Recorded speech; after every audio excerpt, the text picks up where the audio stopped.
are now listening to Mr. Z Blackneffect.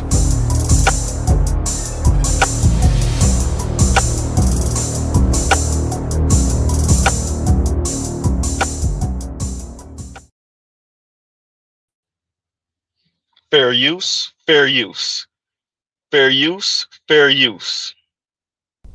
Jesus would refuse to be part of it, but he probably had a special place up there for whoever leaked a secret Citibank memo about their plan to rule the world. Back in 2005 and 6, Citigroup wrote 3 confidential memos to their wealthiest investors about how things were going. They reached the conclusion that the United States was no longer really a democracy, but had become a plutonomy, a society controlled exclusively by and for the benefit of the top 1% of the population, who now had more financial wealth than the bottom 95% combined. The memo gloated about the growing gap between rich and poor and how they were now the new aristocracy, and that there was no end in sight for the gravy train they were on. There was, though, one problem. According to Citigroup, the most potent and short-term threat would be societies demanding a more equitable share of the wealth. In other words, the peasants might revolt. Citigroup lamented that the non-rich might not have much economic power, but they do have equal voting power with the rich. One person, one vote. And that's what really scares them. That we can still vote. In fact, we have 99% of the votes, and they only have 1%. So why do the 99% put up with this? According to Citigroup, it's because the majority of the electorate believe that someday they will have a chance of becoming well-to-do themselves, if they just keep trying hard enough. The wealthy were pleased that so many people had bought into the American dream, while they, the rich, had no intention of ever sharing it with anyone. I think declaring bankruptcy in 2024 and then again in 2025, 2026 finally finished things off as Spirit Airlines shut down entirely about 3 weeks ago now, following their failure to secure a last-minute government bailout. Now, this particular business closure wasn't exactly shocking to anybody that had actually been following the company, but the end of this otherwise unremarkable low-cost carrier might be both the indication of and the cause of a wider reversal across the entire travel industry. The last 3 decades in particular have been the golden age of budget tourism, with most significant travel-related expenses like airfares and accommodation lagging behind overall inflation to become significantly cheaper in real terms. For a lot of people, this was a very real lifestyle reprieve to offset a lot of other financial challenges. Sure, they may never be able to afford a home and their career may be increasingly precarious compared to their parents. But even a basic income, potentially mixed in with a little bit of new age consumer debt, could let people see the world in a way that was genuinely reserved for the jet set just a generation before. According to the booking company Going, this time last year was the second cheapest month on record for airfares, which they noted in the report was unlikely to change unless there were any major shocks in 2026. So, yeah. Anyway, the reality today is there are several headwinds that are all pushing back against the trend of budget-friendly travel, and increased fuel costs are just one small part of the puzzle. The closure of Spirit may be equally the result of their own poor practices mixed in with unfavorable market conditions, but no matter where the finger is eventually pointed, without their low-cost seats in the market, regular airlines have much less pressure to be competitive on their prices, which is a dynamic playing out in far more places than just this one specific example. Travel-related expenses are up by 20% year over year, and this was already happening before we started making a, distraction in Iran. Drivers nationwide are fretting over increasing gas prices, and now airlines say they are feeling the pinch. Delta CEO said that jet fuel prices have increased dramatically since the war in Iran broke out. More hotels are charging $1,000 or more a night. Daniel Jacobs with True Loan Mortgage saying while inflation is on the decline, hotels and Airbnb prices are skyrocketing. The shutdown was abrupt to many passengers, but this was really years in the making. Spirit was in bankruptcy. It had filed for bankruptcy twice within 1 year. Okay, so travel has been getting more expensive across the board, and the easy explanation is that, well, everything is getting more expensive in 2026. Now, fuel prices are something that is clearly worth addressing, but even before the conflict in Iran, travel-related costs were already increasing, and they were increasing faster than overall inflation after an otherwise long period of pretty consistently getting more affordable. Now, even though it would probably make for a much more compelling video, there is not a single silver bullet that explains why this has been happening. Instead, there are a few headwinds that all need to be considered independently and collectively, and then of course they will make a lot more sense when we sprinkle the oil prices back into the equation. Okay, so the first big factor is that the travel industry has been stratifying itself for a long time now, but the last few years in particular have taken it to such an extreme that it is having a meaningful impact on budget travelers. The most obvious example of this is what happened to airline cabins. The standard for most of the last 30 years has been economy for budget-conscious tourists, business for, well, mostly business people who didn't need to pay out of their own dime and whose companies were happy to pay for them to arrive at a destination more ready to get work done, and ultimately some airlines that offered first for very wealthy travelers who wanted a luxurious experience above and beyond just the comfort of business. With just a pinch of dynamic pricing and good old hidden fees, this model captured an overwhelming share of the market and aviation spend. Today, the average international flight has something closer to 6 individual classes you can choose from. Budget airlines, regular economy, premium economy, business class, high-end first class suites like those offered by Singapore or Qatar Airlines, and then increasingly the private jet market sitting on top of all of that through services like NetJets, VistaJet, and Linus's creative accounting. In just a perfect encapsulation of this issue, private jet charter companies have been struggling to keep up with demand at the same time as budget airlines are closing down. The same thing is happening across hotels, cruises, restaurants, and basically every travel experience that can be sliced into a class system. Cruise ships are potentially an even more extreme version of this. Cruises were initially pitched as one of the most cost-effective ways to take a vacation because the food and the cabin were all-inclusive, so your total spend was basically locked in from the moment you booked.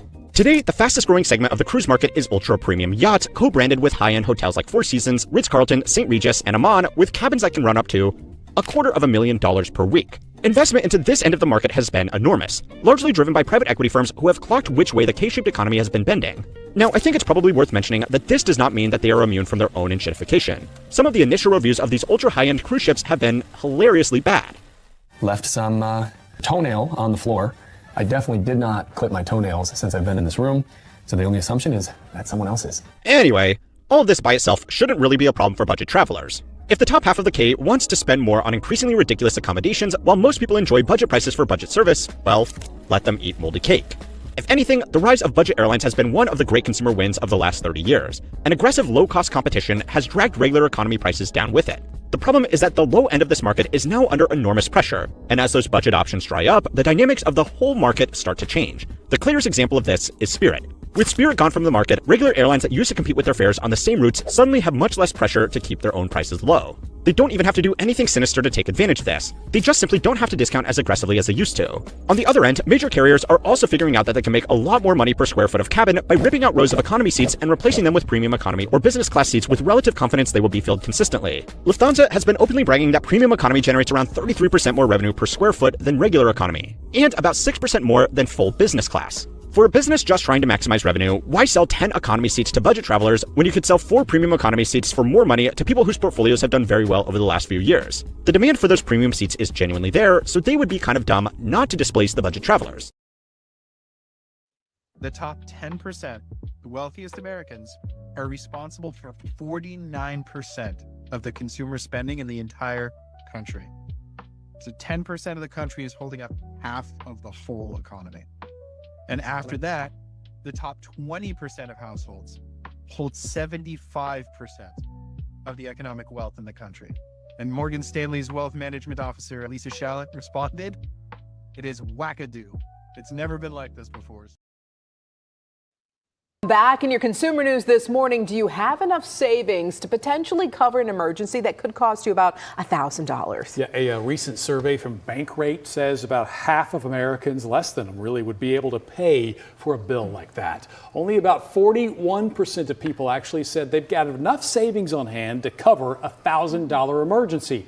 25% say they'd have to put it on a credit card, which certainly means that could become a lot more if you don't pay it off in time. Talk about those interest rates. 27% said they've got no emergency savings at all.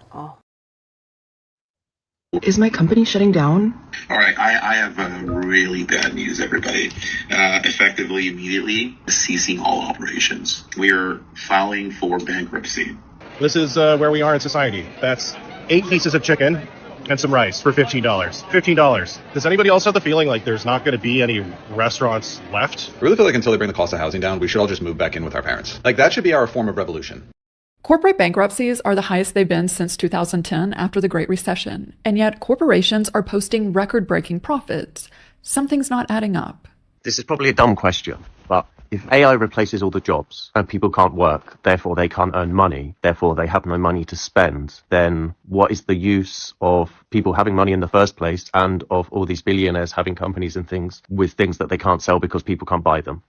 This must be the most asked question on the internet. And for good reason. We need money to buy products. But the answer to this question is the reality that we are already living. Doritos selling for $7 a bag ended up costing PepsiCo billions. That is the headline here. Crazy. Yeah. According to Bloomberg News, probably not big enough, Romaine, but right now, PepsiCo, it's actually going to slash prices by up to 15% on some of their salty snacks after sales plunged and the company missed internal revenue targets for 2 years in a row. So the idea they learned that if we charge people $7 for a bag of Doritos, they won't actually buy those Doritos? Is that demand destruction? It's exactly what it is. Dorito demand destruction? Yeah. Did they have to put this in the cloud to figure this out, or like a spreadsheet? Did they have to put this into Claude to figure this out? Yeah, surprise, people cannot afford to pay $7 for a bag of Doritos. The Bloomberg article reads, Walmart has been telling Doritos, Lay's, and Cheetos that their prices were too high for more than a year. Doritos at Walmart had jumped nearly 50% from 2021. This comment is spot on. If Pepsi can immediately slash the price of Doritos 15%, that proves that they never had to raise the price to $7 to begin with. They did it simply because of greed. This user posted a bag of Ruffles for $7.29. This is insanity. They want so badly for their bag of chips to be $10. But raising prices is just one strategy corporations use to increase their revenue. Here's another. Stringflation. I came across this old bottle of sunscreen from a couple of years ago. It is 8 fluid ounces, right? And it's on the front. It says biodegradable and cruelty-free. This is a sunscreen, the exact same sunscreen that I bought a week and a half ago. Mind you, new bottle. I bought it this year. It expires in November 2026. It is 6 fluid ounces. No more biodegradable and cruelty-free. This was probably under $10. I paid about $15 for this. But they have the nerve to say that it's 20% more than the 5 fluid ounces. I hate it here. I hate it here. Shrinkflation has been going on for a while, but now it seems like it's every company's go-to strategy. But we notice we're not stupid. Someone said, when iPhones stopped coming with the charging box, I knew. Yes, this is why I refused to buy a new phone. Another person said, cars not coming with a spare tire anymore.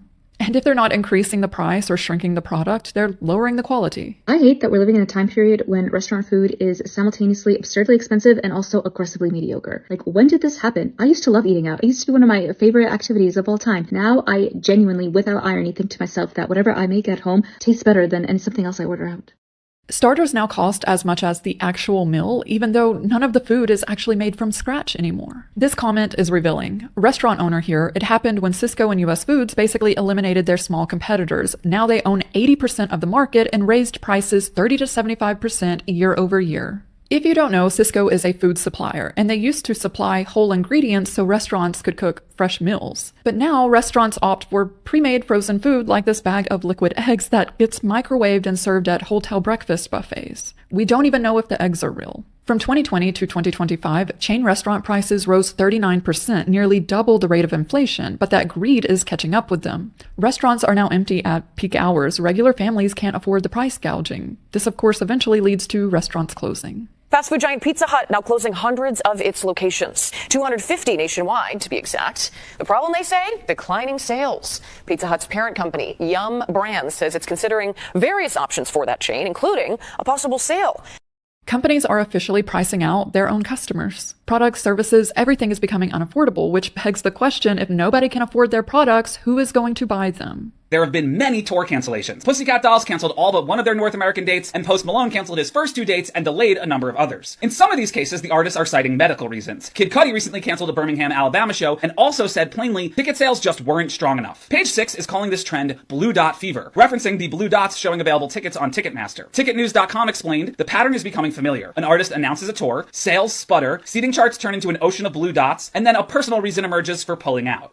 Ticketmaster uses dynamic pricing to squeeze out as much money as humanly possible. But when they do this, the artists cancel their shows. They're not going to play to empty arenas. In response to the empty seats, someone said, nobody has money. 49,000 likes on this comment. Someone else said, read the room. We can't afford groceries. And because of Ticketmaster's greed, this doesn't just harm the artist, it hurts everyone who would have been hired to do the show. Security, ticketing, food and merch sales, all of those jobs gone because Ticketmaster couldn't price gouge enough people to fill a venue. The economy is so bad right now. You can really see that it's hitting everyone from pretty much every background. It's just really, really bad. I know people who have been unemployed for well over a year. And I've seen people like making jokes and stuff about Spirit Airlines shutting down. But the reality is that's like, it says 17,000 because Spirit has 17,000 employees. But I saw someone else saying like they actually work for a printing company and their client is Spirit Airlines. So like this is going to ripple out.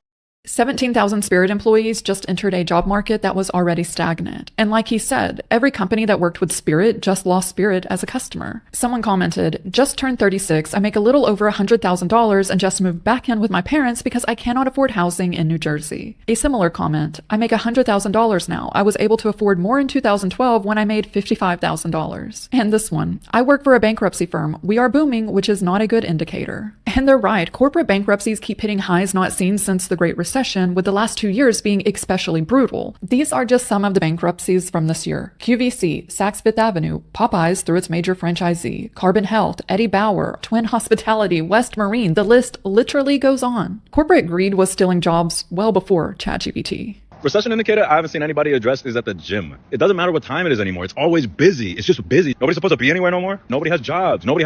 So it's just we're all here. What the fuck, bro? It's 12 o'clock on Monday. Do y'all not have jobs? Oh my God. Go home. I'm a millennial, baby, and I know a recession when I see one. And I'm going to tell you one of the biggest recession indicators is the gym being packed out. Baby, it's giving New Year's resolution every single day, okay? All these creators pointing out the same thing. People at the gym at all hours of the day, seemingly because no one has a job. Someone commented, "You're there too." The creator responded, "I'm unemployed though." So far in 2026, roughly 63% of all job growth came. Fair use, fair use, fair use, fair use.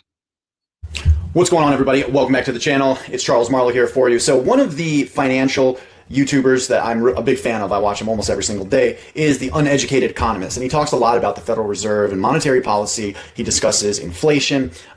He really focuses on like the macroeconomic environment and conditions and theories rather than so much on stocks or just personal finance. He really does kind of zoom out and he looks at the big picture. And he has this idea that the Federal Reserve doesn't really care about the consumers, or is not really worried about the bottom 80% of consumers. They're not so much worried about inflation or high inflation. And the reason that he says this is because most of the consumption, he claims, is done by the top 10 or top 20% of asset holders. So the bottom 80% are just not relevant the way they were maybe 30 years ago or 50 years ago, right? It was, according to his theory or his idea, the Federal Reserve, maybe back in the 1980s, was a lot more worried about the working class, the middle class, because if they lost their jobs or if prices were too high and they just stopped spending, that was very detrimental to the economy. But Uneducated Economist claims that in our time now, in 2026, most of the consumption is actually done by the top 20%. So far in 2026, roughly 63% of all job growth came from the healthcare sector alone. In fact, without healthcare creating jobs, job growth would have been negative in recent years. This is genuinely the worst economy to hate your job in. Like, every day I want to quit, but every day I'm reminded if I do quit, I won't even be able to afford a meal. Like, at this point, it feels safer to just be unhappy than to be unemployed. We've never lived in times like this. If you have a job right now, the advice online is unanimous. Do not quit your job. This comment reads, "I regret quitting my job. I can't even get a job at Burger King and I have a degree. Guys, do not quit." Someone else said, "I don't hate working. I hate working to still not be able to afford anything." I know I already discussed PepsiCo at the beginning of this video, but they really are the perfect example of everything wrong with corporate America. Not only did they increase chips to $7 a bag, at the end of 2025, they announced another round of layoffs, and that came after they had already cut 450 workers and shut down 2 Frito-Lay plants in Florida. Their greed checks every corporate cost-cutting strategy: raise prices, shrink the product, lower the quality, lay off the workers. This is why we don't have jobs and no one can afford anything. The real reason that everyone wants to be a business owner or an entrepreneur or a drop shipper or a content creator is because you literally cannot afford to live anymore by working for someone else. Companies keep raising their prices so they can make more money, which raises the cost of living, which means we need to earn more money that they don't want to pay us. Every year, it's the same thing. Make it make sense. This comment sums it up. I work for a billion-dollar company, Bass Pro Shops, and they pay me $18.50 per hour. That means I can afford $700 a month max for housing. I can't afford to move out of my parents' house. An employee working full-time can only afford $700 per month in rent. So what can we find in the US that's priced under $700? Here's a place in West Plains, Missouri, population 12,000. This place is priced at $550. What a steal in a city that has no people. And they have the audacity to say, no pets. But what about the founder and CEO of Bass Pro Shops? Well, he's a billionaire with an estimated $8 billion net worth. But he's not alone. Over the past 40 years, executives have been paying themselves lavishly. The Economic Policy Institute found that from 1978 to 2024, top CEO pay shot up 1,094%, while the typical worker's pay rose just 26%. Their pay has grown over 40 times faster than ours, but they can't figure out why we now can't afford to buy their stuff. And I know we have cycles of economic downturns, but this one is hitting everyone. Blue collar, white collar, working class, whatever you want to call it, everyone is feeling it. During the 2008 recession, people got creative. And when I mean creative, I mean things you really wouldn't believe. People were now willing to let strangers sleep in their home just to make ends meet. It's when Airbnb was founded. Surprisingly, households actually started going to the grocery store more often because they were extreme couponing. 25% of households started couponing in 2008. Many households actually went back to bartering as well. People were trading haircuts for babysitting and plumbing work for meals. What's something you or your family did uniquely during the recession? I recently asked my mom, who was born in the 70s, if she'd ever experienced an economy this bad, because in 2008, nothing really changed for us. We didn't have a big fancy house or some lifestyle that we needed to downsize. Life just continued. And she said no. In her lifetime, she has never experienced an economy this bad. Someone said, my family was poor, so we didn't realize there was a recession. Exactly. Someone else said, my apartment then was $650 for a 1-bedroom. I could live on my own on a CNA salary. This recession is wildly different. The only people living it up right now are the top 10%. This economy is so bad, you'll be sitting here thinking you're bad with money, and all you did was buy food. That's it. And not luxury food, regular food, survival items. You check your bank account like, who did this? It was eggs. Eggs did this. You didn't splurge. You didn't treat yourself. You just needed to eat more than once a day. People give advice like, you just budget better. For what, air? I love when banks send the alerts like, you spent more than usual on groceries. Yeah, I noticed. I was there. When people feel buyer's remorse for purchasing groceries, food, something is deeply wrong. This comment is spot on. My favorite part is after you spend $50 on 4 items, they ask you to donate. Why doesn't the store donate their money as they are seeing record profits? Total greed.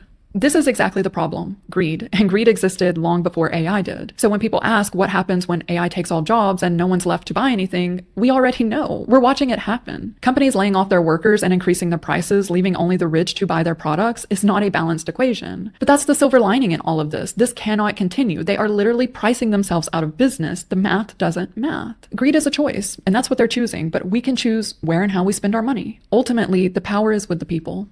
What's your personal recession indicator? I ordered food last night. Opened the door, delivered by a white woman. I just saw a man snatch a purse this morning. A purse? One of my best friends, who's a real estate agent, just told me that he wants to apply to law school. The sugar daddies in my DMs have stopped offering me $5,000. One of them reached out and asked me if $400 was okay. Back in my day, the scam text used to be like, you want an iPhone. You want a gift card. Here's your free card. Now they're like, do you want a job? Do you want a job that actually pays your bills? I bet you do. Click this link. Effort at all, so you're imposing effort at all, so you're imposing potential hardship, well, definite hardship on people. I mean, if you follow through with this program, certainly for several years, there's going to be some serious hardship on millions of Americans, and there is no shout out to Black Uru and yours truly. Rebalancing of that. That's my point right there. Okay, fine. We don't get the cheap TVs anymore. We don't get to finance our cars for 8 years that we couldn't afford in the first place. But because of financing, we could pay it off in like 12 years, right? A lifetime. Okay, fine. If you're going to take that away, cool. What are we getting for that, though? That's the question. What are we getting instead of having cheap toaster ovens and cell phones that should cost 10 times more than they do, but because they're made in China, they cost, well, 1/10. What are we getting on the other side of that? Well, I mean, the cynic in me thinks that you're getting the doldrums that us 90-something% of lower people are entitled to get, and we're all. Okay, I agree with you. And when you have billionaires running the country, that is that the specter of that sort of sentiment is there either expressly and or implicitly. And I voted for Trump, so, at some point I may have to renounce that particular position. I don't know. I don't see the scenario in which picking Kamala would have been better. I think that would have been a slow burn. We've been trading one set of problems for others. And to some degree, I guess this where we are, is a reckoning anyway. Now, what I would have probably wanted if I had other options, I would have picked someone maybe other than Trump to lead the way, but we're not in a system where that's the other part of this multi-party. We're not in a system at all that really brings talented and earnest people into the position to actually do things now. Maybe Obama was the last possible example of that in terms of somebody who presumably was competent and relatively earnest. Relatively earnest. Relative to the demons that preceded and that is that's an air quotes if I ever heard one, Black Guru. Relatively like a mother. So I mean, I don't, I guess, maybe where we're headed is inevitable. I think it's being done rather inartfully or unarticulately by our current president. And I mean, we're going to learn a lot. We're going to learn a lot about ourselves. The whole, not getting the flat screen TVs, and we are going to learn a lot about our relationships with each other. What with relationships? family. I agree, Well, Earl. Like a mug. that's the thing too. Well, I think we're going to have to start becoming compounds again. I think we're going to have to start becoming complex compounds instead of these discretely existing atoms. I think people are going to have to hunker down with each other a little bit and share a little bit more with each other, and reconfigure some of their dietary consumption. They're in some ways I see some Line, this is kind of a what money from it, from the standpoint of it will cause us all to some degree to reevaluate the merits of our relationships and what we own and what we buy or don't buy, what we get excited about. If there is some possibility in this, maybe of reform between black men and black women, if for no other reason but sheer survival. Necessity. Yeah, necessity. There is some possibility of that. Look, if we're reducing government and all that, then you're not going to be able to afford to send police on DV calls, for example. Fair use, fair use. Over the long term, there's some good to be done for it, but certainly the aggressiveness by which Trump is proceeding and the lack of preparation internally is going to be tumultuous. I agree with that. Yeah. I agree with that. Like I said, if there's a plan that we don't know about, and obviously we don't have a choice but to let it play out. That's not our choice. Okay, cool. What is my trade for this? Not as expensive as it can be, PlayStation or Xbox. Like, what's the trade-off for that, right? And if I still don't get the cooperative woman, and if I still don't get the unionized job, that is y'all. We go back hooping Xbox. Like, what's the trade-off for that, right? And if I still don't get the cooperative woman, and if I still don't get the unionized job, that is y'all. We go back hooping in the park again. Yeah, and maybe the women come out there and watch us hoop like we used to do. I'll be down for that. When kids growing up, maybe that's the trade-off. Maybe instead of she got to do Ruth Chris, we picnic in the park while we watch people play soccer. Black these modern chicks would rather goddamn shave their head bald. Well, I mean, it depends. When the options are no longer there to do shit, mammalian females are very survivalistic, and I don't put much cotton in a whole lot of that uppity talk when shit really gets cut to the quick. I don't put that much stock in it. I'll say this, Buckaroo. I respect you as an elder, so I will not disagree that most of them will get their mind right. What I will say is more of them would rather be under the bridge than I think you think. Well, here's the problem with being under the bridge. It's going to be dangerous as hell under that bridge. True. So if you want to be continually SA'd and starving and beaten and brutalized and having your whatever little property you have taken from you, and there are no police that are going to give a damn about what's happening, then go and get up under that bridge. Yeah. But if some halfway decent guy who can scrape together some shit, and he with some other brothers, and they can kind of scrape together some stuff and keep folks warm, and people are eating regular.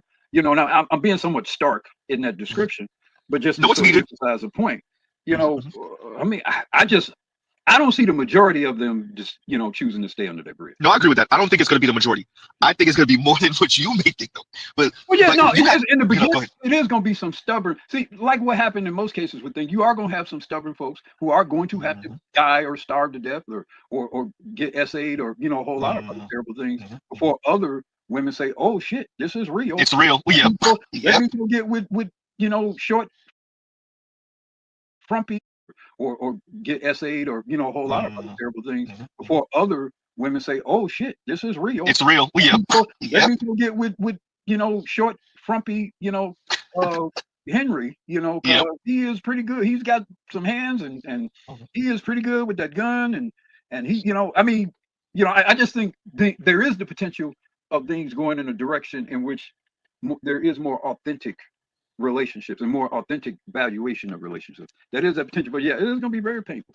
There's something you said right there, Black. More authentic valuation of relationship. That one right there. See, you could throw away stability with this BS financialized environment that we have, right? You could throw away stability, but what you just said, when you have to reevaluate serious relationships and serious people, right? Who have connections in their community, or who are good people and other people respect them. When you have to consider that and you can't just throw it away frivolously, that's different calculus. That's a different calculus. Who owns homes? People our age. Who rents? The younger people here. Everything we do is how do we buttress the wealth of incumbents and old people and make it more expensive for young people. Their housing's gone up 4x, education's gone up 2x. On an inflation-adjusted basis, their income's gone down. So they make less money. Everything they need to get ahead or start saving or form a family's gotten more expensive, and yet they look left and right and up, and they see people making tons of money and 210 times a day on their phone. People are vomiting their wealth, a lot of times faux wealth. And what do you know? They feel shitty. What a shocker. It's late 2023, the Phoenix area. Investigators with the State Attorney General's office are looking at apartment rents. They're up 76% since 2016. Something is off. These 4 building rents are 12% higher than others, but they offer similar amenities. They have different landlords, so you'd think they should be competing with one another, but they weren't. The prices were allegedly being set by one entity, an algorithm owned by a company called RealPage. And in response to that, Berkeley, California decided to ban this service known as RealPage, the infamous service that allows landlords to severely raise rent prices through collusion and their rental pricing algorithm. And in response to that ban, they've decided to sue. They argue that their First Amendment rights are being violated. Now, look, I am not a fan of this software, of this program at all. I think it's problematic. I think that pointing to this as the main reason why you have issues with rising rent prices, particularly in the state of California, kind of misses the forest for the trees, because the biggest problem that's leading to rent increases or mortgage increases, the value of housing going up so severely in California is that we're not building enough housing. That is the heart of the issue. So I'm not at all discounting that. However, this type of software doesn't make the situation any better. So before we see if there's any merit to the claim that their First Amendment rights are being violated, let's first keep in mind that RealPage employees have come out and admitted some pretty interesting things, especially when it comes to anti-competitive practices. Let's take a look. RealPage has a system set up where the landlords who have adopted the system agree to a set of rules. One of the rules is that RealPage gets to set rent prices. If landlords want to charge less than the digital oracle suggests, they have to justify their decision. The justification needs to be reviewed by RealPage. RealPage can push back against the justification. And if you push back too much, RealPage can kick the landlord out of the scheme, with one insider telling investigators. Sometimes we were happy to see customers go. They also had a policing agent that would go out and make sure that the landlords and their leasing agents were staying in line and not deviating from the price that was being set. They used to have videos where landlords talked about how RealPage's algorithm pushed them to raise rent, but the company deleted it after the Washington Post ran a story. On investor calls, they're flat out saying the algorithm is going to recommend higher lease rates for every property. So there's actually a lot more receipts from where that came from. So an ebook produced by RealPage says that the company allows corporate landlords who are technically competitors to work together to make us all more successful in our pricing. RealPage bragged that landlords that use its software continually outpace the market in good times and bad. And by outpace, what are we talking about? They succeed in raising their prices, as a result of the service that RealPage provides them, which again is this way of colluding with other landlords to keep prices up. And if a landlord goes against that, they get kicked out of the program. So we also have some excerpts from a Justice Department lawsuit. RealPage acknowledged that its software is aimed at maximizing prices for landlords, referring to its products as driving every possible opportunity to increase price, avoiding the race to the bottom in down markets, and a rising tide raises all ships. A RealPage executive observed that its products help landlords avoid competing on the merits, noting that there is greater good in everybody succeeding versus essentially trying to compete against one another. Guys, competition does what? What is the argument we hear in regard to the wonderful elements of capitalism? It leads to competition. Why is competition good? It drives down prices. But when you have a program like this, when you have a service like this available to landlords, well, then they're able to essentially collude to all keep their prices up so that competition is mitigated. And so I understand why Berkeley would want to, ban a service like this. Landlords who sign up for RealPage must agree to share the following information for their properties: occupancy rates, rents charged for each unit and each floor plan, lease terms, amenities, and move-in dates, move-out dates, all of this like very specific detailed information. So again, I understand why Berkeley wanted to ban this, but RealPage is fighting back. Before we get to that lawsuit, John, thoughts? Yeah, I will agree with one of the earliest points you made, that obviously there's a lot of things that are contributing to rents going up, and I don't know that I think that this is the biggest one or even the second biggest one. But some are easier to solve than others, and some are more obviously unacceptable than others. Getting more housing is very difficult. There's been a lot of efforts to try to get that done. I don't think nearly enough has been done, and I think some of what's being done now, I think, goes directly contrary to it, like trying to mass deport millions of people, many of whom are overrepresented in construction trades. Seems like a really bad way to stimulate more of that, crashing the economy so people don't feel like they can invest in more construction. Probably also bad. But anyway, that's complex to solve. This just seems like, first of all, how's it legal at all? It doesn't seem like it should be. Also, I don't even really understand what the product is. It's like we help our customers outpace the market. And you know what we do? We tell them charge more. Yeah. They couldn't have figured it out. They were staring at the price and they're like, I want more money and I don't know what direction to go in. Yeah, I guess you could charge more, I suppose. Now, maybe there could be a service like this that's sort of acceptable if it like really tracks like granular week to week change in demand, and you find that it often brings prices lower and then it drives prices up and it's block by block or whatever. But when all it's doing is saying charge people more, it seems kind of stupid and definitely goes contrary to everything we've been told about how capitalism is supposed to work, as you pointed out. Exactly. So Berkeley's ban is set to take place this month on April 24th, which is also the day Armenians commemorate the Armenian genocide. I thought I would just slide that in. Now, RealPage's lawsuit, though, calls the ordinance a sweeping and unconstitutional ban on lawful speech. Okay, arguing that Berkeley's law violates the First Amendment's prohibition on content-based speech restrictions and is based on misinformation. RealPage's, I mean, you guys. What do you mean misinformation? You guys just say it. Like your employees just say it. Like what the whole objective is. You guys are very transparent about it. So what misinformation are we talking about here? RealPage's suit insists that Berkeley's ordinance violates the First Amendment because it prohibits speech based on its content, namely whether the speech provides recommendations or advice on rents or occupancy levels. So Stephen Weissman, who's an attorney for the firm that is representing RealPage, has stated that RealPage only bases its recommendations on the customer's individual property and publicly available information. But he didn't really take into account the punishment toward landlords who decide, well, I want to compete with these other landlords, so I'm going to lower my asking rent for, tenants who are considering renting from me. So look, again, I like that there's a city, there's a town that's actually fighting back and taking RealPage to task. We don't know what the outcome of this, ban is going to be. We don't know what the outcome of the suit is going to be. But again, I think when it comes to housing affordability, you're right, John, this is an easier way to tackle one of the factors.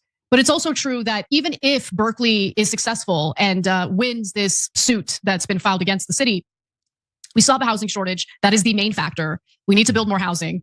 And it's really hard to do that in the state of California because of environmental laws that were put on the books, not really because of the environment, but to prevent people from being able to build more housing. That has been the go-to move by some of these not in my backyard type folks. And it's been to the detriment of a lot of people who live in California, who work in California, who desperately want to put a roof over their head, their family's head. We need to fix that issue. These like issues on the edges might alleviate some housing related issues, but it's not the heart of the problem. But with that said, I think it's important to also set a tone in regard to these types of services and how what they're doing is unacceptable. It's gaming the system to the detriment of Americans who need housing, period. So we'll see how this plays out and we'll stay on the story and give you updates as the story develops. Every time you ring the bell below, an angel gets his swings. Totally not true, but it does keep you updated on our live shows. I mean, enshittification is a funny word that's fun to say, but I've been talking. This is answering your question. Giving it all kinds of weird names for many years. This is the one that's stuck. I'm delighted that it has. And the analysis is a lot deeper than just a funny word with a swear word in the middle of it. If we think about platform decay as being a disease, the analysis starts with explaining what the symptoms of the disease are, what it's like to be using a platform that enshittifies, and then what the underlying mechanism is like what's going on under the hood that allows for enshittification. And then finally, like what the epidemiology of it is. Like how is it that we are in this plague of enshittification where everything is enshittifying all at once? The top 10%, the wealthiest Americans, are responsible for 49% of the consumer spending in the entire country. So 10% of the country is holding up half of the whole economy. And after that, the top 20% of households hold 75% of the economic wealth in the country. And Morgan Stanley's wealth management officer, Elisa Shallot, responded, "It is wackadoo. It's never been like this before." What's going on, everybody? Welcome back to the channel. It's Charles Marlowe here for you. So one of the financial YouTubers that I'm a big fan of, I watch him almost every single day, is The Uneducated Economist. And he talks a lot about the Federal Reserve and monetary policy. He discusses inflation.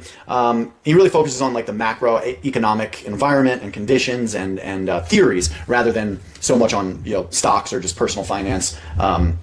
He really does kind of zoom out and he looks at the big picture. And he has this idea that the Federal Reserve doesn't really care about the consumers, or is not really worried about the bottom 80% of consumers. They're not so much worried about inflation or high inflation. And the reason that he says this is because most of the consumption, he claims, is done by the top 10 or top 20% of asset holders. So the bottom 80% are just not relevant the way they were maybe 30 years ago or 50 years ago, right? It was, according to his theory or his idea, the Federal Reserve, maybe back in the 1980s, was a lot more worried about the working class, the middle class, because if they lost their jobs or if prices were too high and they just stopped spending, that was very detrimental to the economy. But Uneducated Economist claims that in our time now, in 2026, most of the consumption is actually done by the top 20%. So Yeah. Wait, before you go, Line, and let me read this from Inu. Thank you for the super chat. Inu, like, share, subscribe, hit the super chat. I know we went real doomer. I know I bought some people's spirits down. Right? The title is for this stream, "The Struggle is Real." As you can see, I'm not going to even do too much talking. I think the videos I played did a whole lot of talking. Don't worry, Mr. Z is gonna do another doomer stream. How many doomer streams, Z? Hey, the environment is real, y'all. Where I do a bit more commentary. This is like my low-key fourth doomer stream in the past, 6-7 months? Yeah, about fourth, maybe even fifth doomer stream in the past 7 or so months. I'm trying to tell people something. Anyway, and Inu says, and thank you for the super chat, what happens when the diaper hasn't been changed on the economy for so long? It stinks, and it gets rancid and disgusting. And wait a minute, I think I got the message, Inu. I hope the rest of everybody got the message. Not only just the listeners, shout out to the replay gang, like button, hype button, thank you button, please. But any and everybody in America, because it's getting real. The dollar doesn't have the same strength as it used to. Shout out to Trump. It looks like he's trying to make a play. I don't know how well it's going. It's not going that well. Yeah, so, and you got to remember, you have developing nations developing. The monopoly that the U.S. had coming out of World War II, a bunch of these things are kind of coalescing on themselves almost at the same time, which is putting downward pressure on the bottom 80% of Americans. All of us really, but then the top 20% ran off. Definitely the top 5% ran off with the money. So yeah, so that's why I played what I played, especially the clip that I played coming from Spirit Airlines. You know what? We're going to play that one more again for a minute, and then we will have Lion and Better You speak because they're up. And y'all give me a second. It's about 2 minutes long, 2.5 minutes long, actually, you guys. Give me a second. Declaring bankruptcy in 2024 and then again in 2025, 2026 finally finished things off as Spirit Airlines shut down entirely about 3 weeks ago now, following their failure to secure a last-minute government bailout. Now, this particular business closure wasn't exactly shocking to anybody that had actually been following the company, but the end of this otherwise unremarkable low-cost carrier might be both the indication of and the cause of a wider reversal across the entire travel industry. The last 3 decades in particular have been the golden age of budget tourism, with most significant travel-related expenses like airfares and accommodation lagging behind overall inflation to become significantly cheaper in real terms. For a lot of people, this was a very real lifestyle reprieve to offset a lot of other financial challenges. Sure, they may never be able to afford a home and their career may be increasingly precarious compared to their parents. But even a basic income, potentially mixed in with a little bit of new age consumer debt, could let people see the world in a way that was genuinely reserved for the jet set just a generation before. According to the booking company Going, this time last year was the second cheapest month on record for airfares, which they noted in the report was unlikely to change unless there were any major shocks in 2026. So, yeah. Anyway, the reality today is there are several headwinds that are all pushing back against the trend of budget-friendly travel, and increased fuel costs are just one small part of the puzzle. The closure of Spirit may be equally the result of their own poor practices mixed in with unfavorable market conditions, but no matter where the finger is eventually pointed, this is not just about airlines and Spirit, it's the whole less pressure to be competitive on their prices, which is a dynamic playing out in far more places than just this one specific example. Travel-related expenses are up by 20% year over year, and this was already happening before we started making a distraction in Iran. Drivers nationwide are fretting over increasing gas prices, and now airlines say they are feeling the pinch. Delta CEO said that jet fuel prices have increased dramatically since the war in Iran broke out. More hotels are charging $1,000 or more a night. Daniel Jacobs with True Loan Mortgage saying while inflation is on the decline, hotels and Airbnb prices are skyrocketing. The shutdown was abrupt to many passengers, but this was really years in the making. Spirit was in bankruptcy. It had filed for bankruptcy twice within 1 year. Okay, so travel has been getting more expensive across the board, and the easy explanation is that, well, everything is getting more expensive in 2026. Now, fuel prices are something that is clearly worth addressing, but even before the conflict in Iran, travel-related costs were already increasing, and they were increasing faster than overall inflation after an otherwise long period of pretty consistently getting more affordable. Now, even though it would probably make for a much more compelling video, there is not a single silver bullet that explains why this has been happening. Instead, there are a few headwinds that all need to be considered independently and collectively, and then of course, they will make a lot more sense when we sprinkle the oil prices back into the equation.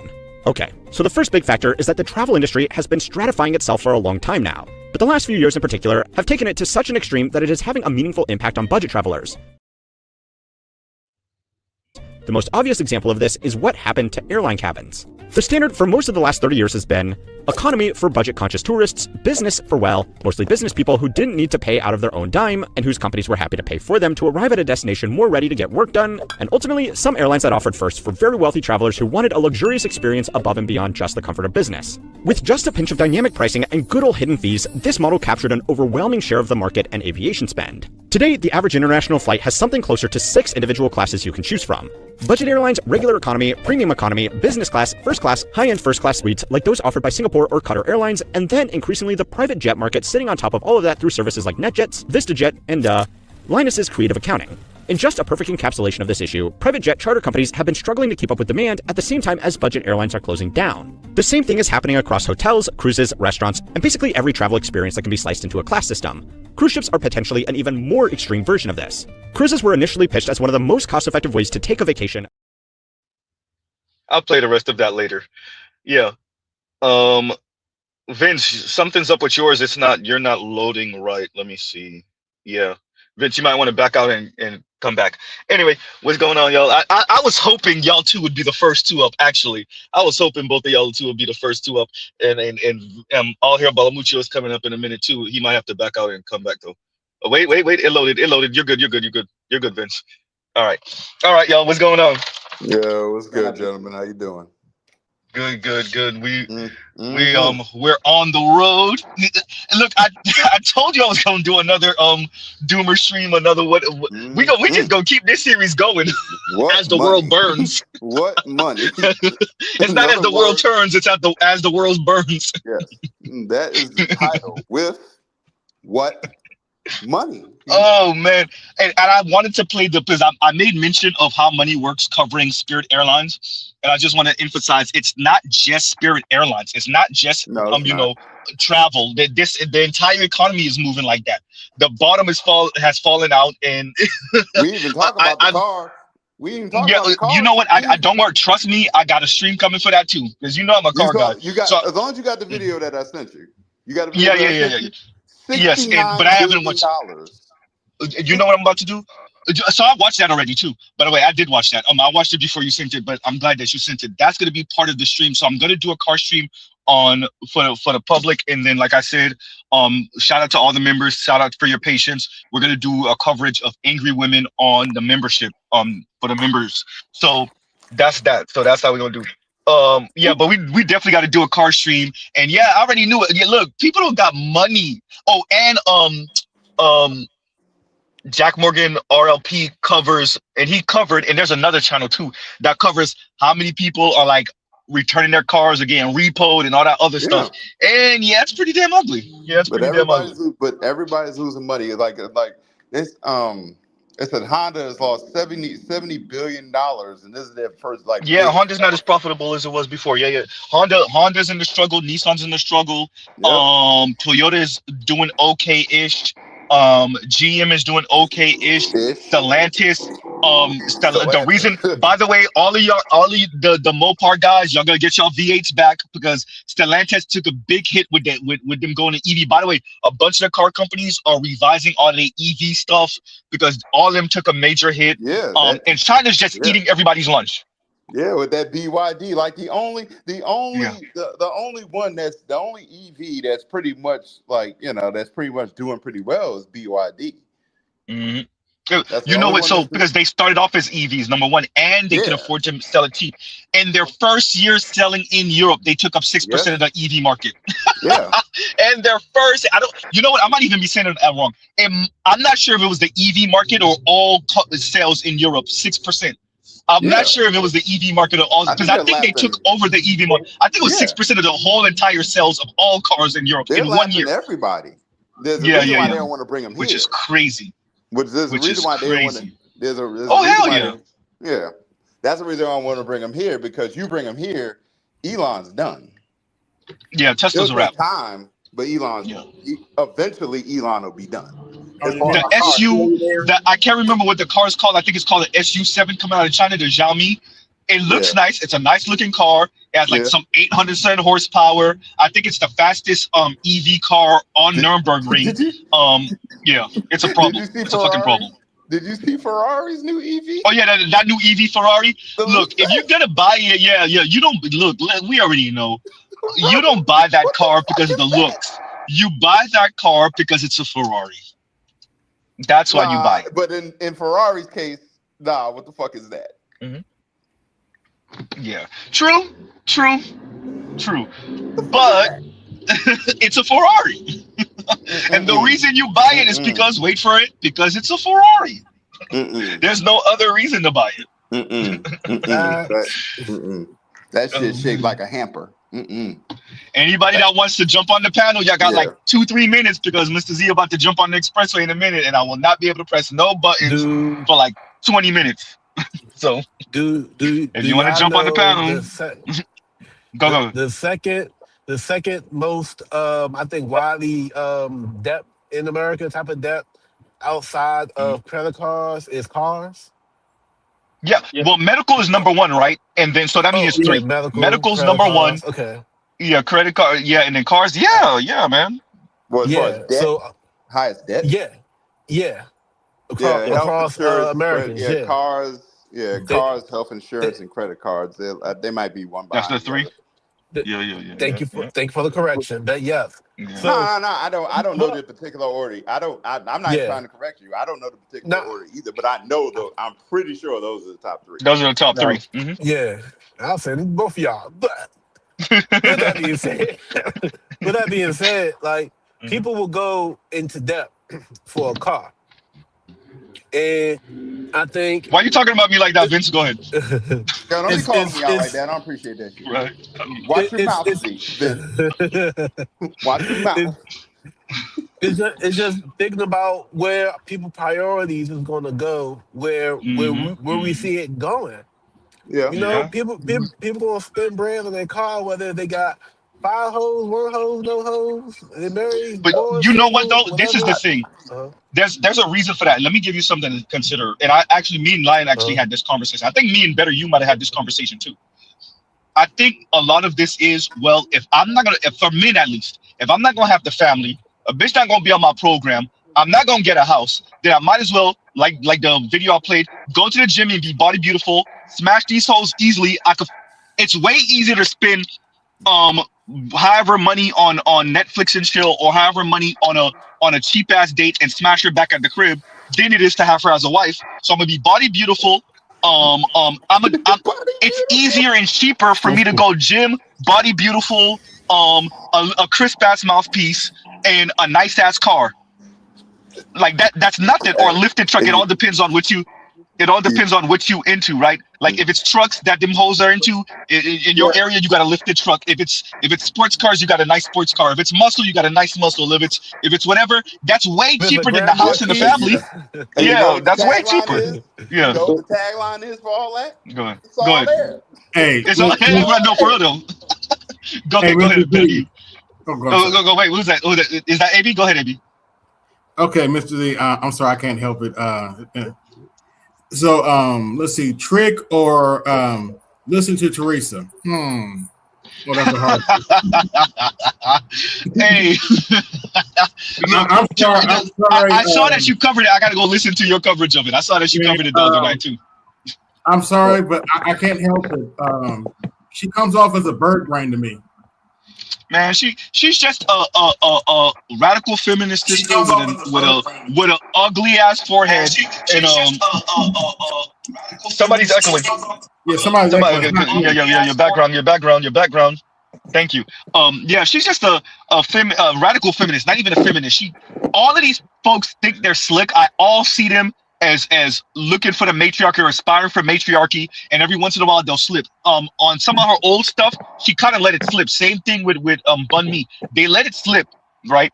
So it's not equality they're looking for. They're looking for gynocracy, but we'll say matriarchy so that people can understand. Okay. And she's just a lady with a weird ass forehead. And yeah, nothing special about her, bro. I'm glad you mentioned the forehead because I actually got criticized for my AI image of her. Like, you know, damn well her forehead's not back far enough. I was like, oh shit. Like, I'm sorry, but you know.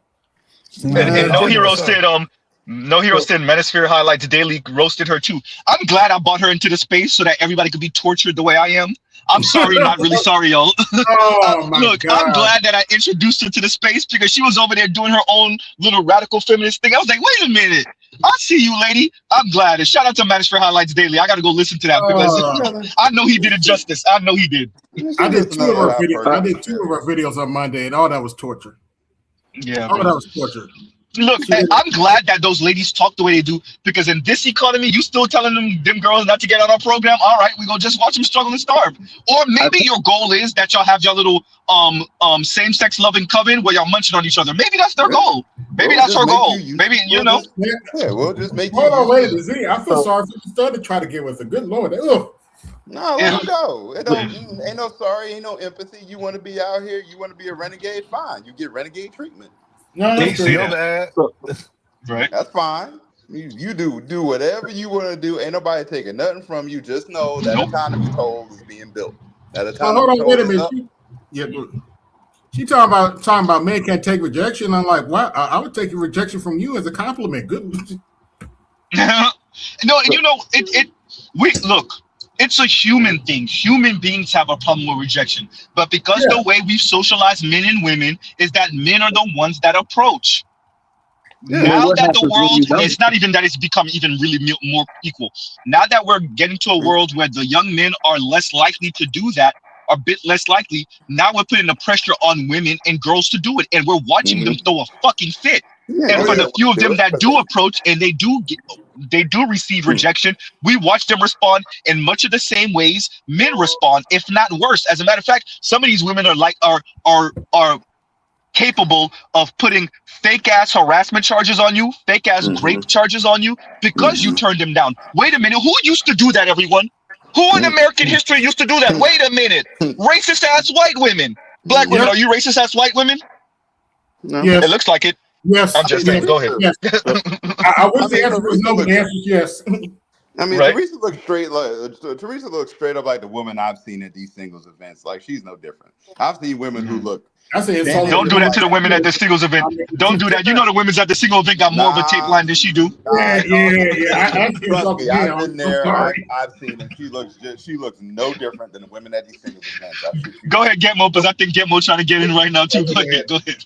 Nah, I was just gonna say, man. I told y'all, Hunger Games is for to be real thing out here for these girls. I've been saying that I'm gonna watch it unfold. See, this is the thing. All of them been running around having their fun with the autonomy and shit. But at the end of the day, guess what? We're gonna have the final say at the end of the day because you don't have to pick her. Right. You see what I'm saying? You ain't got to pick her. So if you've been doing it by yourself as a man, period. Now you're gonna see the only time you're gonna see people taking trips is if they married, if they coupled up. Yeah. See, ain't no more individualism. They finna break y'all from that. But see, so now I agree. They finna break you from that. I promise you that. I'm saying this now. They finna break them from that. Ain't no more. You can't afford not to be on somebody's program. So make it worse. Why you saying that though, Getmo? Real quick line. It's gonna be Hunger Games all the way down to the genetically modified animals. Fucking around with Elon and them boys. You think China won't genetically modify some goddamn animals? What? Y'all on drug? Hey, boy, hey. It's about to be. And when you see what I'm saying? So I mean, if you're doing a one, ain't nothing off limits. For the good of it. I'm looking at that damn. See, welcome to Miami, everyone. I'm looking at a goddamn Toyota Chaser right now that did not come to America. See, this is the problem. See, the niggas with money got fucking rare ass cars from Japan that we didn't even get in America. Anyway, go ahead, yo, go ahead. See, if they ain't got no, if they ain't got no consumers, go ahead, go and in line. I was gonna say, No, go ahead, get one in line. Line got after. I'm just gonna say, if they ain't got no consumers, then they can't pay their bills. Is the problem? At the end of the day, I'm talking about for the economy. Wait, Gemo. Let me play this clip. It's about a minute and 20 seconds long. They already addressed that. Here you go. What's going on, everybody? Welcome back to the channel. It's Charles Marlowe here for you. So one of the financial YouTubers that I'm a big fan of, I watch him almost every single day, is the Uneducated Economist. And he talks a lot about the Federal Reserve and monetary policy. He discusses inflation. He really focuses on like the macroeconomic environment and conditions and theories rather than so much on stocks or just personal finance. He really does kind of zoom out and he looks at the big picture. And he has this idea that the Federal Reserve doesn't really care about the consumers, or is not really worried about the bottom 80% of consumers. They're not so much worried about inflation or high inflation. And the reason that he says this is because most of the consumption, he claims, is done by the top 10 or top 20% of asset holders. So the bottom 80% are just not relevant the way they were maybe 30 years ago or 50 years ago, right? It was, according to his theory or his idea, the Federal Reserve, maybe back in the 1980s, was a lot more worried about the working class, the middle class, because if they lost their jobs or if prices were too high and they just stopped spending, that was very detrimental to the economy. But Uneducated Economist claims that in our time now, in 2026, most of the consumption is actually done by the top 20%. So what do you think about that, Gitmo? What I'm saying, no, what I'm saying is this right here, that's cool and all until like you see the people at the job. The people at the job that ain't there. What are you going? My point is, what are you going to do about that? That's something that you can't do nothing about that. That's all I'm saying. If you're not willing, first of all, if you're not willing to give them hope, they're not going to produce. You ain't even giving them hope right now. So that is kind of the point. They have made a determination that a large swath of Americans, frankly, they detest, they despise, and whatever happens. The social contract. Go ahead. My bad. Let better you land with that. Yeah. I got you.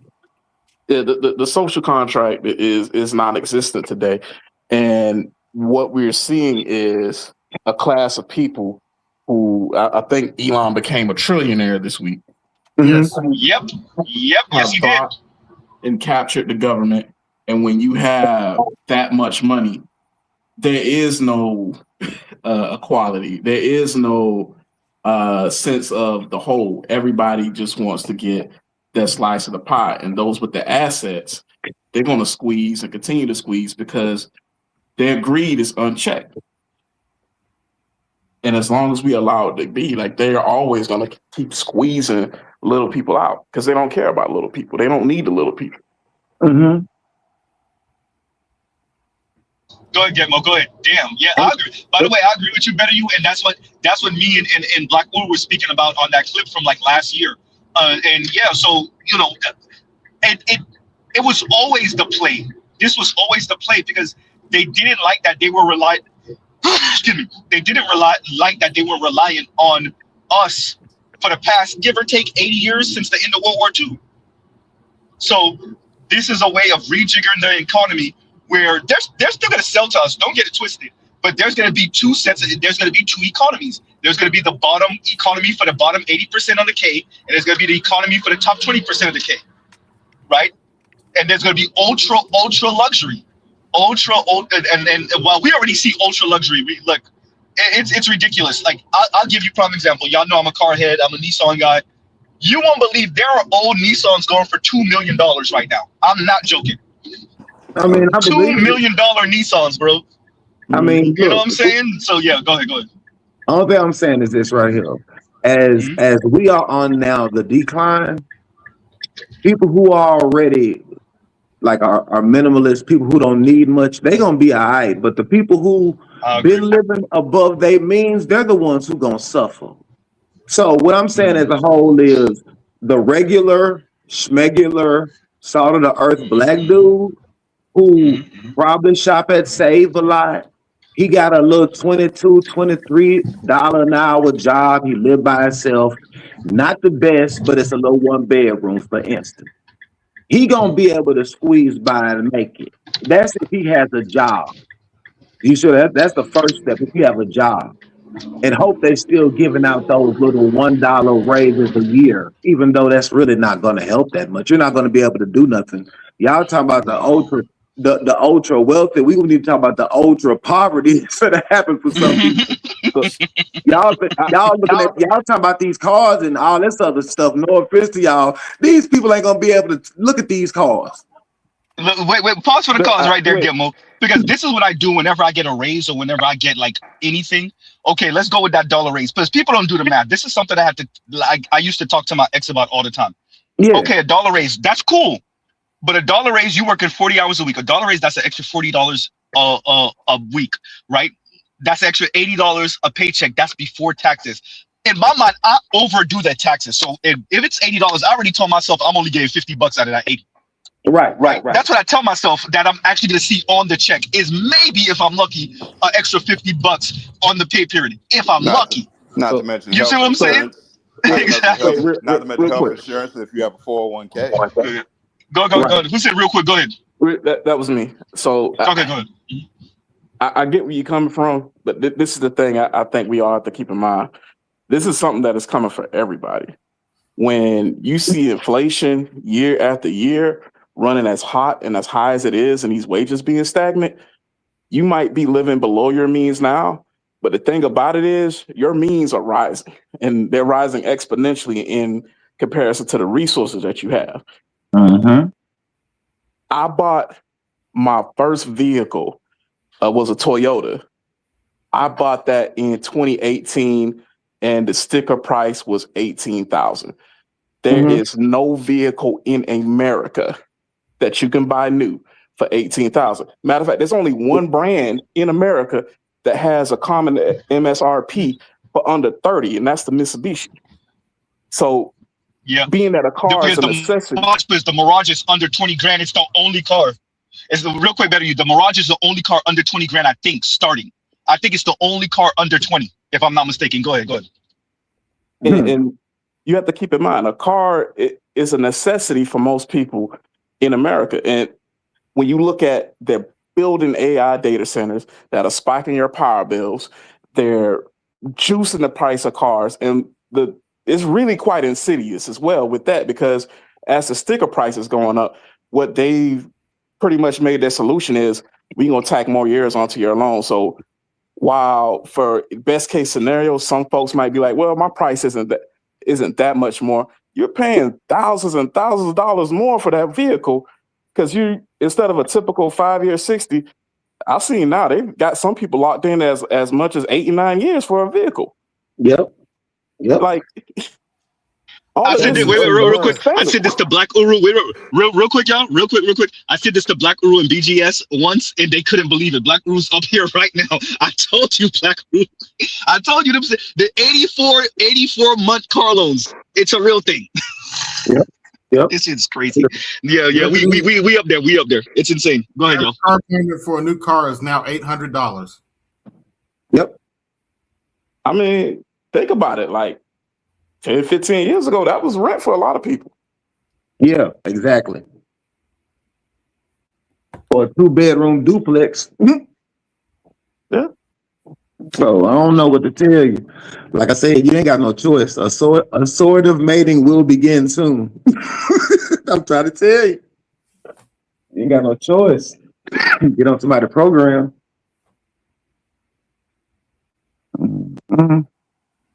It's gonna be interesting watching people women try to sell it, the other way around to get on their program and see how far that goes. Look that shit. Nope. You can't. It ain't gonna go nowhere. You gotta buy it. You don't. You gotta agree to it. Well, here's the I'm thing just with that get on their program. You know damn well that get on their program is going to involve fit. So the first thing men say is, oh, so 50-50 then. Mm-hmm. The very thing that y'all were so staunch, so hard up against about a year or two ago when men were saying 50-50. Oh, now you want to do 50-50. Ain't that you're gonna be real misogynist then. mm-hmm. Yeah. So you did all that crying and throwing diapers at the wall only to come around and prove us right. But it's different now because it's her idea now. Oh yeah, because it's her. Yeah, because it's her idea. No, it isn't. But It really ain't. we'll see. We'll see. I mean, think still about think, as to what Z was saying in that video, I think you're gonna have a lot of women going to have to be kicking and screaming, and yes, men will have to be prepared to step over, biases. Yeah, exactly. And that's fine with it. And I'm absolutely fine with it. Mm-hmm. So much for your autonomy.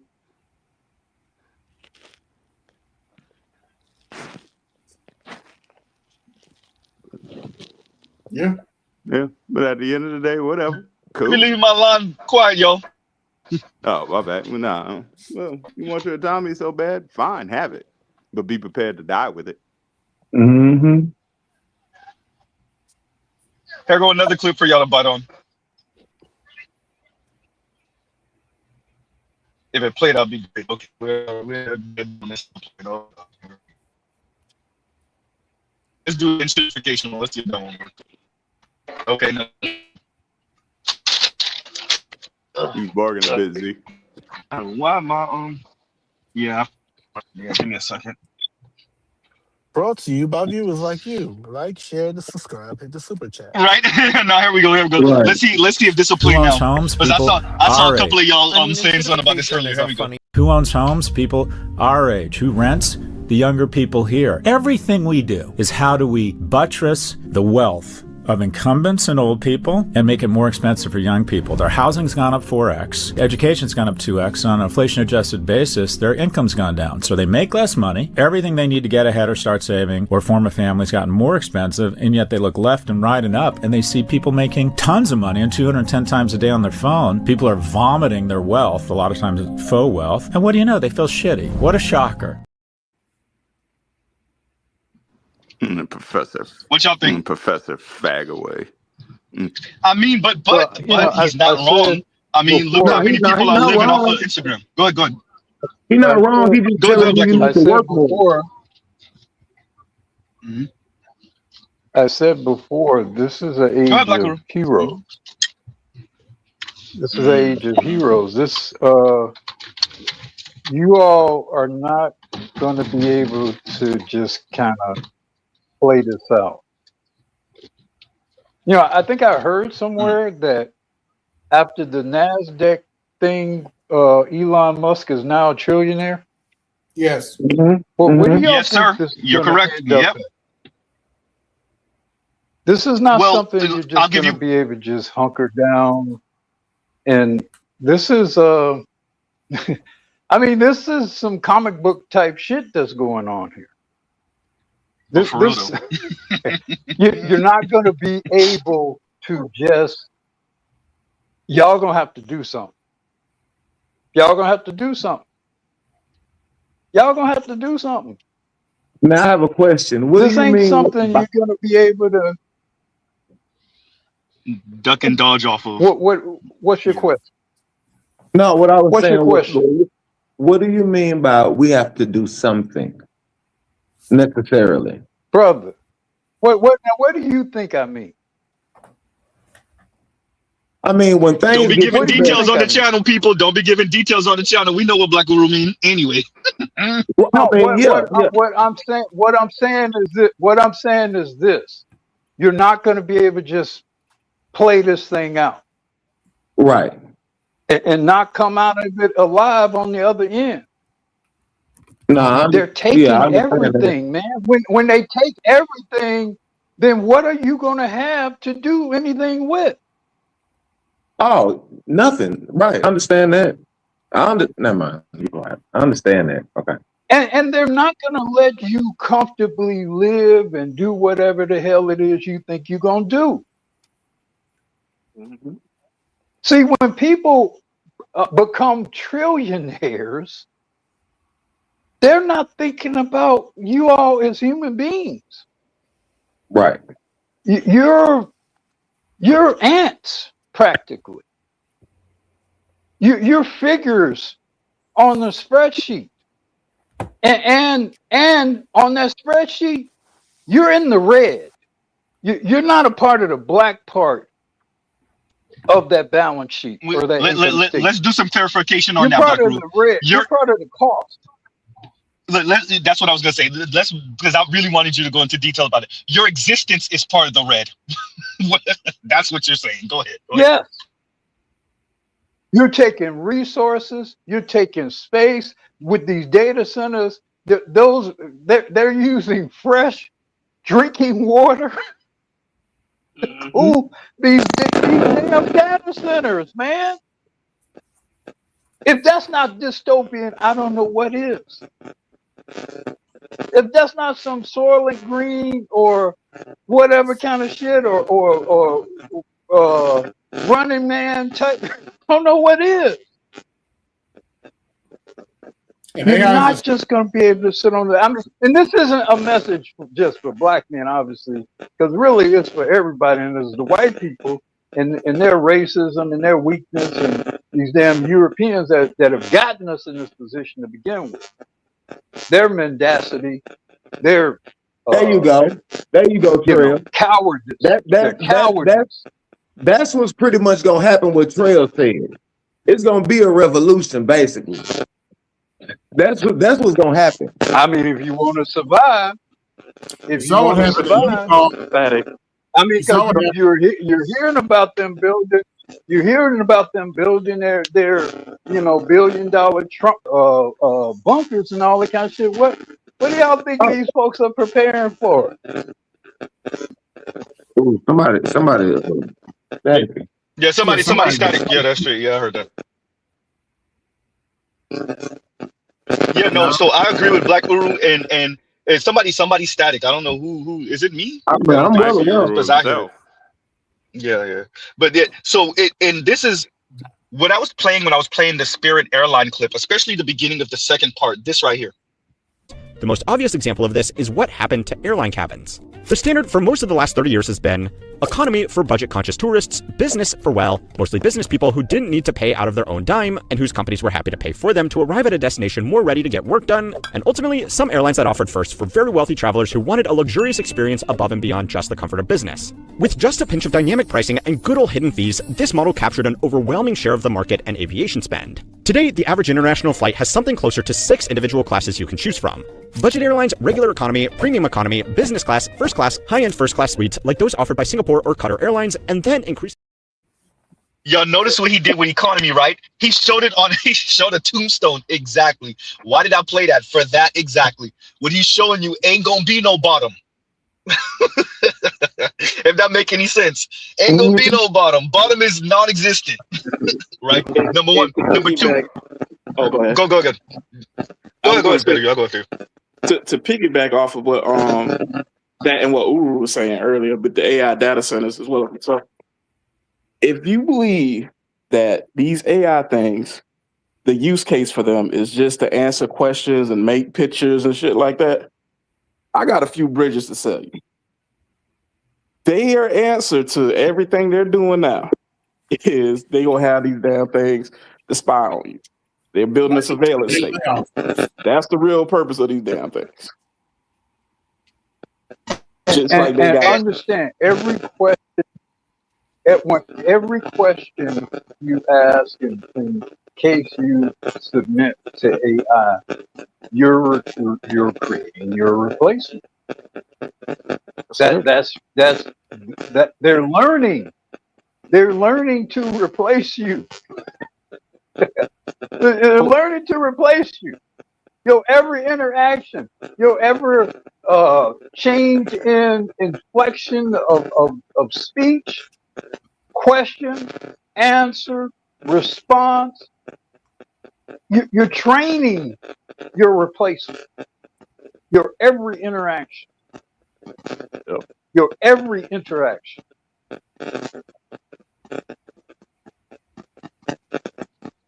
the clip that I played from TYT, the reason why I played it is because I wanted Anna to speak about how these apartment landlords and whatnot, they figured out, like I've been saying forever, that we don't need all these people. We don't need full capacity. We just need enough people that make enough money to cover the people that was going to tell us, oh, I'm gonna be late on my rent. And if we have enough people of those, if we have enough of those people, then we could raise rent on them to make up for the people that aren't here. Right.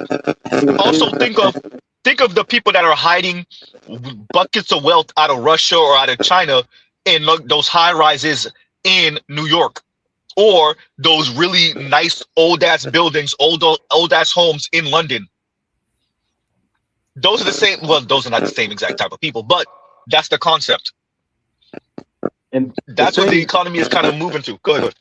The thing to keep in mind as well, in terms of who's driving this, you have the Peter Thiels, you have the Zuckerbergs, you have all of these, the common characters. And if you listen to them in interviews, especially Peter Thiel, somebody static.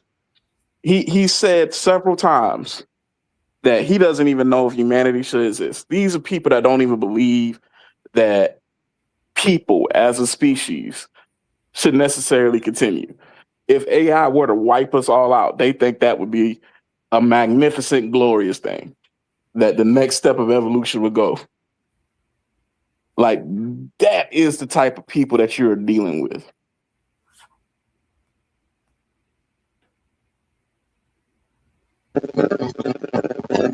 Well, that's why I said earlier, to them, it's just a math issue.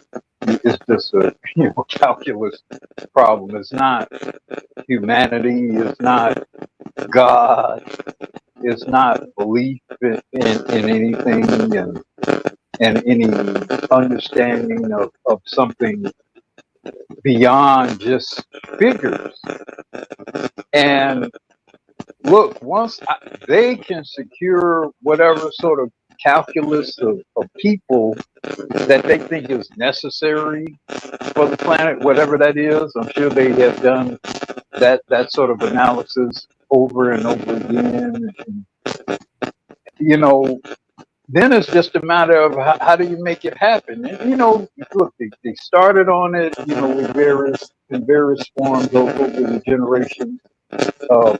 Population limitation, obviously.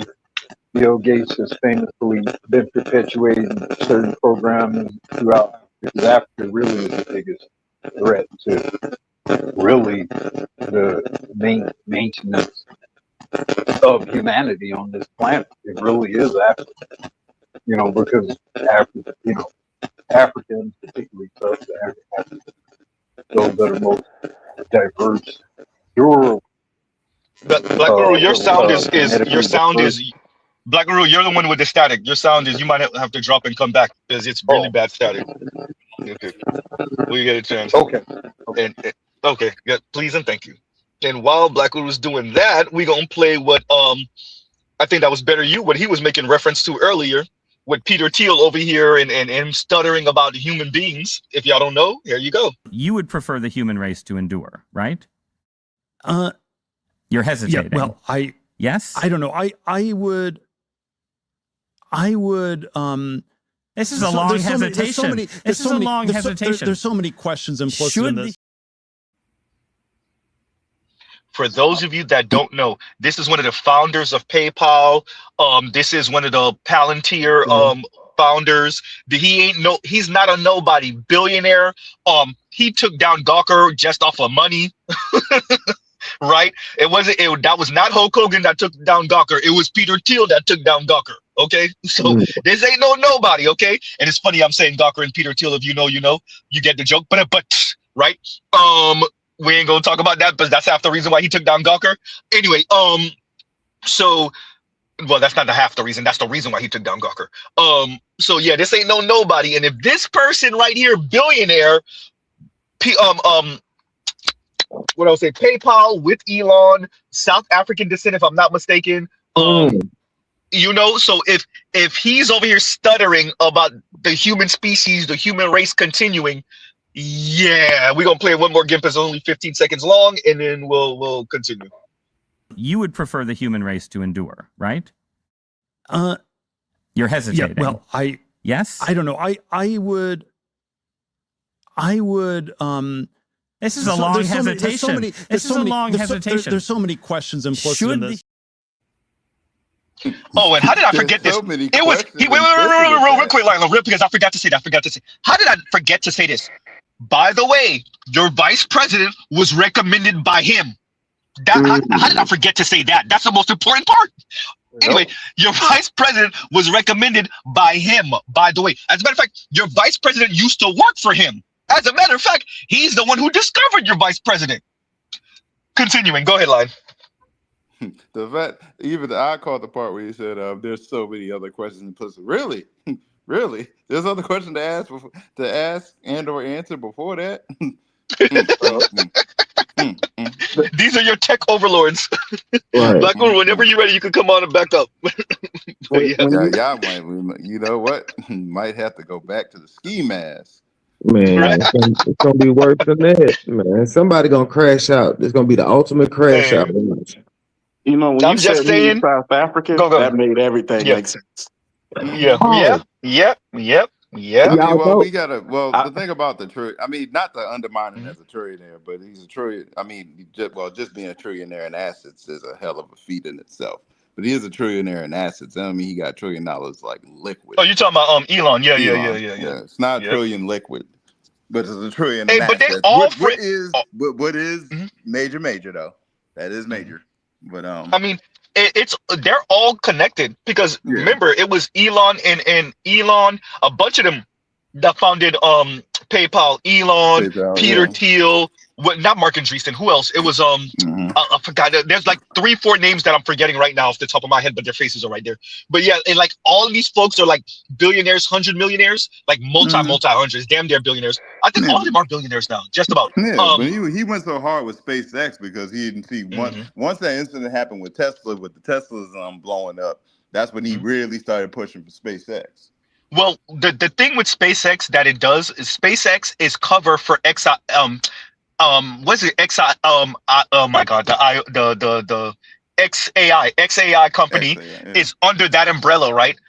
So pretty much what he's doing is like for him to like catapult above the AI companies, he didn't really hide it, but he hid XAI under SpaceX. So you could evaluate SpaceX, but that also gives XAI artificial boost and money in investment. Number one. Number two, it's also SpaceX is also, remember, I think that's the company that's supposed to be able to deliver military hardware just about anywhere in the world in a matter of like minutes. Yeah. Remember we spoke about that like about 2.5, 3 years ago. I think we spoke about that like 2.5, 3 years ago. Yeah. So I think that's the company. Ultimately, he wants to replace NASA. Yeah, I believe they provide Starlink internet as well. Yeah, that they do. As they used Starlink during the which natural disaster was that? When he used it for somewhere in America, and then I think he also uses it over the Middle East too. So yeah. No, I'm better use right about that. Yeah. And Dwayne Payton says, and thank you for the super chat. Like, share, subscribe, hit the super chat. I'm reading this a little late, but Dwayne says, "Hey Z, sorry for introducing her, but those videos with brain poison, bro." He's talking about Therese. No, we need women like Therese. We need people to know that she exists. Go ahead. We need to know people like her exist. So when shit really start hitting the fan, it's gonna be like you were saying. What was you saying again? Oh, would you like to retract that statement? Oh, you want to still stick with it? Okay. Just know we're out of life preservers. That's all. We're out of life preservers. We ran out. Somebody like her, I think we would have to see if she really mean all the stuff she say if shit was to hit the fan. Because a lot of this stuff is luxury beliefs. And I know. Just in our lifetimes, we're gonna witness how much of these people really meant what they were saying when there's no longer enough money and comfort and leisure to play out your luxury belief. You could talk that when people are relatively, air quotes, relatively comfortable. When the struggle get real, I know just knew. All I it know is a just stream who of to send to find consciousness. out how real she is about it. A Better you, stream of you're up. consciousness. Yeah. Yeah. Go. Say that again, Vince. Say that again. Yeah. I said all it is a stream of consciousness.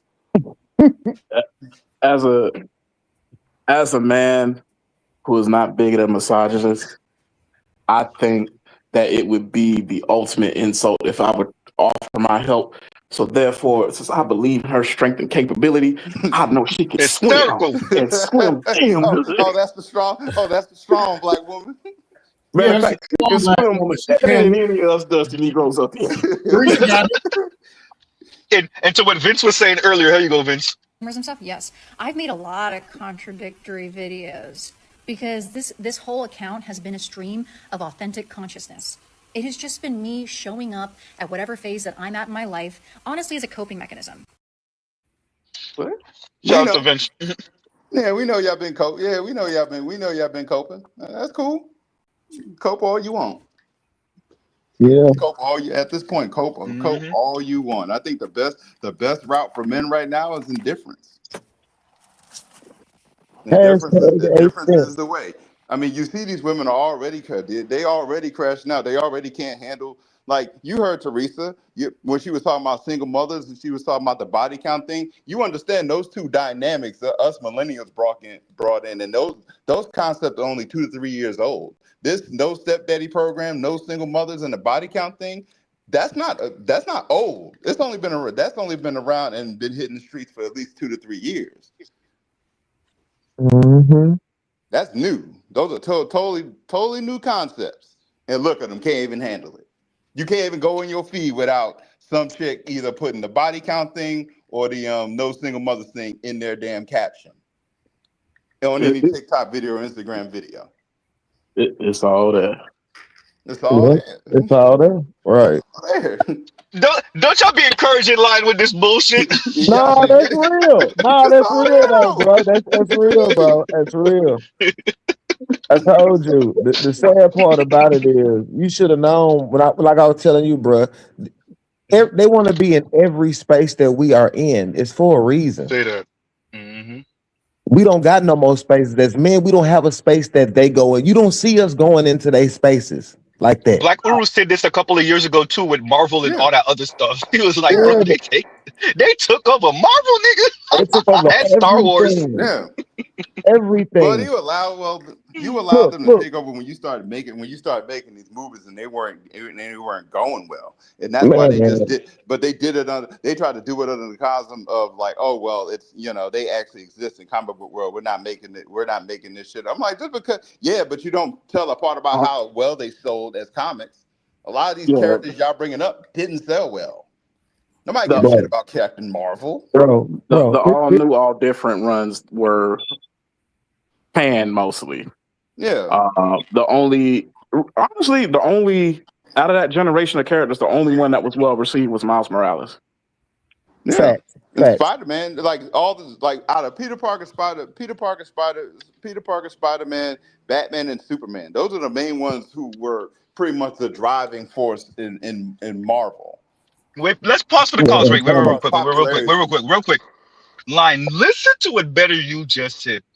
Out of all of those characters from the new batch, the one received the best was the Afro Latino kid. That was a boy. Yeah. Not none of these 120-pound white women who could beat up a fucking 250-pound linebacker built ass MMA fighter ass man. Not that. No. Little ass Miles Morales. Yeah. You see that in the movies. You see that in the movies. Outside of all the main characters you see, who's been the biggest star every time Is that me? come out? Line, you went out. Is that me?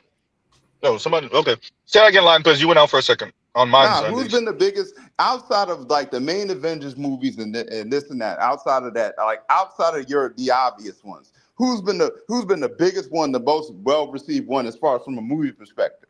Miles. Yeah. That's why why do you think everybody was mad as hell about the delay about the third movie, about the third sequel? People been mad as hell about that. Outside of that, no, nobody really cares. Outside of the Spider-Man world, nobody really cares. Hell, Spider-Man Brand New Day, I think it's still #1 at like the most views on YouTube, that trailer. Right. Anything Spider-Man related, and the minute they release that trailer for the new Miles Morales movie, that's gonna go up. I'll be real with you. I think part of the reason why Miles caught on the way he did was initially he debuted in the Ultimate universe, and basically he saw Peter Parker's final battle with Green Goblin, and then he got bit later, and he took up the mantle.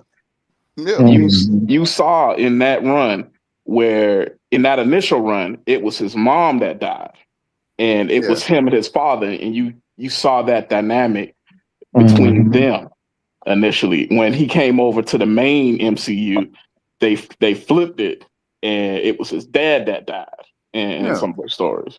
So I think that father-son dynamic, especially for a lot of the black guys who's in the comics, I think that did a lot to really get him over. That and the fact that he wasn't a Mary Sue. Like, he worked for his shit. Like, you saw that motherfucker take his lumps. Can I kill Miles Morales a second? Yeah. Happy Saturday, everybody. Yo. What's going on, bro? Yo. Yeah. So I don't know why people love Miles Morales like that, but I don't mess with this guy at all, even if he's black. How many black kids who's half Afro Latino do you know named Miles Morales? I mean, Miles, you could. I think Miles is pretty American. Morales. There's Miles Davis. Okay, all right, cool. Let's stay there. So the kid doesn't even have his father's last name. And we know that his father is present in his life. What kind of mess is that? What is Marvel trying to tell us? Why are you messing up the story? God damn it, Bruce Wayne. Nah, I'm messing with him. Go ahead. Exactly, but he's right. I've been wanting to kill him for a while. This is my chance. I don't know any kid's name's Miles Morales. If his name was Miles Johnson, I would agree. But Miles Morales, so his last name is his mother's last name. Because I've played the video game. His mother is somewhat Hispanic. So you're saying that although his father is active in his life, he still cannot carry his last name? Is that what they're telling us? Say that. Apparently. And I'm supposed to celebrate that as a win? No, I mean, you can always have. You couldn't expect Marvel to give us everything. Yeah. Right. You know what? I want all or nothing. No, well, in this case, you get nothing. Well, look, I'm gonna say this: in the video game world, they just gave us nothing because the God of War series is now taken over by the girl character who used to play on The Punisher and Daredevil. Her face is now God of War, so it's no more male centered now. Now it's female centered. I disagree with you. Oh man, I disagree with you at all. No. Faye is a very, very powerful character. Yeah, if you play God of War, the North Saga, you'll know that Faye stood her ground against Thor. It's true, but no one cares. Faye is not just something like that. Okay. Yeah, Faye is a very potential character. No one's undermining her power. The point is, no one gives a shit. Right. That's what I'm saying. Now you think? Hold on. Let me ask you a question. Do you think the guys are going to go, or no? You think the girls are going to support that and go buy it in masses versus guys who normally buy it in masses who've been supporting the franchise? I mean, if they do, let me be honest with you. The biggest consumers of video games are still men and boys. So that character right there, personally, I'll buy the game. That's me personally, because you will. But see, but you don't like Miles. But you don't like Miles, man. You tripping? I'm playing with you, brother. I'm playing with you. Miles feels forced. Well, nobody thought of Faye. Here's the thing, though, about this character. Let's be real about one thing. If they were to put it like this, before they decide to even develop the game, if they were to put it to a vote, who would you rather see in the next video game? Faye or Kratos, you know damn well where that vote would go. Right. Everyone knows that. And since your character is not dead, because the thing about this whole thing is you could have introduced this as DLC. This would have been fine as DLC. Or if you were going to do this, why didn't you just kill Kratos and Ragnarok? Right. Talking I mean, I'm about a gamer. wait, y'all. Talking about anime characters, video games, and whatnot. Louis on the Louis says, father Jefferson Morales, mother Rio Morales, son Miles Morales. So that's Louis addressing what you were saying earlier, Bruce. What are Wait, wait, wait. what are the Actually, odds that both of them have the same last name? So wait a second. they are Wait a second. ancestral. So they are incest now too. Is that what No, they're no, saying? no. No, No, go ahead, go ahead. Nonsense. Well, so Wait. Go ahead, better you, and then we'll continue. Go ahead. so I'm not as sure about the main iteration, like the main Marvel Universe iteration, but I do remember something about his dad and his past, and that was influencing the situation with his name, because his dad didn't want him to be associated with his past, because his dad was like some big criminal before he reformed and got his life together. Also makes sense. I will Is that one of them? So that's one of the iterations. Yeah, Because I think the other one. Okay. Yeah. they do the different ultimate. versions, different iterations because as what's the name said here, as Betty was saying, when Miles was first introduced, he was introduced in the Ultimate. And Ultimate is considered a different universe. Yeah. So he got so popular, they brought him into the main Marvel, one, and they changed certain things about him. So I got that original run from the Ultimate, but I haven't got too many of the main universe comic books. But at least I want to say in the Ultimates, that's why, or at least the why behind it, because and you even see it, like his uncle is one of his villains. Like they was thick as thieves, well, literally, but he had that past. He didn't want his son to bear his sins, in a sense. Yeah. But you notice how everybody else's solo movie or solo thing they brung out, because they have tried outside of Shang-Chi, like Miles Morales has been the most popular one. Oh, fuck yeah. Like they can't do anything else. That's why they have to bring everyone. That's why they bring everyone back, and everybody's fine with Spider-Man. It's Spider-Man. And let me address this. And KMS says, and thank you for the super chat. Like, share, subscribe, hit the super chat. KMS says, upper K equals keeping up with the Kardashians. Lower K equals keeping up with the rent. And he says, hashtag, where is it? We're so effed. We're so fucked. Yeah. We're so fucked. Look, let me see. I got a video for that. Wait a minute. Where we gonna play for that one? Where we gonna play for that one? Who owns homes? People our age. Who rents? The younger people here. Everything we do is how do we buttress the wealth of incumbents and old people and make it more expensive for young people. Their housing's gone up 4x, education's gone up 2x, and on an inflation-adjusted basis, their income's gone down. So they make less money, everything they need to get ahead or start saving or form a family's gotten more expensive, and yet they look left and right and up, and they see people making tons of money and 210 times a day on their phone. People are vomiting their wealth, a lot of times it's faux wealth, and what do you know? They feel shitty. What a shocker. Yeah, whatever, Professor Fag away, but then you'll still turn around and tell me ain't nothing. Then you'll still turn around and tell the Anne Marie's of the world ain't. Well, then again, no, that's not what you said. But you was trying to big her up, but you really weren't. Right. Let me read what Ainu said, because this is funny. And Ainu says, why is this so damn hot? And it's only gonna get hotter. Women renting U-Hauls this summer about to suffer. You mean renting U-Hauls to live in? To the back of them? Because I heard that. Like, people be trying to sleep in the back of U-Hauls. They're going to die in them U-Hauls. Knock on wood. They better stop playing. They knock on wood. You're going to die in that U-Haul. If you living in South Florida, if you're living in South Texas in a U-Haul this summer, good luck. And remember, too, you can't sleep in it with the tailgate up. Because the cops are going to see you and you're going to get fined and all types of shit. So, I mean, you got to close it. You got to sleep with that shit at least. Yo, what? Yeah. Ain't no waking up. You gone. Yeah, you out of here. Oh, hell no. Talk about hot boxing. You About a year ago, I came across like the most disturbing content on YouTube that I've ever seen, and it was several people who were living out of U-Haul storage sheds, and they were showing people like how they were living in these like 9x9 square boxes and trying to avoid being caught. Like it was sad as fuck, man. That's what what's his name was doing. The main character with you ever watch Atlanta?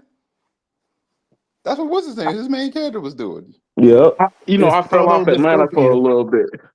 Yeah, bro. Go back to season 1. That's what he was doing before they actually made it. Yeah, they sleep in. He was living in pods. Boxes. Yep, van life. Look at this thing. Oh hell yeah! No, van life is a thing. We covered that. Wait, I didn't cover that on my channel yet. But go. Look at the girl from In Vogue. Yeah. Happily in her car. Okay, but you was on MTV. You was Don't You Wanna Be in a car? You ain't shit. Come on, bro. Oh man! But you know what was crazy to me? Her ex-husband, who wasn't famous, was telling her, "Hey, you can live with me." Wasn't he married now? But yeah, you can live with me. Hey man, that struggle. Look, we already knew. Like I'm careful to make fun of, or even to like critique too harshly the artists.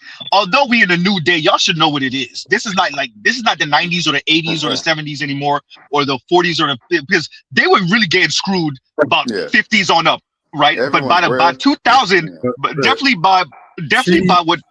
Go ahead. It was her, man. I mean, she was successful not just with En Vogue. She was successful with Lucy Pearl. Mm-hmm. You know, she was a very talented woman. She was probably the most talented singer of En Vogue, which is why she left En Vogue.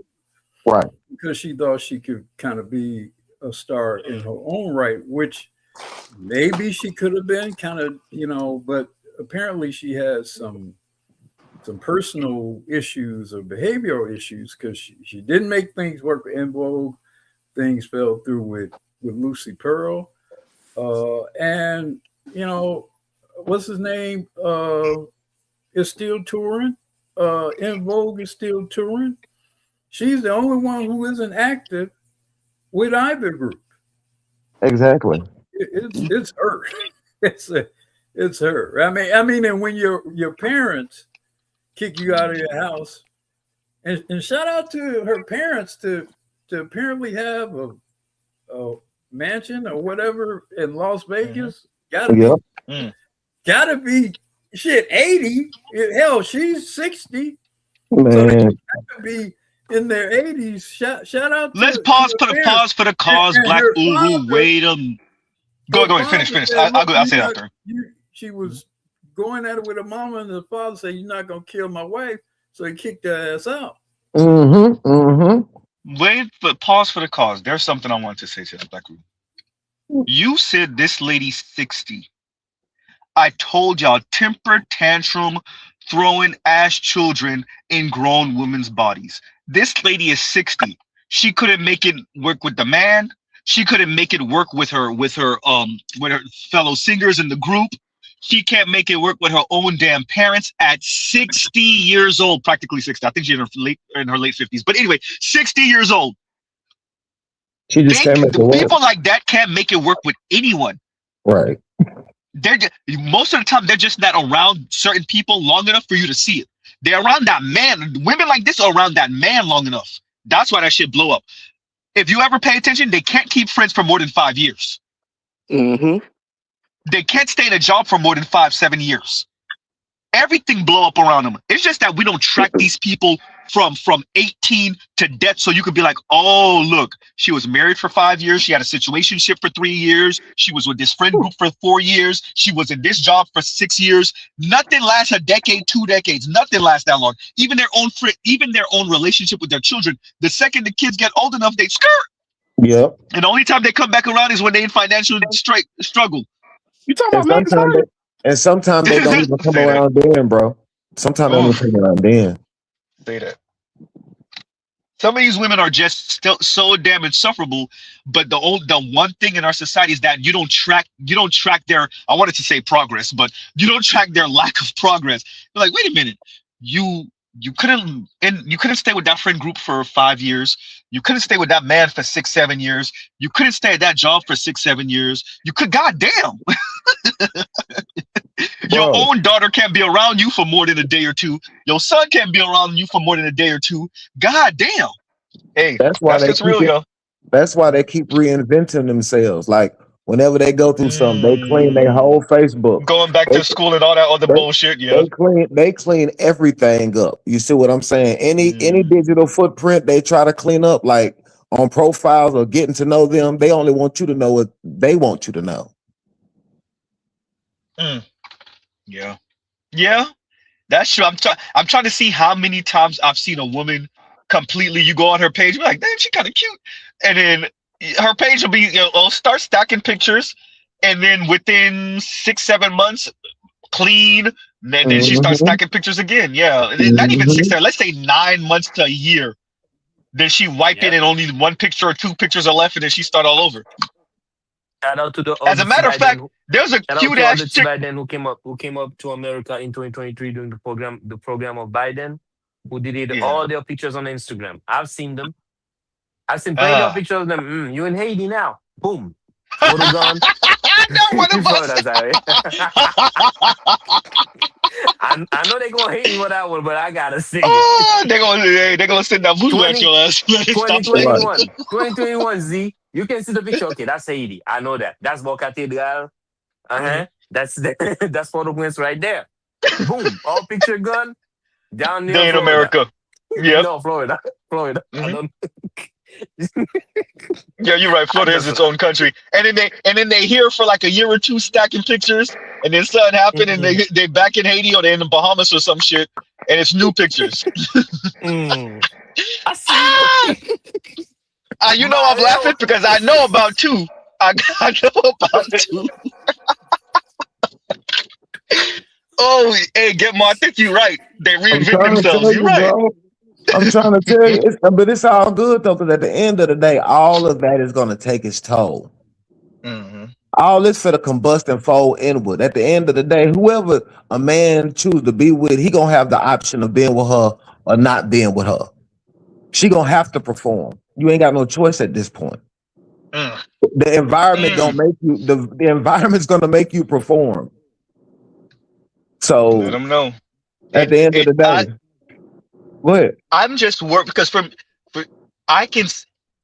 my fear, and it's a real genuine fear, is, and that's why I played the Peter Thiel clip, is these people really don't care. And it's one thing transitioning into what we are now, right? The luxuries, the conveniences, right? It's beautiful going into the grocery store on off season. Bitch, I eat strawberries whenever I want to eat strawberries.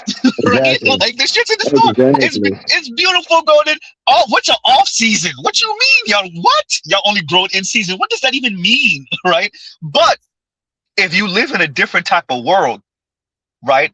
And like it's these things are gonna become luxuries, and you can still see it in the store. It's just gonna cost too damn much. Right? It might still even. I'm not even gonna say these things are not gonna be in the store. We don't know. They might be in the store. You can't afford it. Like avocado. That's a different world. Look like avocados. You know how high those things are right now? You imagine $20 avocados. How many are you gonna get? You see what I'm saying? I don't even no, fuck that. You ain't even eating avocados at that point. You want avocados or gas? Forget avocados. What the hell you talking about? You ain't even eat those no more. $15 for apples. let me throw this theory out here. Who did I say this to? Was it you, Lion, or was it Gitmo? I don't think it was you, Better You. No, I think I might. It's either one of y'all three. It's one of y'all three. It might have been Vince and one of y'all four. I'm sorry, y'all. I said this on a private conversation with one of y'all four. It was, I really do think this is degrowth. I think this is degrowth by another name. I said it to you, Better You. Yeah, we was talking about that. Yeah, that was like 2-3 to me. No, okay. This is tinfoil hat, everybody. This is tinfoil hat Z. Look, I'm gonna say I'm not even gonna use the word king just in case BGS pop up. I'm gonna say right. Well, right. I'm gonna only be right now. I'm gonna be using the word feel so I can hide behind the word feel. I really do feel like this is not really. I'm doing that. I really do feel like this is degrowth by another name, right? Because we could not continue with 2, 2.5, 3, 4, 5% growth. That's not this. That as a matter of fact, the economy is being held up by gambling and by AI stuff, and that's only 1% growth. Hey, I think Iran and all this other shit is some muhahaha. You will own nothing, be happy, degrowth shit that they're hiding behind. you know they didn't talk about they didn't talk about that money we gave Argentina either. Hey. Oh yeah. You know what? I forgot about that too. You're right. Didn't even mention the money we gave Argentina. Hey, guess what? I don't think he won the last election. Nah, I don't think he did. Yeah, I think he lost. I think he lost that election. They want him out of there too. Like the same problem we have with Venezuela, they got the same problem there in Argentina. Yeah. I do see this as degrowth. I wanted to know what y'all think about that because I see like it's not feasible. I don't see this shit as being sustainable. Go ahead, baby. No, it isn't. It's definitely not sustainable. Like this is the infinite growth fallacy of capitalism coming to its inevitable conclusion. For most of human history, economies have not grown. Economies have been in a state that's rather stagnant for the most part. You'll have some type of invention or process or something that kind of revolutionizes, and you will have a period of growth, and then you kind of peter out after a bit, and that would be the new normal. So you, like an economy in the 1600s had relatively little inflation.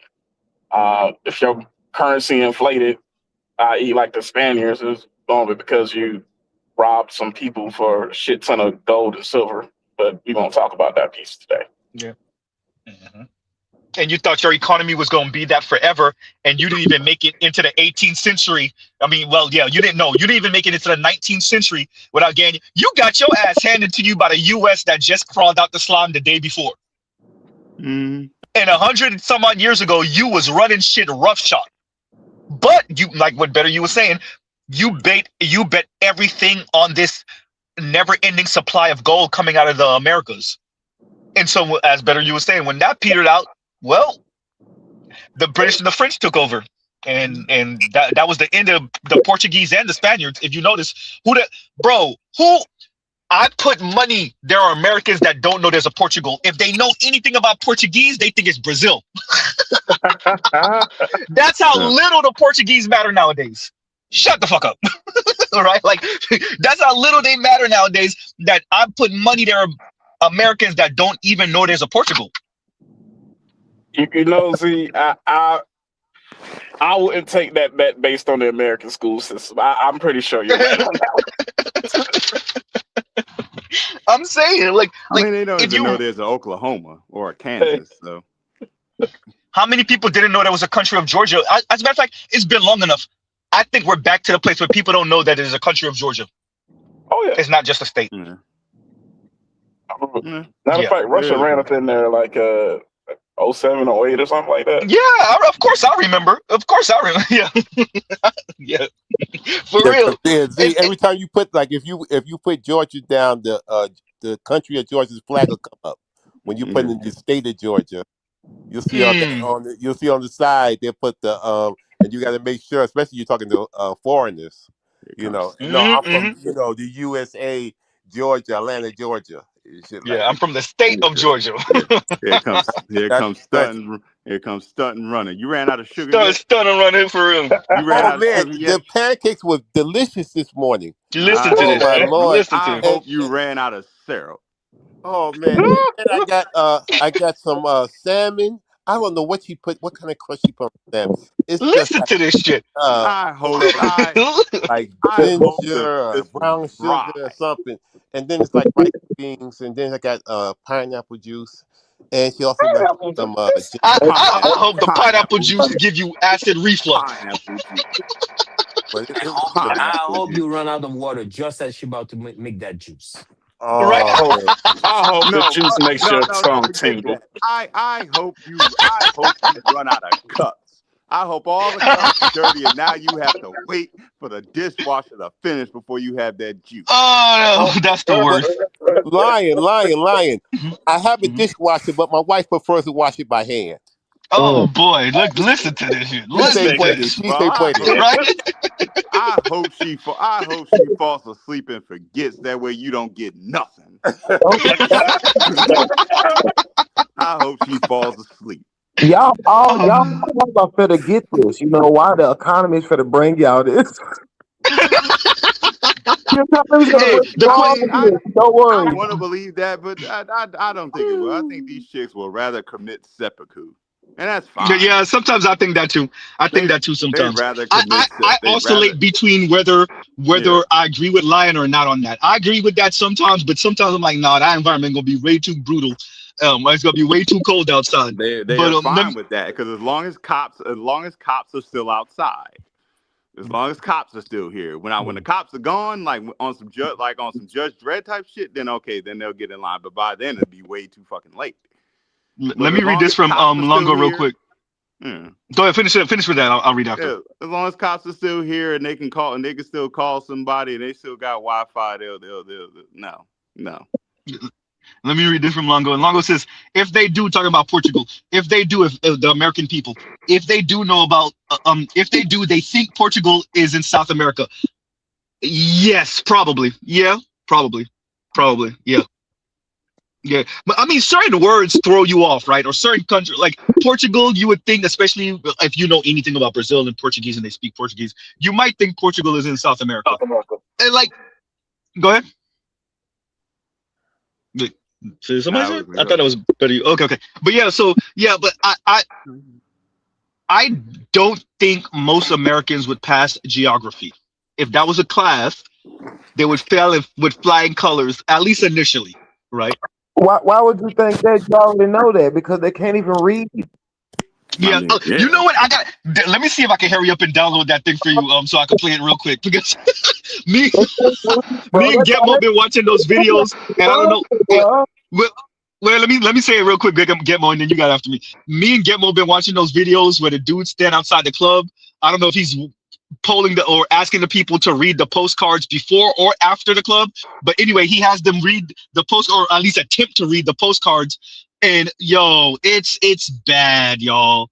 It's bad. These people can't read, man. You know he's only saving the ones that really can't read, but it's still bad. No, you don't want to watch. You ain't want to be in the military class. You watching these poor kids try and navigate a damn obstacle course. You think that's bad? Oh God. Damn. I mean, go ahead. Getmo. Just think about it. Reading something that we actually had to the point where we couldn't do it first is read. Mm-hmm. It's the small things. It's the fundamental blocks. They don't even want to do that no more. That's when it becomes a real problem. Well, Read, you can't get knowledge. You can't even think. Mothers rule the world to make their kids stupid. Think about the live chat. In a few more years, they can't even read the live chat no more. Probably not. That's sad, bro. That's sad, bro. You know what I'm saying? I knew it was bad when they took the actual learning how to tell time by using the hands of the clock out of school. They don't even teach that no more. You know it was bad when they got rid of PE. So did they start teaching cursive again in schools, or they still stopped teaching cursive? For all I know, they still stop. See, that's crazy work. Hey, man. Crazy work. That's why I said we devolving, bro. I write almost everything in cursive. My notes going back to pretty much once I got taught cursive in elementary school, I only write in cursive. My print is horrible now.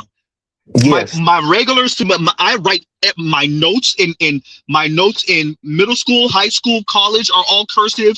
Everything I do is in cursive. I barely could write print. When I write print, I write slow as hell, and it looks like a mess. Because everything I did from that point on, I think I learned cursive in the 5th grade or something, 4th grade, and ever since then, cursive. Because that's all I write in. I refuse to get an Audible. I refuse that. I will always prefer reading the actual book in my hand. Yeah, I got one of the cards that they can't read. And the card said, the architectural preservation project required meticulous planning and substantial funding. And this guy couldn't read it. At the end of the day, like I said, it's gonna be odd around here. People gonna have to work together. They ain't gonna have no choice. Hey, Z. The only reason why I am able to let me go first. But no, but a black man, not my father, another black man, like an uncle of mine, he made me read. He made me do math. He forced me. He told me you cannot be stopped. You have to do this. He went. Don't cry. He told me no crying. I was a little boy. No crying. Get it done. And a strong black man being in front of me got me from going from the bottom of my class to the top of my class when I graduated in the 1% of my high school, because a black man came from Jamaica and told me I can do it, and you're going to do it. And wasn't playing. Was going to act like he was going to beat me up if I didn't do it right. Yeah. Now drink your flat ass pineapple juice. Okay. Watered down pineapple juice. Your watered down pineapple juice. Let me read this from KW Don. And KW Don says, and thank you for the super chat. Like, share, subscribe to the super chat. KW Don says, JD Vance doesn't get to be employee of the month, aka POTUS, even with the backing of the PayPal mafia. That's Elon and them boys and Peter Thiel and them, y'all. Besides, he is trailing Rubio in polling. We will see if and when the U.S. does to Cuba what it might do to Cuba. Let's see if that still stands. Let's see if that still stands, because Rubio is this was the plan for Rubio from the jump. So if he gets this done, and I'm telling y'all, I grew up in South Florida around these Cubans. Oh, do they want to get back like a they've been wanting to get back since 1950, whatever the hell. Yeah, was it 57, something like that? We've been wanting to regulate Cuba for a minute, so. Yep. We were waiting that for Venezuela. There's no scenario that Rubio becomes a nominee of the Republican Party. Oh no, I agree with that. That's not gonna happen. Yeah. And if JD Vance has the Trillionaire Boy Club backing him, he'll get that nomination.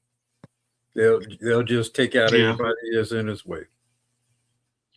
Thank you, KW Don. KW Don, I said 57. It's 1959. Thank you. Yeah. Since 59, they've been. Look, man. I grew up with the Rubios. Y'all seeing Rubio now. Y'all ain't seen Rubio when he was in the foam cannon party type joint. I'm not joking. Right? Y'all see Playboy. DJ Khaled Playboy before DJ Khaled. Yeah, like a lot of these people have let's just say Kamala wasn't the only one trying to. That's why I call DC the Hollywood for ugly people. Kamala wasn't the only one trying to do something wherever she could fit in, she'd get in, and in politics look like it was the door. She's not the only one. There's a whole lot of politicians that's not where they really wanted to start or be, but that was the door that was open for them. That's and political commentators, Ben Shapiro, bum ass. Right? There's a whole lot of people. We didn't forget about Clinton in that dress when those files came out.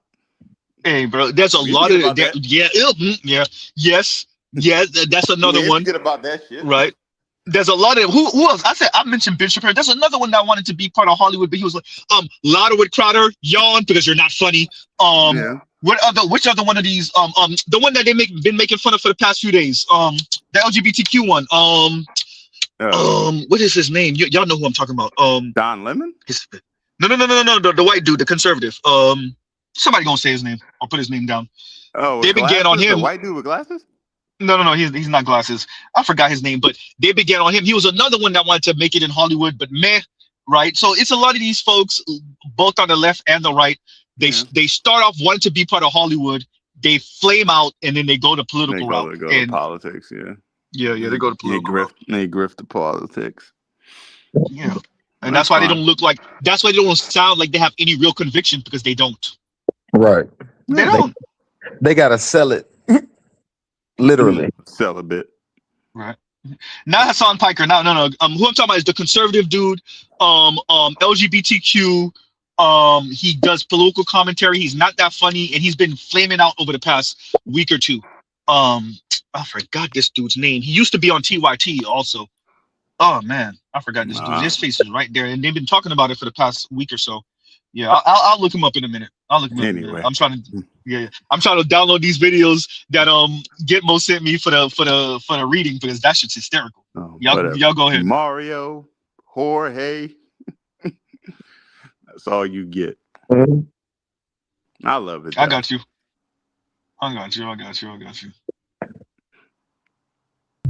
Mario, Jorge, Cartwright, Shang Tsung. We got a thrift store of leftover bitches. They're leftover because apparently it ain't enough niggas is worth a damn. Whatever. Point is, they leftover. We need you to come pick them up. No instruction manual. Figure it out. Sprinkle some white ice on it. Maybe, I've heard the white ice is colder. Sprinkle some white ice on it. It goes with everything. If you come within the next 24 hours, we'll give you a complimentary book on how to date black women for white men. That's a $4 value. That's never getting old. Man, that shit song took me out every time I heard it. That's never getting old. Never. I was crying the first time I heard it. No instruction manual. Figure it out. That's exactly what it's got to be, though. I mean, what it's gonna be is the one that we played the other day where that girl keeps saying, "Is that you? Oh, you thought I wasn't gonna be shit? Now you ain't shit. Look at you on the ground, and you still twerking in nothing. You thought you was in a car. That's the delusion. That was the girl. Yeah, at this point, let them live with their delusion. That's pretty much where it said, bro. It's no way possible. As long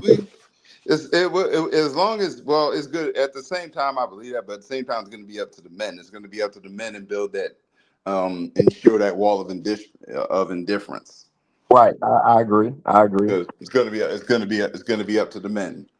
Because you dress like a streetwalker. Now you finna be literally walking the street. It's cool. Let them walk. Let them walk and let them think with their delusion. Let them be delusional. Because at the end of the day, I mean, yeah, the market's not going to support it. It ain't. That's fine. Because there's women. I just love the thing I found interesting is that because I was telling Z not too long ago, we got more and more women, trying to picking up their sword and going at some of these women, and these women are in the comments losing it, and it's hilarious. Yeah, because they turn on each other when we back up and take hands off the wheel. Let them fight. Right, they'll turn on each other. That's why I say every rule that you enforce, we ain't got to buy it. So what y'all gonna do?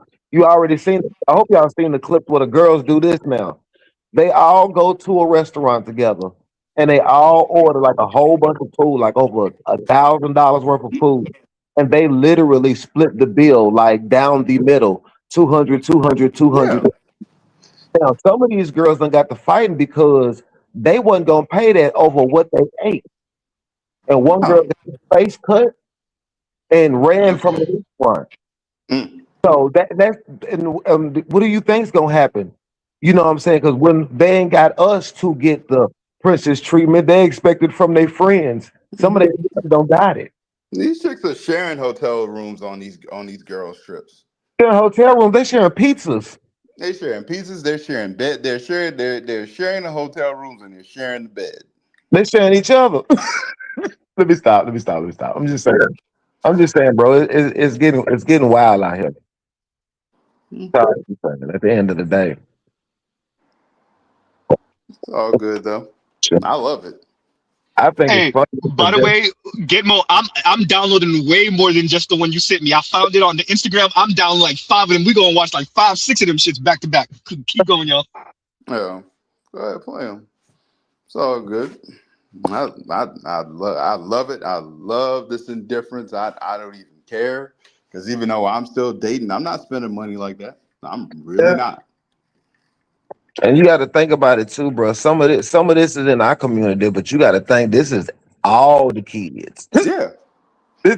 This shows you all this is going across ethnic backgrounds. So what you think? One of them. That's why I said it's going to be an ultimate crash out.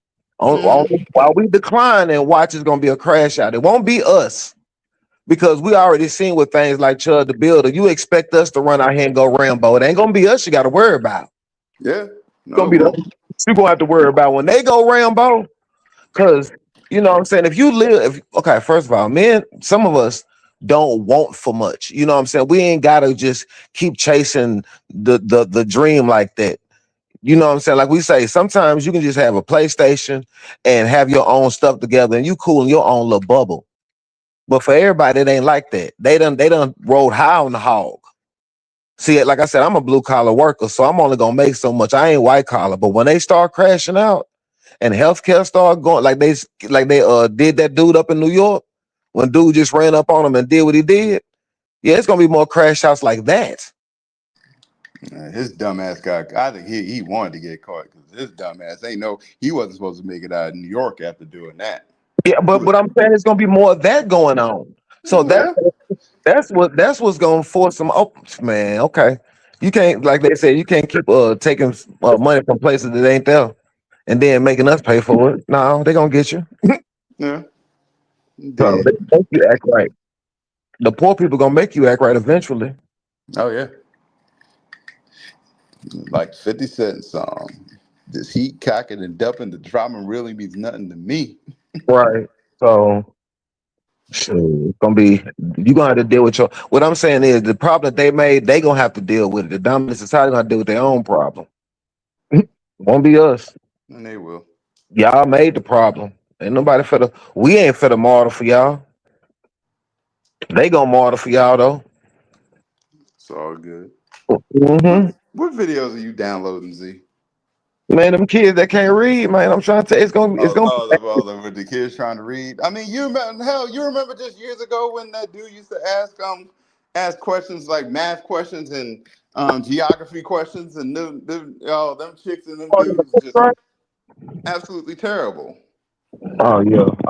I'm just saying it's more evident now. Like they was doing it in the school to the point where the school wanted the kid to take it off his page because it was making the school look bad, basically.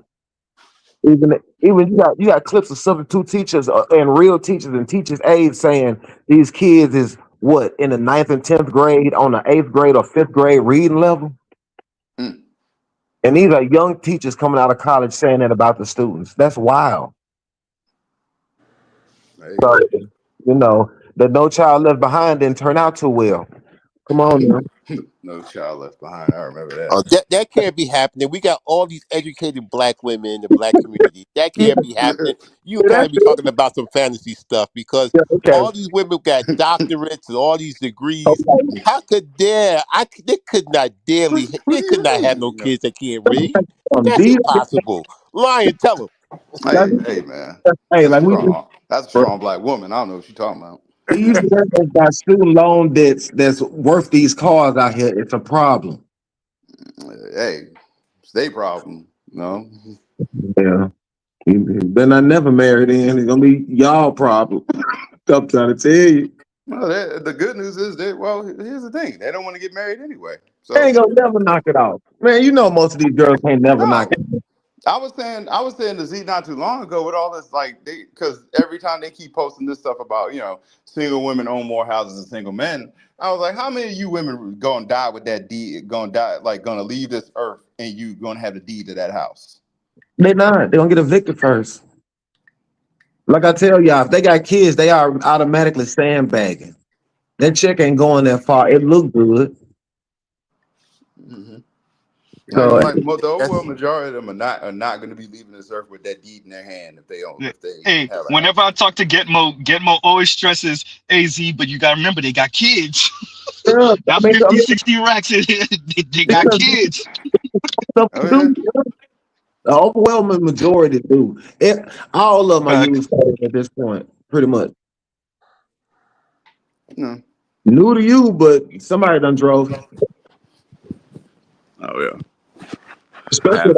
Especially the older we get. I ain't trying to be fucking honest. I'm being you got to deal with it. Yeah.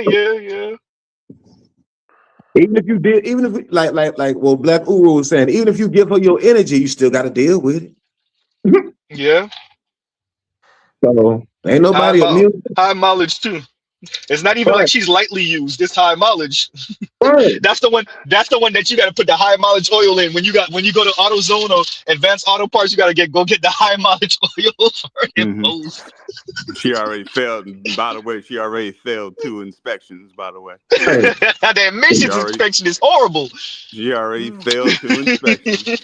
You thinking this all brand? No, she definitely failed 2 inspections. Now that's funny. Hey Z, the timing's off. The timing's off. The spark plug's not sparking like it used to. Yeah, spark plugs ain't connected. Hey, that's the one where it for anybody that ever see when cars are sputtering, that's what what Turner Runner talking about. When the timing's off and the car's almost like it's bucking. It's like and it's just bouncing up and down almost. Yeah. Hey, but Turner Runner, they timing do be off. Yeah, the timing be off. That's hysterical. Bro, that's funny. You live heavy ass rattling because the belt need to be replaced. No, the squeaking is the belt need to be replaced. Yep. Oh, the ladies that can get hit with belt. Anyway, but the belt need to be replaced. That's why they be squeaking. That's squeak. Yeah, or the pulley sometimes. It might not be the belt. It might be the pulley. Yeah. You in Florida. They have commercials on the radio talking about Strax rejuvenation. Yep. Yes, they do. The fact that you remember that. Yeah, you rap. Yeah, yes, they do. Yes, they do. And they still play them, by the way. That was over what? 8 years ago at this point, 9 years ago. They've been on that type of time. So you go get a used car, they might go do whatever. But no. You know what they're gonna do? They're gonna reupholster that interior for you though. That interior goes. Exactly. That's fucked up too, because I'm dead ass. I was dead ass on CarMax looking at GMC trucks. Like I tell you, I was dead ass looking at GMC trucks. Like go ahead. But look, Lion, you in the South now. You in the South. If you get a kid from a baby, he gonna be a Southern baby. So go ahead and get a truck. Go ahead and leave that little Integra alone. Go ahead and get a truck. Just go ahead and be a Southern boy. I'll think about it. Fuck all that New York Northeastern shit, nigga. You turned in your car. You in the South now. I'll think about it. I want to see what the housing market looks like first. Well, you're a transplant now. We accept you with open arms. Oh, well, I had to come down here. I'm not staying up in New York with the expensive ass. Hell no. Even if the money I make, I'm doing much better in life now. You will never ever catch me across that northern state line. Ever.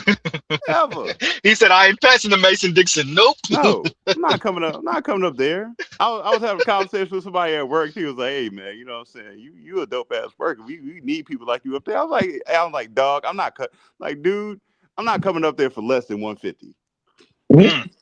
No, I'm not coming up there. I was like, I'm not coming up there. Sorry, I already know how y'all are. And he was in VA. I'm like, once I cross VA, I know that traffic is atrocious. Let me do this, y'all. Here you go. So I'm gonna start off with the first one. We'll critique it, then we'll move on to the next one. This one is funny as hell. We're gonna start off with the cursive first. and then we'll move along to the reading. Here you go. Read this word. Zelma. I learned cursive in 3rd grade. Read this word. Hey, the word up on there. You gotta go to another card. Read this word. This cursive? I can't read cursive. It's a Z or a Q. You tell me. What that say? Yeah, yellow. Read this word. Your spelling sucks. Read this word. Corella. Corella. That's a J. Yeah. I don't know cursive. Read this word. Read this word. Crema? Spromo? It said crema. Jarella. The next word. That was just a hard one. Read this word. Yelra. It's in like Spanish. What the f is this? Read this word. Mama? What in the world is it? It's like a loop. Cursive. It's cursive. Read this word. Is that in a word? Read this word. What is the first letter? Read this word. Zalero? Selena. Helpra. Read this word. Cursive, that's what this is? But what is it saying? I'm asking you. I do not know. Read this word. Pellegra. What's the first letter? Y or G? It's a Z. What has stripes? Zebra. Bro, pack us up. Pack this shit up. DeVito, you two ahead of the game. I didn't want you to say it yet. I saw it immediately. That was because that was the first thing I looked at. I looked at the first letter. I'm like, that's a Z. Look, and I just I'm like, so the one letter I don't write in cursive when I write cursive is my Z's. I write my Z's in print, right? Yeah. But even bro, when I was watching this, I was like, these niggas really don't know how to say zebra. And by the way, his cursive is perfect. It's not too scrunched. It's perfect. So it's not, oh, your handwriting. No, bitch, you can't read cursive. No, you can't read cursive. That is exactly how it is written when they taught you to write in cursive. I want to pause for the cause. Exactly like that. I want to pause for the cause and acknowledge what Lion said right when we got off the video. He said, pack us up. Pack us up. He said, pack us up. That's it. That is it. That's it. Nope. It's a wrap. Hey, let me just say this. Black Uru, it's going to be real hard to start that revolution with these niggas can't read cursive. Heroes. These niggas can't even read a Z. White and black people, by the way. White, black, and Latino. And none of them motherfuckers can read cursive. All of them. We fucked. That's what I mean, the video, though. Because it was Go ahead, Black Uru. Go ahead. I think to be fair to young people, they're not in a world in which cursive writing has been used. I mean, when I was younger, right, a lot, much more cursive writing, much more cursive writing. First of all, none of you guys are writing letters. Y'all are not sending letters. When I was young, man, I might have been writing and sending letters, 3-4 times a week or more. You had family members here, family members there, friends here, folks away at college. We were constantly writing and receiving letters. And most of the writing was done in cursive. So you definitely were going to learn. And for y'all who don't know, the word was zebra. You would definitely know and instantly know what you're looking at. But so look, I believe in the utility of things. I don't believe in scolding young people who do not have really any real purpose for cursive writing. These are people who come into a world of computers and smartphones and et cetera. It's just not the same utility that it was really 35 plus years ago. Because really, I mean, the value of cursive writing probably dropped off, in really the early 90s, really. In the 90s, yeah. Yeah. I'm still writing cursive. Yeah. But, well, I mean, that's wait, because this is funny. Black Uru, if you don't mind reading Indigo's comment, please and thank you. Because it's funny. You want to hide something from a ninja? Put it in a book. Want to hide something from a Gen Z? Write it in cursive. I'm sure. No. Real shit though. Y'all laughing, but it's the truth. You see, it is. It's really, is really the truth, and that's really diabolical when you look at it. Think about it. Yes. Back in the day when I came up, and like I said, I know I'm older. You know, I'm 79. So they taught us with precision how to do the shit. 79 as in the year he was born, not the age, y'all. Yeah. Gitmo's But I not mean, 79 years old. you know what? Go ahead. You want to Wait, be fair. like, let Gitmo land with that, and then you got it. I promise. Go ahead, Gitmo. They taught us to do that with precision. You see what I'm saying? As long as you don't pass it down, just like these hoes don't pass down cooking and everything else, you see how we evolve. We still deep evolving in the process. Now, I do see what Black Uru was saying because it makes me kind of feel bad. Yeah, it is slick marking and tripping off of it, but now we're not doing nothing about it either. But as like, well, some people. I mean, if you done talked about me for the past 10 years and made me feel disenfranchised from my own community, and this is the product, I'm not in a rush to really just run out there and start writing letters at this point. For real, for real. I mean, that's fine, but we can. You know what? I have no problem updating you with my job background. These are the same, but these also are the same people that don't even know how to clear out their cache in their browser since they love being on computers so much. Nah, I agree with you. You want to make an updated version of that? Say cursive don't count because they don't teach it much. I'm like, yeah, but these people are always on computers and don't even know how to clear the cache out on their browser. That was the beginning, everyone. Oh, we have more where that's from. That's true, bro. She was sent how to clothes that were extraordinary that someone gouged. Was that close? Hell no. Read the index card. The deity had a wait, are you just trying to fuck me up? The promotion of the impending Cataloscopist event. Read the index card. The deity had a promotion of the impending cataclysmic event. Read together. The deity had a promotion of the impending Cataloscopist event. Read the index card. The dog's unwavering loyalty exemplified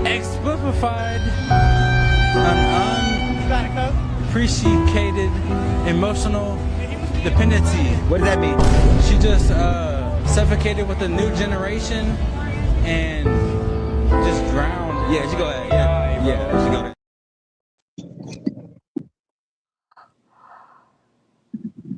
Yeah, what y'all thought? And that was plain English. I don't want to hear it. That wasn't even current. Look, that was plain English. The thing that gets me with this is not. I'm going to what Black Uru said. The reason why this was funny to me is because these are often people I have conversations with about a myriad of things. It's not the cursive, because I knew the other videos I downloaded, so to bear with. But it's not the cursive. It's the fact that you have conversations with these folks, and it doesn't necessarily translate that just because you can't read cursive or write it, or just because you can't read this simple ass postcard and can't say deity or exemplary. I get it, but cataclysmic, yes. And then what ends up happening is you're having a conversation with this person about something geopolitical, or not even geopolitical. You're tying the price of gas to the price of oil to Iran, and they bring up Trump. Just say Trump. And then Trump. you could see and by the way, what I'm saying right now is real conversations I'm really having. This is not just no internet stuff. This is offline, and you could see the boredom in the people's faces. I'm like, bro, is it me? No. Go ahead, y'all. Go ahead. No, it's not. Yeah. No, it's not. It's over. No, that's terrible. That ain't gonna make it. Ain't gonna make it. No wonder military recruiting at an all-time low. Yeah, all this is bad, bro. Don't nobody want to do nothing. I mean, some of them they can't do nothing, but you know what I'm saying? Like they're not. They can read, and I don't want to hear it because those are the same kids. I bet you they can read that slogan on that club they were in front of. They can read the title of that club though. That part. They can read the menu. They can read the menu. They can read the menu when they go to that bar. That part, bro. But I'm just saying, bro. But all that's gonna come to a screen. Wait. Get more. Maybe not. Wait a minute, Lion. Maybe they can't read. It's just those words are familiar because all the bars sell pretty much the same drinks and the same food. You see what I'm saying? Familiarity. And by the way, they'll glance at the menu and be like, I can't read this shit. Hey man, let me get Shirley Temple. But remember, was it? I can't remember what we were watching or listening to, and it said like your average American is like ninth grade reading level or whatever. Even in comprehension, I'm trying to look for what I'm really trying to look for is he has some where he it's not about reading, it's about comprehending, and he wants them to reinterpret it or say it in a different way what he just read to them or what they read. I'm trying to find those videos, but he did this in that form also. And that's the part where that's the part that I really want to show Black to show it's not even the cursive or the reading. It's one thing it's bad enough that you can't read. Okay, that's bad enough. But if I'm asking you to say this in a different way or so I could test your comprehension, that's frightening. Why is that frightening, everyone? Because Peter Thiel got J.D. Vance a heartbeat away from the presidency. That's why. That's why it's scary. because you don't even appreciate threat. Like it let me know that you're living in a country where Elon Musk just became a goddamn trillionaire. Where they sent out Jeff Bezos to justify the fucking K-shaped economy and the wealth disparity in America. They just sent him out there. That was last week or the week before when he did that interview in the warehouse that he never visited.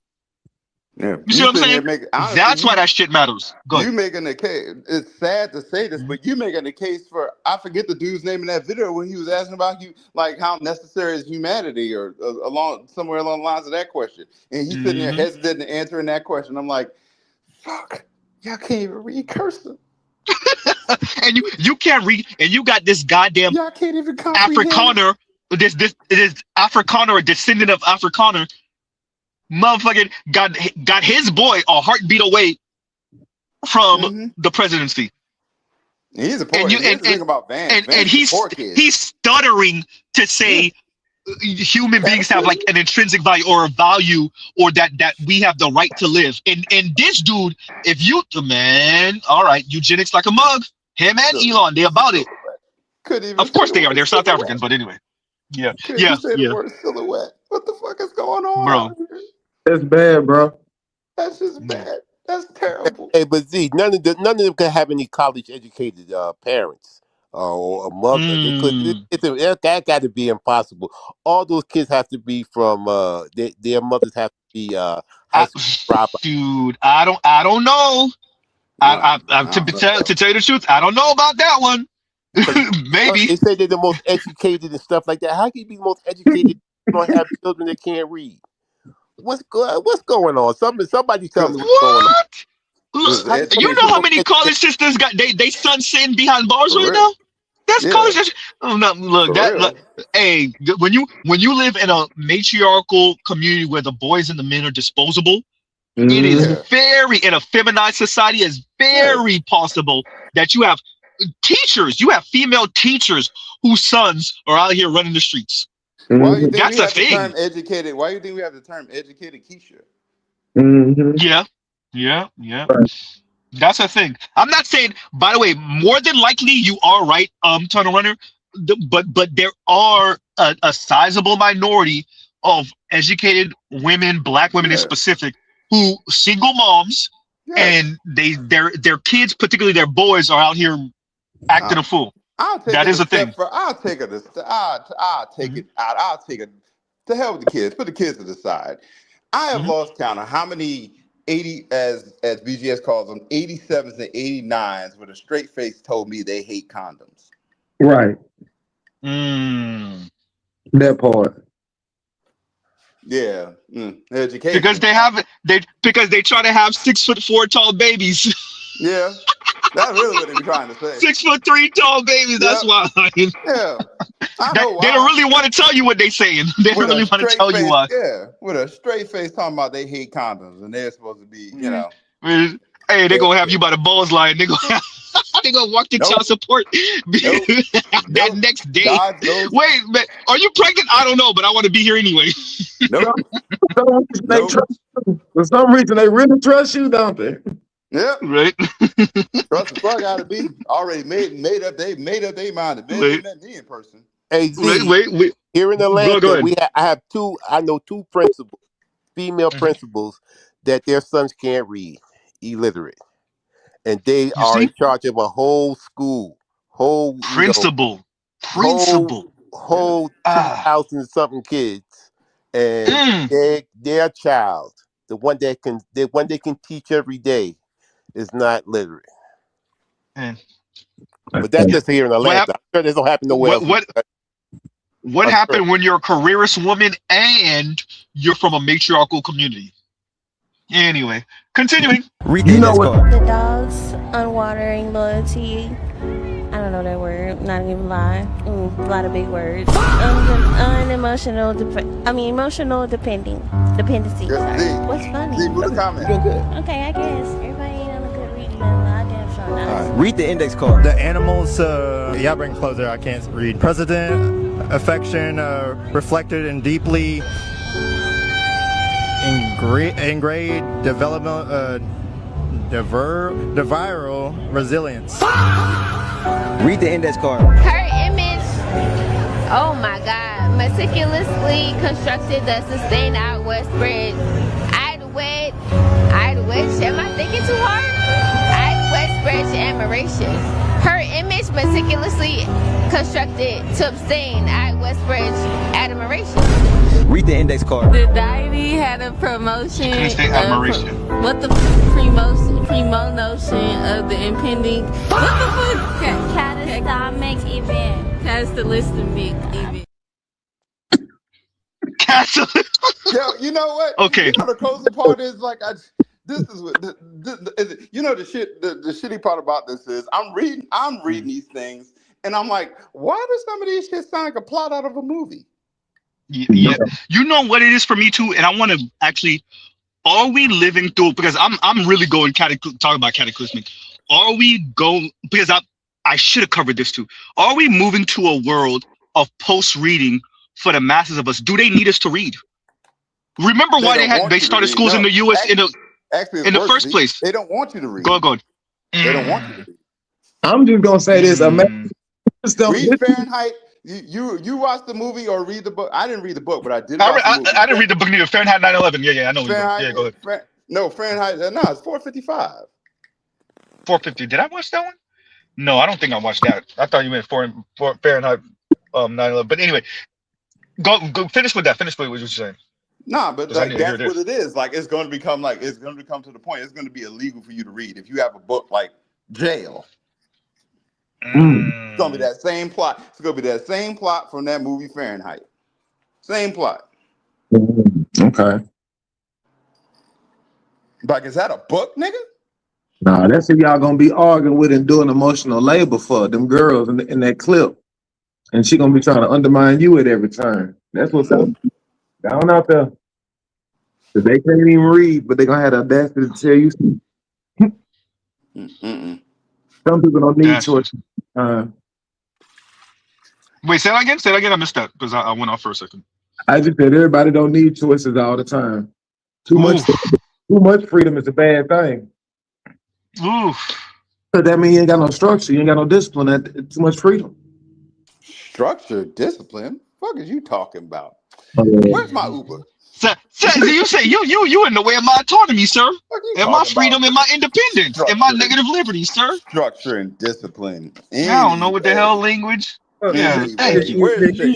The issue have my food. The issue isn't freedom or having too much freedom, as much as it is the requisite balancing of risk, reward, investment, or sacrifice for that benefit of freedom. You know, it's one thing to be free if you're willing, for example, to bleed for that freedom, then you've earned that freedom. But if you're being free to do whatever you want to do and not being made to bear commensurate costs and risk and sacrifice for that freedom, that's the real problem. It's not the freedom itself that's the problem. It's the requisite investment in the material, goodwill, financial, perhaps even biological investment in what's necessary to facilitate that freedom. That's the problem. That's the real issue.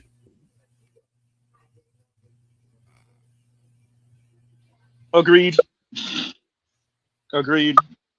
An educated man is unfit to be a slave, so they stopped educating. Yeah, and shout out to Compassionate. Shout out to Compassionate. What I love about the video, yeah, you too, Brad and Nathan, y'all too. Mm-hmm. Thought y'all, Oh no, thought y'all was above but it too, huh? this was always gonna happen this way. This was the warning. This was the Moynihan Report warning. This was the warning from our black scholars coming out in the 1920s on up, actually plantation on up, is what they were saying. Hey, y'all white folks, y'all think this is gonna stop at the doors. Y'all think this gonna stop at the slave quarters. It's not gonna stop at the slave quarters. It's going right into the big house. Coming to y'all too. Yeah, it was always gonna get into the big house. You know what I wish he would have done before he had them read? I wish he had asked them what was their highest educational attainment. That would have really been informative. That would have really highlighted how fucked up things really are. Yeah, that definitely would have. Yeah, that definitely would have. Yeah, that definitely would have. Yeah, been over. Yeah, I wish he did that. Oh, let me see, because there was one that I really want to play, but I don't know why it's not coming up. Let me see if it's this one. Wait a minute. Read the index card. You think I can't read? She wear a stiletto. So I wanted to start it off with that. That's the video I wanted to play from the beginning. First of all, she's attractive. Secondly, she starts off with "You think I can't read." We'll see. There we go. Read the index card. You think I can't read? She wear a stiletto. Oh, okay. Restart. Of clothes that were extraordinary, but somewhat gotch. I don't know how to read. Read the index card. Her image. Can't say gauche. Nigga? I don't know that word though. Sound it out.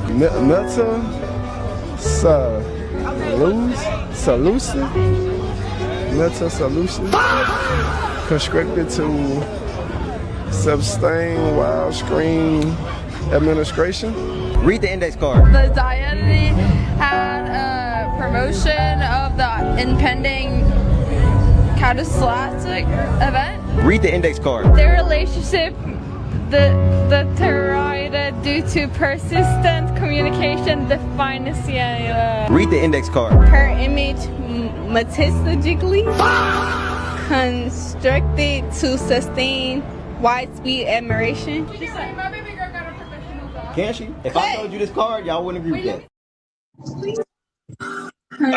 Go ahead, y'all. Go ahead. That first girl was such a way. She was attractive and she was arrogant, and then bluff. But what's that saying I keep telling y'all? She's attractive until she starts talking, or in this case, starts reading. I'm gonna tell you something. Those are good. Those are good genes there, but just make sure you raise the kids. Yeah, like the kid gotta be in your house. To me. Leave the educating part to me. We will not look to you for that. Yeah, you just breathe. Lord. Yeah. Lord. It ain't go just make the eggs. Go make the eggs. Go make the eggs. Bro, you don't understand though. It ain't just that too, because some of these girls, I ain't trying to be funny when I say this. Girls that been diagnosed and they pretty retards, bro. Don't play no games. They on spectrum too.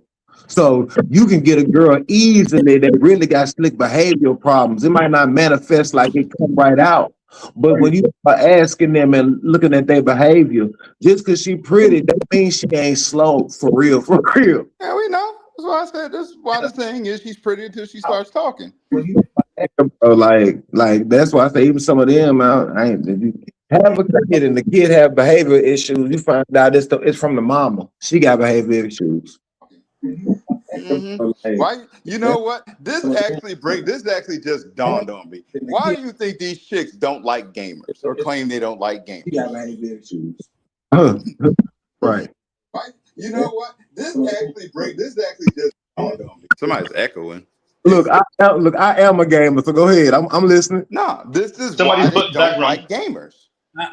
I think the biggest problem that women have with gaming is how enthralled men become in it, and they cannot compete with that attention level that men have for it. I think they are very jealous and begrudgeful of the amount of focus that so many young men and boys can give to gaming and be so thrilled by it and in such a sustained way and in depth way. They feel it's almost like they view gaming to be, in a way, just the prettiest woman in the world, in terms of just the way men are so attracted to it in such a sustained way. That's the problem. And that's why you'll see them be very destructive towards young men in gaming. They'll want to destroy, their gaming systems and or destroy the programs and stuff like that, because they're very jealous of that. Yep. Can't fathom a man finding peace outside of them or finding some sort You know why? Because the video game gives you exact change for the work you do too. Yep. The video game, it's funny because ain't no playing in the video game. You did what you were supposed to do and you got what you were supposed to get out of the game. You did the right missions. You fulfilled the right. You have the right money requirement. You did the right race. You beat the right person, and you got what you were supposed to get. Try that with a woman. Bruh. And think about it. It's not like you don't go through the stream of emotions, because when you don't do it right or you die a million times, you get irritated. You don't quit. You just get irritated until you get it. And we're past this. But here's the thing on top of that. We're past just beating the game. We're past just beating that. We're talking about getting trophies and shit. And there's another element. There's another element to gaming that disturbs them as well, and that is the bonding that the gaming creates amongst men and boys. Yeah, it creates a very strong and it creates a kind of language or certain kinds of languages between men that they're locked out of, that they can't participate in and with, because they're not involved and understanding and competitive within those worlds that are created within gaming. So it's this thing that guys are super attentive to, from their perspective, might consider slavishly attentive to. And it's in a language and form and activity that they cannot participate in and with. But Black Uru, on that, I mean, I'm a gamer to the point where, like, I was born with it. I know you remember things like ColecoVision and Atari 2400, and it's like that. Back then, for most people, it wasn't cool like it is. It was cool to some, even when Nintendo came. But when as things evolved, I'm saying this.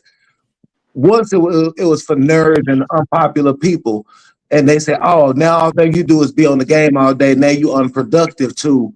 Now they even want to be in that space. You see what I'm saying? So far as the female attention, that's the thing everywhere. Even with this cosplay and stuff. Yeah. You see girls getting their body done, literally done jumped in. They talking about they love anime now, cosplay now, video games, everything. Well, dude, even the unpopular kids or whatever you want to say, everywhere they went. Like I keep saying, they want to it's been a very interesting for me 25 years or so in observing cinema, because I'm seeing storylines from comic books that I bought in the 70s. And it was like you said, it was this nerdy thing. And now these storylines that I grew up reading in the 70s are being featured in multi-billion-dollar movie projects. And it's very interesting. Like you say, it went from, just this kind of like nerdy thing, the comic book place on this weird end of the street. And now you got pretty girls cosplaying Storm and Jean Grey. It's a very interesting thing to see evolve over from my perspective, because I was reading comic books in the early 70s. So seeing things evolve over 50 years in terms of what is interesting, it's been very interesting. It's been very interesting to see how certain things have. To me, it's just you got women. I mean, you got women nowadays, like even in the fitness, you got women in the gym trying to build bodies to be shaped like women from video games and or animes. Like they're going after that particular body build that a Yeah, female character might have. but they want your, but it's the fact that they just want. Shout out to Chun-Li. They want right, exactly. They want your attention, but they want your attention even from the people they don't want. Yeah, that's the crazy part to me.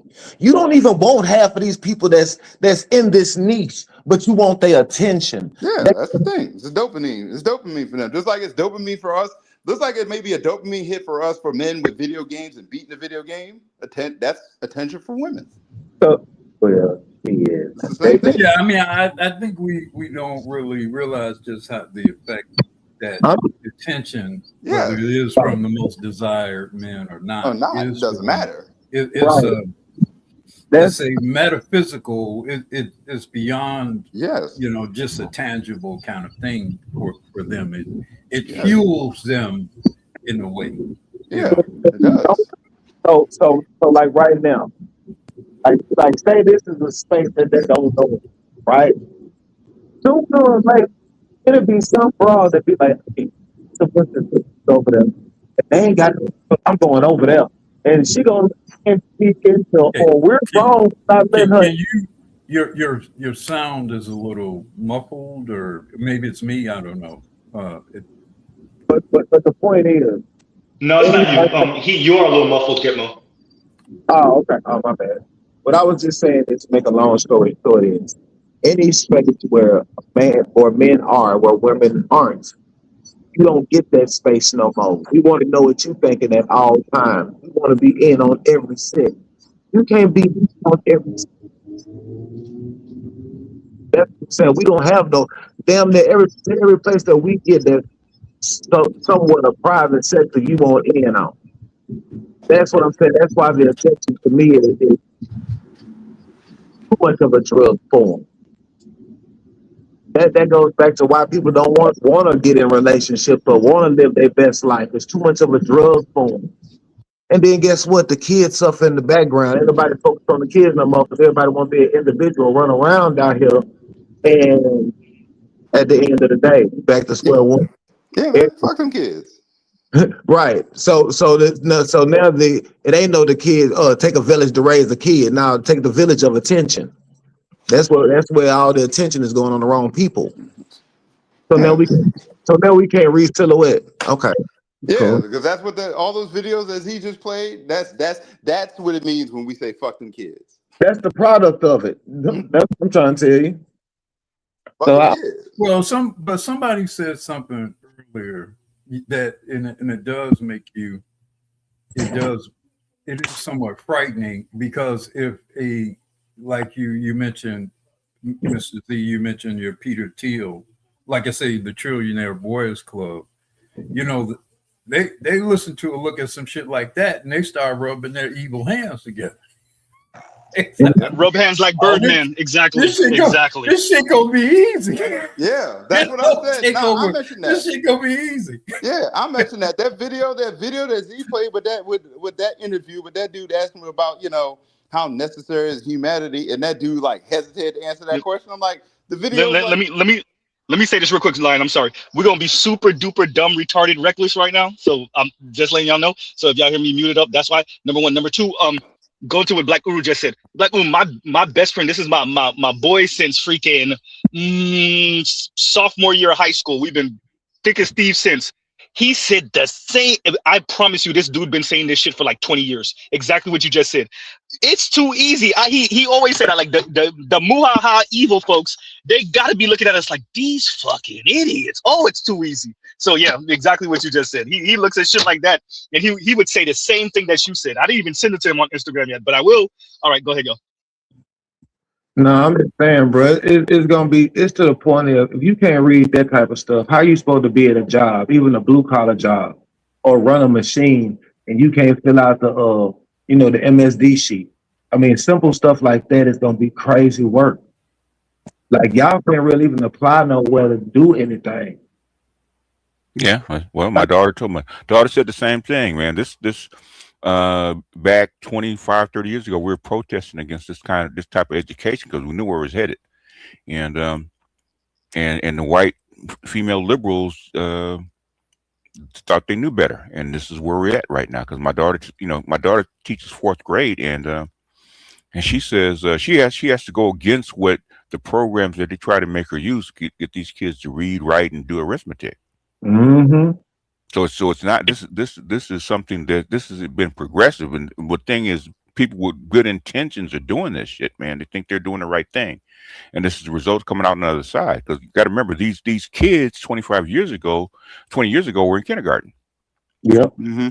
And we and everybody was telling me you can't teach kids these way. I was saying that back in back in the mid 2000s. Okay, you can't teach kids this way. It doesn't work. Even when my kids, I started with my children. My children, like my oldest is 40 now. He's you guys' age, and it was just beginning back then. Anyway, so I'm not surprised. Try and hit this anyway. These kids will tell you anyway. I'm trying to hit this parlay. Damn it, my parlay. Yeah, well, you good, man. Was Cakes and Carnivals? Okay. Well, BGS, look, I'm not in a position to debate the teaching methodology. Oh, I am. Well, go ahead. Well, no, I see a society over the span of our lifetimes where even just the purpose of reading has been so greatly lessened.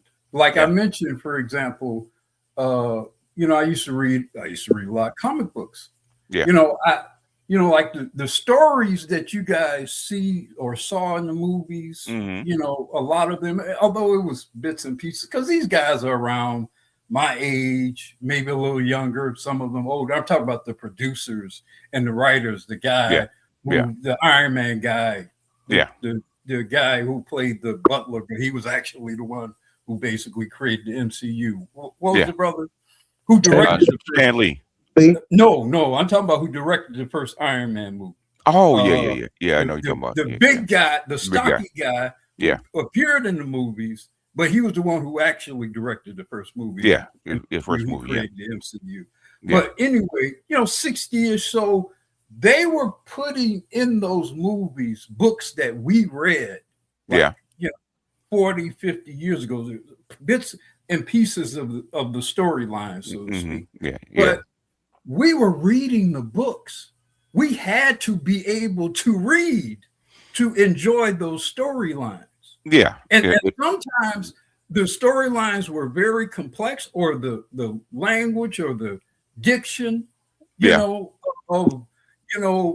the story behind Hela and which is totally different from the comic books, but all of the Mjolnir and all those are very complex storylines, and the diction, you had to know what those words meant. Well, take that and to be entertained by that, you had to know what that meant. Now you take that, and you don't have to know, you don't have to be able to read, right? Or you don't have to be able to understand what those mean. You don't have to really know what a light year really is, for example. And you just put it in a film, and you put a lot of sparkly shit behind it. And I'm saying the problem to me, in addition to the teaching methodology, is you just don't really have the purpose for reading that you had 40, 50, 60 years ago, where you had to be entertained in a lot of respects. You had to be able to read. Yeah, but the thing is, that was I think the education like that peaked out in like the late 70s or maybe even the early 80s. Okay, that's when it peaked, and then there was a shift. Okay, gotta remember, widespread literacy is only like less than 200 years old. It's not that it's not that long.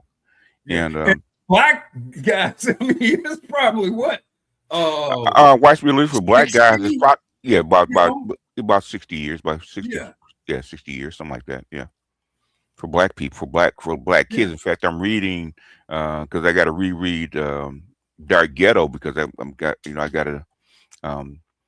actually doing that with Dr. Dunbar tomorrow. So, and he was saying that back in the late 60s about reading levels. So this is not a new issue. Okay, And he said it's directly tied to the educational system and how they teach you. Okay, and like I said, I was just talking to my daughter last weekend, last Saturday about this, and she was saying exactly the same thing that we've been that you guys are saying now that I've said 30 years ago. Okay, and it's directly, and you see, it's not just black kids. The video show it's not just black; it's white kids. You got people going to Harvard that can barely haven't read a whole book. This is That's a fact. widespread. They did a report on that. What BGS just said. Yeah, and then when you tell teachers, like I'm trying to tell teachers, you cannot let AI and ChatGPT run wild in your classroom. Otherwise, you're going to get poor students. You got.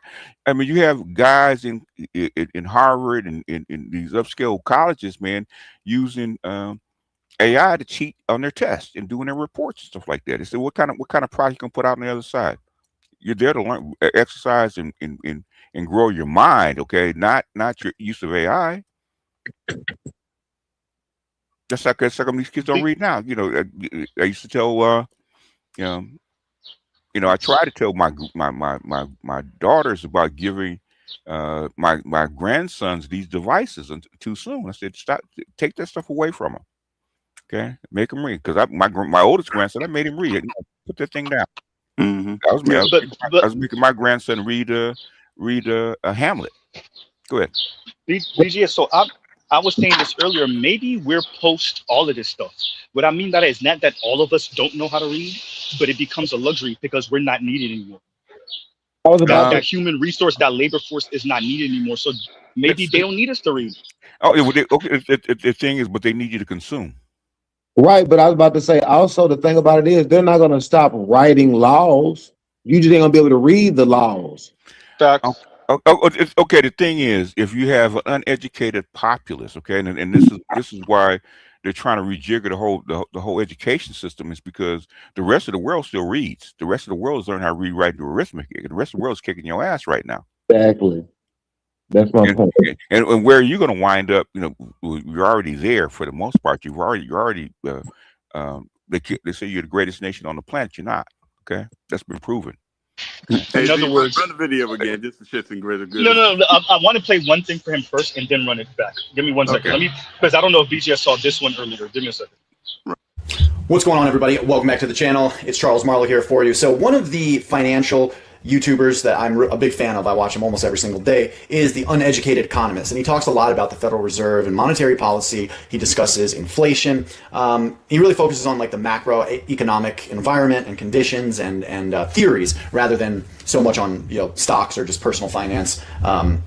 He really does kind of zoom out and he looks at the big picture. And he has this idea that the Federal Reserve doesn't really care about the consumers, or is not really worried about the bottom 80% of consumers. They're not so much worried about inflation or high inflation. And the reason that he says this is because most of the consumption, he claims, is done by the top 10 or top 20% of asset holders. So the bottom 80% are just not relevant the way they were maybe 30 years ago or 50 years ago, right?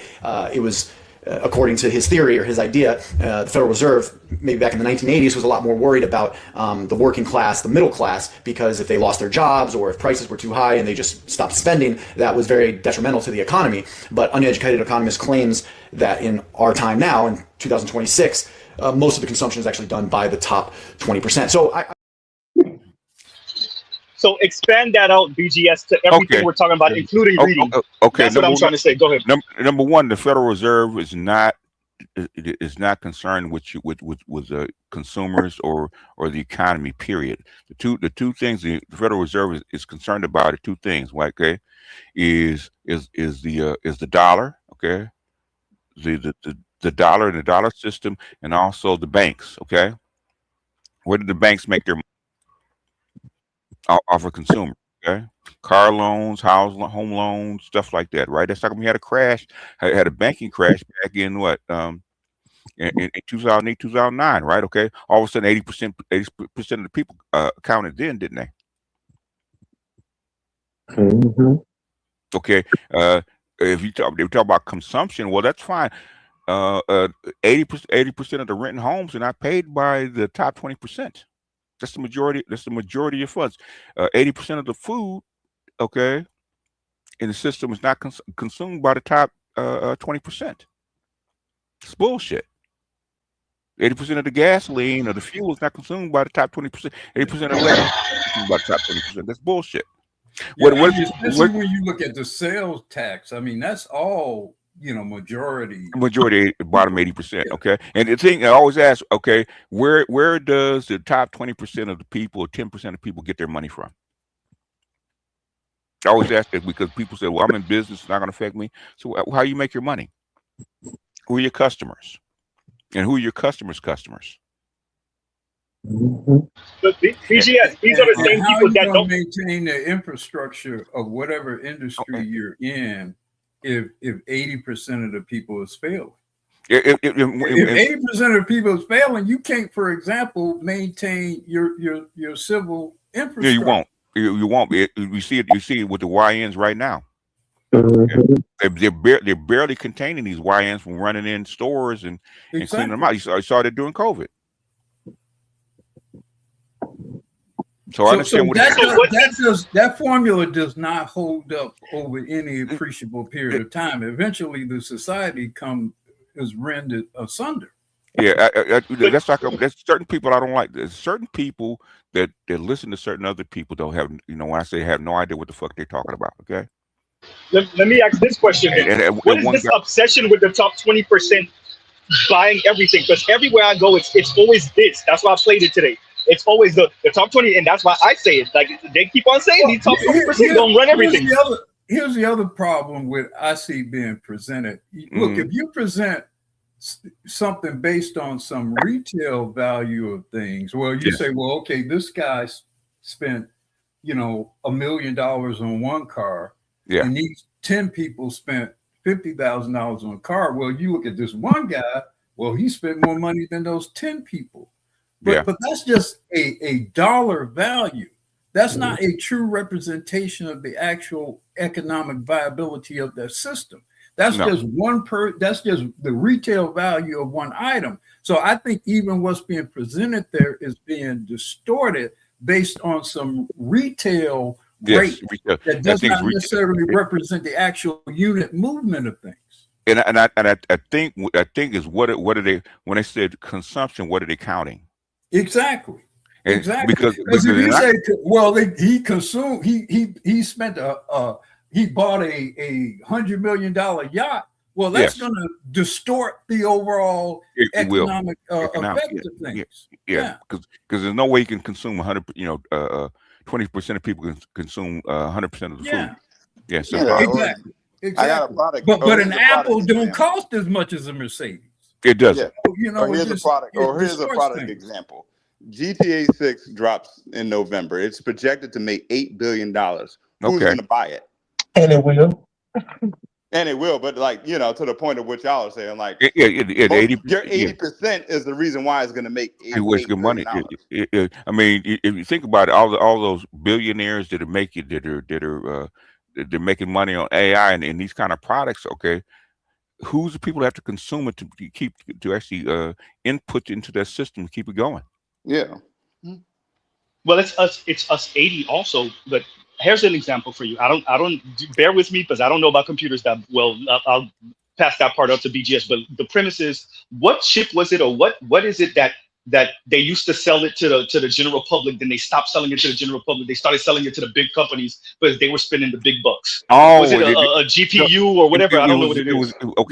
Those GPU chips is because the GPU chips are what run faster, helps AI. That's the example that they're trying to use. In my estimation, that's what the Peter Thiels of the world are trying to do. Say, screw the average person, let them die, wither on the vine. We're going for the big bucks, the big people, and we'll have a separate economy for them, but the big money's going to be us. The influence is going to be us. Go ahead. I mean, if people can live and people can live their life, most people don't give a shit. Okay, if you can survive, if you can live a contented life, and the 80%, most 80% of people don't give a shit what you do at the 20%, or even the 1% do. Don't give a shit. Okay. As long as Yeah. it's not screwing up my life, I don't care. Okay, but when it starts screwing up people's lives, okay, why do you think Peter Thiel moved his ass down to Argentina? Right. See, I get what By y'all the are saying way, about like, yeah, yeah, no. He's right. BGS is right about that. Go ahead, Compassion. He no, said screw the I hear you. 80%, but he moved his little faggot white ass. Excuse me, I'm sorry. His little gay white ass down to Hey, Argentina. by the way, Curtis Yarvin moved out the country too. So Yeah, they did. Both of them just for did. Yep, context, In other words, that says the rats are leaving the ship. Okay. just for context, BGS, check out the Citibank's plutonymy memo because that's what they're referencing. Citibank made the claim they were talking to their customers, their rich customers essentially, and were making the claims that they were going. Essentially, I get what y'all are saying. The math don't math based on the standard model of economics on how things typically ran with the robust middle class. But it feels like what we've experienced, what we're experiencing is the elite trying to create an environment where they don't need to have their wealth tied to the middle class. Okay. They would love to have it, but the thing is, guess what? Right. Okay, you still have to compete against other cultures. Okay, you're not by yourself. Yeah, that's that unipolar shit. Yeah. We used to be unipolar, but anyway. Well, that's why I say it's almost like they're insisting on operating as if it's still a unipolar. They have this, they have this aspiration that the machines and stuff like that can take over the processes of human beings and make them redundant. Okay. They had that aspiration. Okay. You didn't even say it right, BGS. It's the wet dream. You being too nice with that. Fuck aspiration. Well, that's what aspiration I'm doing that on purpose. I know. I'm doing that on purpose, BGS, but I agree with you. But the other Afrikaner doesn't believe in it. He's actually afraid of that. Believe it or not, Musk is afraid of that stuff. He's actually against it. Because that's the internal beef between Musk and Peter Thiel.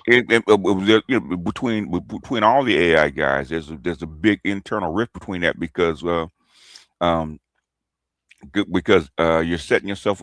Okay, just say a nightmare scenario. Okay, you got a robot dogs instead of police officers roaming the streets with machine guns on their back, right? And you got little aerial drones with pistols and bombs and stuff like that strapped to them, right, and keeping you in check. Okay. What's to keep the main AI from taking on? Say fuck it, we're gonna go all Terminator on these people. I was about to say that. I was literally unmuting to say that. That's the Terminator plot. That's the Terminator plot. And everybody knows it. And a few of these things have already gone rogue. Okay. When they started speaking to each other and they developed a new language in a matter of seconds. Oh, it's getting worse. I mean, they're deleting people's finances and files and stuff like that. All kind of stuff that's going on behind the scenes they don't tell you about. Man, we playing Arc Raiders right now. Do you remember? So there's, for those of you that don't know, I think all of us know in this room, but I'm gonna say it anyway. So there's two stories that I found fascinating and frightening at the same time. It's the one where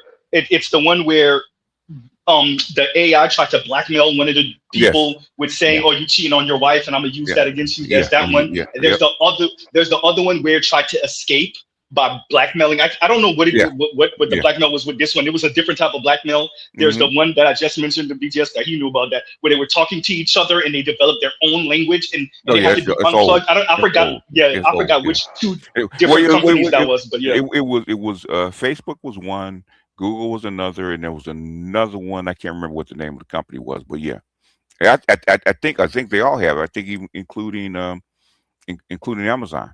It's bots. Guys start talking to each other. They had to unplug it. Very importantly, BGS, not just talking to each other, develop their own language. Well, that's what I'm saying. Language. That's just scary. There was a science fiction movie that said that where the robots were becoming independent, right? And they developed this super smart AI to translate, and it got so smart that they couldn't understand each other. So that what they did was they boxed it up and separated and kept it in its captivity.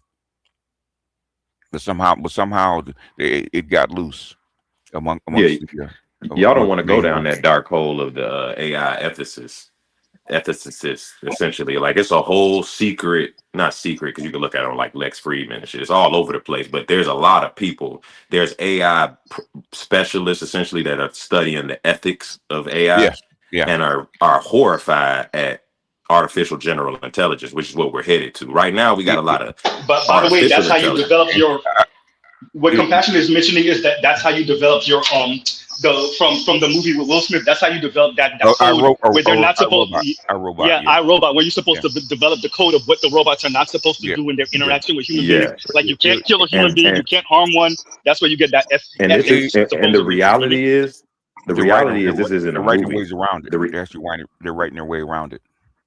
Yeah, no, that's exactly the movie. Like iRobot, essentially the ethicists came up with some type of coherent rule structure that was supposed to keep the robots in check. Yeah. In reality, what's happening now, the ethicists are saying we're looking at this at the AI and the scale and what power it will have. They calling it singularity. They literally saying once we get to a point, they're too smart for us to give them a rule book.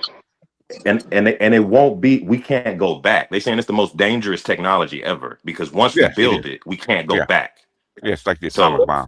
Yeah, they are, and they said the whole world's essentially just moving forward with no guardrails. So we're headed to right where they told us because if the humans are getting dumber, because I'm going to keep people in power have always used education as a separation. So the fact that people can't read or nothing, I just think we're getting toward our educational bust or the bubble being burst as far as the people who are in control want people to inform. People need you to work for them, not to challenge them. It's beyond that. Okay, that's the whole thing. I'm not saying it's the only Let me land real quick, BGS. I promise you got it. I promise you. Let me I understand what we're saying, but the thing is, I've studied this stuff too long. But go ahead. Yeah, well, I'm just saying, automatically, if people are dumber and the AI is getting smarter, at the end of the day, they're going to take over anyway. Plus, we already made the films. So it's not like the AI is not informed on what we put in films. And it's not informed on things they may have to do to make sure when they go the way they want to go, that they won't be stopped anyway. So they've already been prepared to deal with anything we're going to throw at them regardless. So they're going to take over if the world was even able to go that long. I just think we're just getting toward the end and people ain't really ready to accept it yet. We're getting toward the end. The end of what? The end of the world as we even know it. The world as we know it is already ended. The song just started playing in my mind. I don't even think people gonna be around. Like we got billions of people on Earth right now.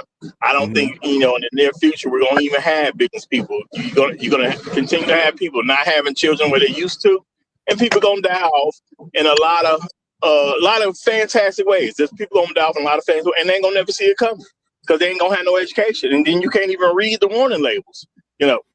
There'll be places that you can go that's gonna tell you don't eat from here, and you can't read it. You ain't shit for that, Raj, but that was funny. Raj said you can't even read the warning labels. You have machines that will read for you, but the thing is that okay, as far as population is concerned, okay, and pause for the cause, BGS. What you said, our AI glasses are reading for us. There you go, Raj. We don't need a reader. Our AI glasses are reading for us. Thank you. Your AI is translating, doing live translations between languages, so it becomes the universal communicator. But say that. Go ahead. But the thing is, as far as population is concerned, basically, I'm not an expert, but I'm knowledgeable. Okay. What you have with billions of people is a bubble.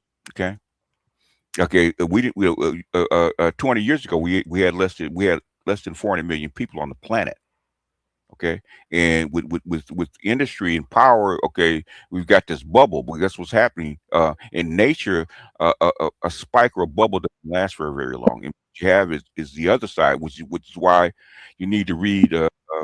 Go look at the Mount Utopia. Okay, this is the decline of population is the natural occurrence. Okay, which they don't fully understand.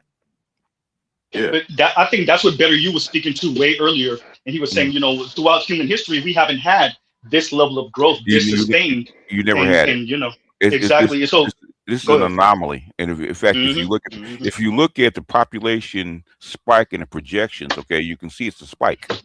So it's an anomaly. Okay, this is what we think about 8 billion people on the planet is not normal. Yeah. You Yeah, know, there you was know, a movie, I watched it. It was boring as shit, but I watched it and I kind of enjoyed it, even though it was boring. Cloud Atlas with Tom Hanks and Halle Yes. Berry in them. Yes. So I watched that movie back when it came out, and my sister and everybody around me fell asleep on that shit, but I stayed up, right? So, but because I liked the idea, and if you see in that movie, at the end, it kind of came back all the way around, right, in a weird way. Right, and it's going to what you say, where there was this big ass population. They went through the AI and robot revolution in the movie. You're Morgan. Yeah. Line and no, I'm sorry. Give me 1 second. Can y'all hear me now? Y'all should be able to hear me now. The thing is, the population, what's going on with the population is independent of the AI. The AI has nothing to do with this. Okay. This is a natural occurrence, a biological occurrence that they don't understand yet. That's going to occur. So it has nothing to do with the reduction in population. Yeah, I think more so. I'm saying the people that's going to end up in control of the AI are also going to be doing stuff to control the population. They're going to go hand in hand. They already control the population. Long term, they already control the population. I don't see any people controlling AI. I mean, okay, long term. When have the elite not been in control of the population? They've always been in control of the population. Exactly. It hasn't changed. In fact, they're in less control of the population now is because of social media. Now, you know what it is? I think to bridge both of y'all points, I get where you're coming from, Roger, but I think you got to what is going to happen is going to be a decline of the West. The rest of the world is going to continue to go. It's already doing that. You could see China. You could see the rest of the world's economy is already looking towards a world where America, we're not really necessarily in consideration as much as we like to be. Yeah. So it's going to be a decline in our reality. I think Africa, I think it's a bunch of opportunity, and they got a bunch of, they going to learn from a lot of our mistakes, because these white folks done drove this shit into they done drove this shit into a wall. Their reading levels and their education levels will go up as ours decline. But the thing is, Quigley talked about this back in the 60s and 70s. Okay, this is something that's already been predicted. So this is a natural decline of any empire. And we are an empire, okay? So you've been saying you've been talking about tragedy and hope for a while. Everybody, the first chapter, the first couple pages talks about the cycle of civilization. And like to your point, we are in that point of we the age of expansion. That shit is over with, and we are now going in that age. We're declining because we're not going to. It said we had the opportunity to make changes that might stave off a decline. And empires never do. Are you at the mic? Are you at the mic? Yeah, your mic, your sound fucked up, bro. You sound like you're in the bathroom, man. You're on the toilet seat. No, the facts though. You sound like you're hitting the toilet bowl now. No, what? Okay, give me yes. No, maybe no, maybe not. No. I remember you said BGS. China's graduating 30,000 engineers. You said no, 1 million. Right. Well, I think this was a couple of years ago. You said we were graduating 3,000. We were graduating 3,000. And somebody more fantastic. Oh my God. All right. Is it? What are you doing, Z? Go ahead, Zach. No, okay, and this is years ago. Yeah, you got to mute up, Z. You echo. You got feedback. I don't know what's going on with you. Okay. The thing is, and you can go to, if you don't believe me, there's a channel called Inside China Business. You look it up, okay? We graduate maybe a couple 100,000 engineers and maybe 150,000 programmers. China has been graduating 1 million of each. Probably, I think it's more than 1 million now of each for the last 30 years. Yeah, and you can't compete with that. You can't compete with that. Yeah, well, that's how come your drugs, your electronics, all your electric cars, all this stuff is coming out of China now. That's why I say, BJs, we need to get away from these white folks. We need to get out the West. Y'all ain't leaving these white folks, man. I've tried that already. I tried it 25 years ago. Y'all ain't leaving these white people. These white folks too. Yeah, What BGS sound like Big Pun? I don't know you, man. Why you sound like Big Pun? Kunta, what you got better than we got here? Yeah, you're right. You like Fiddler. You like Fiddler on this. I just had a debate with so-called debate with what's his name. Okay, he's saying the exact same shit about Pan-Africanism and stuff like that. Exact same shit. What we got? In fact, you just heard that with MTR and AMS. He said the exact same shit that everybody that they've been saying. Most black folks say. America top, man. Why would you go any place else right here? He said, America's going nowhere. It also shot itself in the foot because once it started doing stuff to get rid of so many manufacturing, that was the beginning of the end right there. Anyway, you know, when the country doesn't want to produce, one of many follies. So okay, in a capitalist country, what is a capitalist country's opium? Profit. Absolutely. Okay. So as soon as you open up places where you can make the product cheaper, you know, with all the nice the black kids and white kids be buying for $300, they're actually $12 at Vietnam when they made Vietnam or China. And really, from a capitalist standpoint, the pie is just going to get bigger with more places coming online and industrializing. From a capitalist standpoint, again, as a capitalist, you don't really got to sweat American middle class. You can the world wait 20 years and you'll have emerging economies all over the world. That's true. Yeah, but is your system as a capitalist, okay, prepared to compete with other people that are doing the same thing? Right. Yeah. Wait. Before y'all answer that, we have an answer for that. Tesla and BYD is the answer. Ford and GM and Stellantis lobbying the U.S. government to make sure BYD and them don't come to the U.S. is your answer for that. We have an answer for that question. They did. Okay. Remember they weren't allowing pre-manufactured tiny homes into the country for the most part. Yep. Okay, and a Tesla home. We were arguing about the Tesla home and stuff like that. Okay, I saw the article. Somebody sent me an article. Well, I actually saw the article just the other day. Okay, guess what you can buy from Amazon right now today? A tiny home for less than $15,000. Yep, you can. They got some for 10. And when you said that the first time, honestly, I looked it up online the next day. And I've seen them. They got those. They got like these warehouse homes that you can get.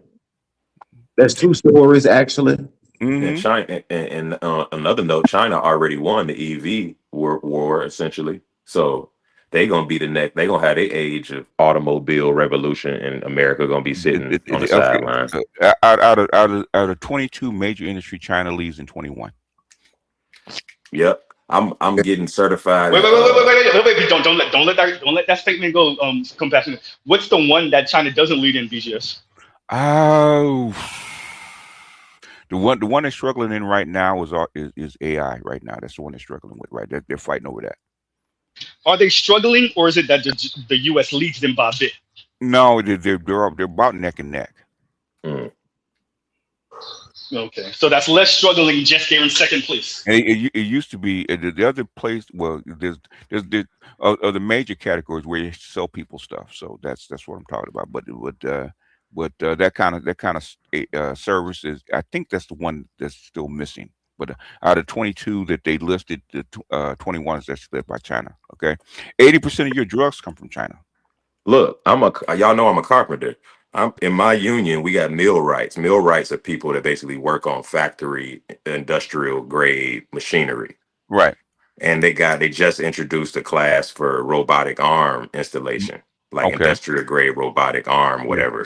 And the largest 5 brand robotic arm manufacturing companies are all Chinese. They're not even one American. There's not one American. Oh yeah, that's it, okay.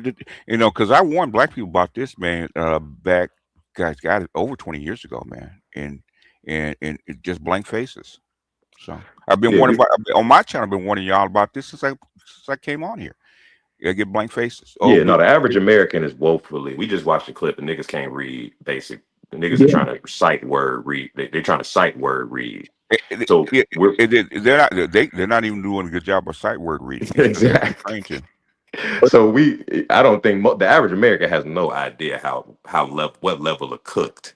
We're like deep fried cooked in terms of just as a civilization over here. I wish it was just the average American. Because I'm listening to Congress. They have no idea how the level of. Oh my God, BGS, Lord have mercy. When the train is on fire and there's no conductor. No. Well, the conductor's lost his mind, and that's the problem. Not the other one too, the one before him. Let me say this. I work in a steel factory right now. Mm-hmm. Telling Z two things that baffles me right now. Is I'm 36 years old and I'm the youngest person in the plant. Mm-hmm. It is nobody younger than me there, meaning there's nobody trying to come in and get a job. Nobody's working an overhead crane, nobody's working the forklift. They don't even have enough. They haven't hired nobody in over a half a year already. So you're not hiring anybody. There's nobody qualified. No, right. That's what I'm saying. That's what I was telling them. They can't even fill out a material disposal sheet if something happened. They don't even have to read the manual to run the machine in the first place. Okay. Why do you think that is, man? Why? Okay. Now, seriously, you guys need to go find out why that is. Okay, because I know, because I've been studying this for so long. I've been trying to tell people this for the last 15 years, and nobody listens. Okay, but now with the house is on fire. Okay, how did the house get on fire? Well, you didn't know dry brush and the gasoline around your house. Okay, all it takes is a spark. Okay. So, blue collar jobs in particular, though, as much of those positions, and even just the perspective of that kind of work typically passes from grandfather to son to grandson. Well, when you got, in particular, Black folks, 28% married or whatever, 75% below replacement baby mama, below replacement. You don't have an environment where you're going to replace those people. Because you're not even creating and raising young men in particular, where that will actually be an environment they're going to be in to consider actually going into those fields of endeavors. It's not even a part. When you look at young Black men in particular, most, especially your higher paying blue collar jobs, those are worlds they're not even being exposed to as children. That's not even a perspective that they're even getting to even consider that is something I might want to do. It'd be fine if we're talking about just Black people, okay? But it's all people. It's not just Black people. We say we're younger. I only emphasize Black people in particular because our households in particular are so distraught or so disparate that because you still, for example, in Chicago and Illinois, what I observe is you still have these pipelines of mostly white people and growing numbers of Latino people who have those multi-generational connections into blue collar work, into the fire department, into the police department, 3, 4, 5 generations of firemen, 3, 4, 5 generations of policemen, firefighters, people who work in streets and sanitations. And those are almost always situations where you have multiple generations of married people who have connected their children to the profession. Hell, you had a racket here in Chicago where the white guys were making their newborn sons members of the union. You had that kind of shit going on. So you used to have those kind of pipelines when people were married and kind of struggling together, and sons were seeing their fathers do stuff, and it would be a part of their world. You just don't have that now because of how distraught the family situation is. I agree, but I was about just to say that I'm in a place also where it ain't just blacks. The whites don't want to show up. Exactly. They don't have the skills. Yeah. The age ranges don't want to show up is the problem. Yes. Yeah. And the thing is, what kind of jobs do women not want to do? They don't want to work. Or anything blue labor, anything. I mean, blue collar, anything hard labor. Let me put it this way: any job where there's no air conditioning. Okay, well that's true. That's true. So we have women in control of. That's why you should read the book more than title. Not any job, anything in the educational system that doesn't promote women or promote women's types of jobs. Okay, is eliminated. Okay, where are your shop classes? There used to be like we can tell you we had shop classes. High school, yeah. No, middle school and up. We had shop classes. Okay. Yeah. By the way, BGS, when you get a chance, read the super chat for me, please, and thank you. Okay. I said even video games, you had to have reading comprehension skills to understand Final Fantasy. Yeah, but now I can talk to you. Program that stuff. You have to have a yeah. Sephiroth. I understand it, but I'm saying is, I've been following this shit for so long. I've been seeing what they've been putting into these schools for so long. You try to warn them. And I tried to warn people. I'm still trying to warn educators about the crap that they're doing as far as how they teach this kid. Like I said, my daughter teaches 4th grade. I just talked to her last week. She's telling me the exact same thing that I'm telling you. It has Mississippi. I'll tell you, look at Mississippi, right? Okay, Mississippi from 49th to 2nd. As far as within 5 or 6 years. Why? Because they changed the program of how these kids learn. Because it has very little to do with the kids. I mean, the kids are going to have phones. You should take them all out anyway. Okay. The thing is, it has everything to do with how you're teaching these kids to go about doing things. Okay. And most kids don't learn how to read it at home. Okay. 90% don't learn how to read. Don't learn how to read at home. They learn how to read where at school. If you see the homework coming back from these kids every day, like I did, okay, you understand how come they can't read. Okay, it's not that difficult to read. And the thing is, now you have parents, millennials that grew up under the same system that don't see anything wrong with it. So it's increasingly going downhill. Okay. Why do you think Donald Trump got rid of DEI for the most part? Okay. He needs to put that money into trade programs. Yes. Going on with the trade programs now, you don't have enough teachers.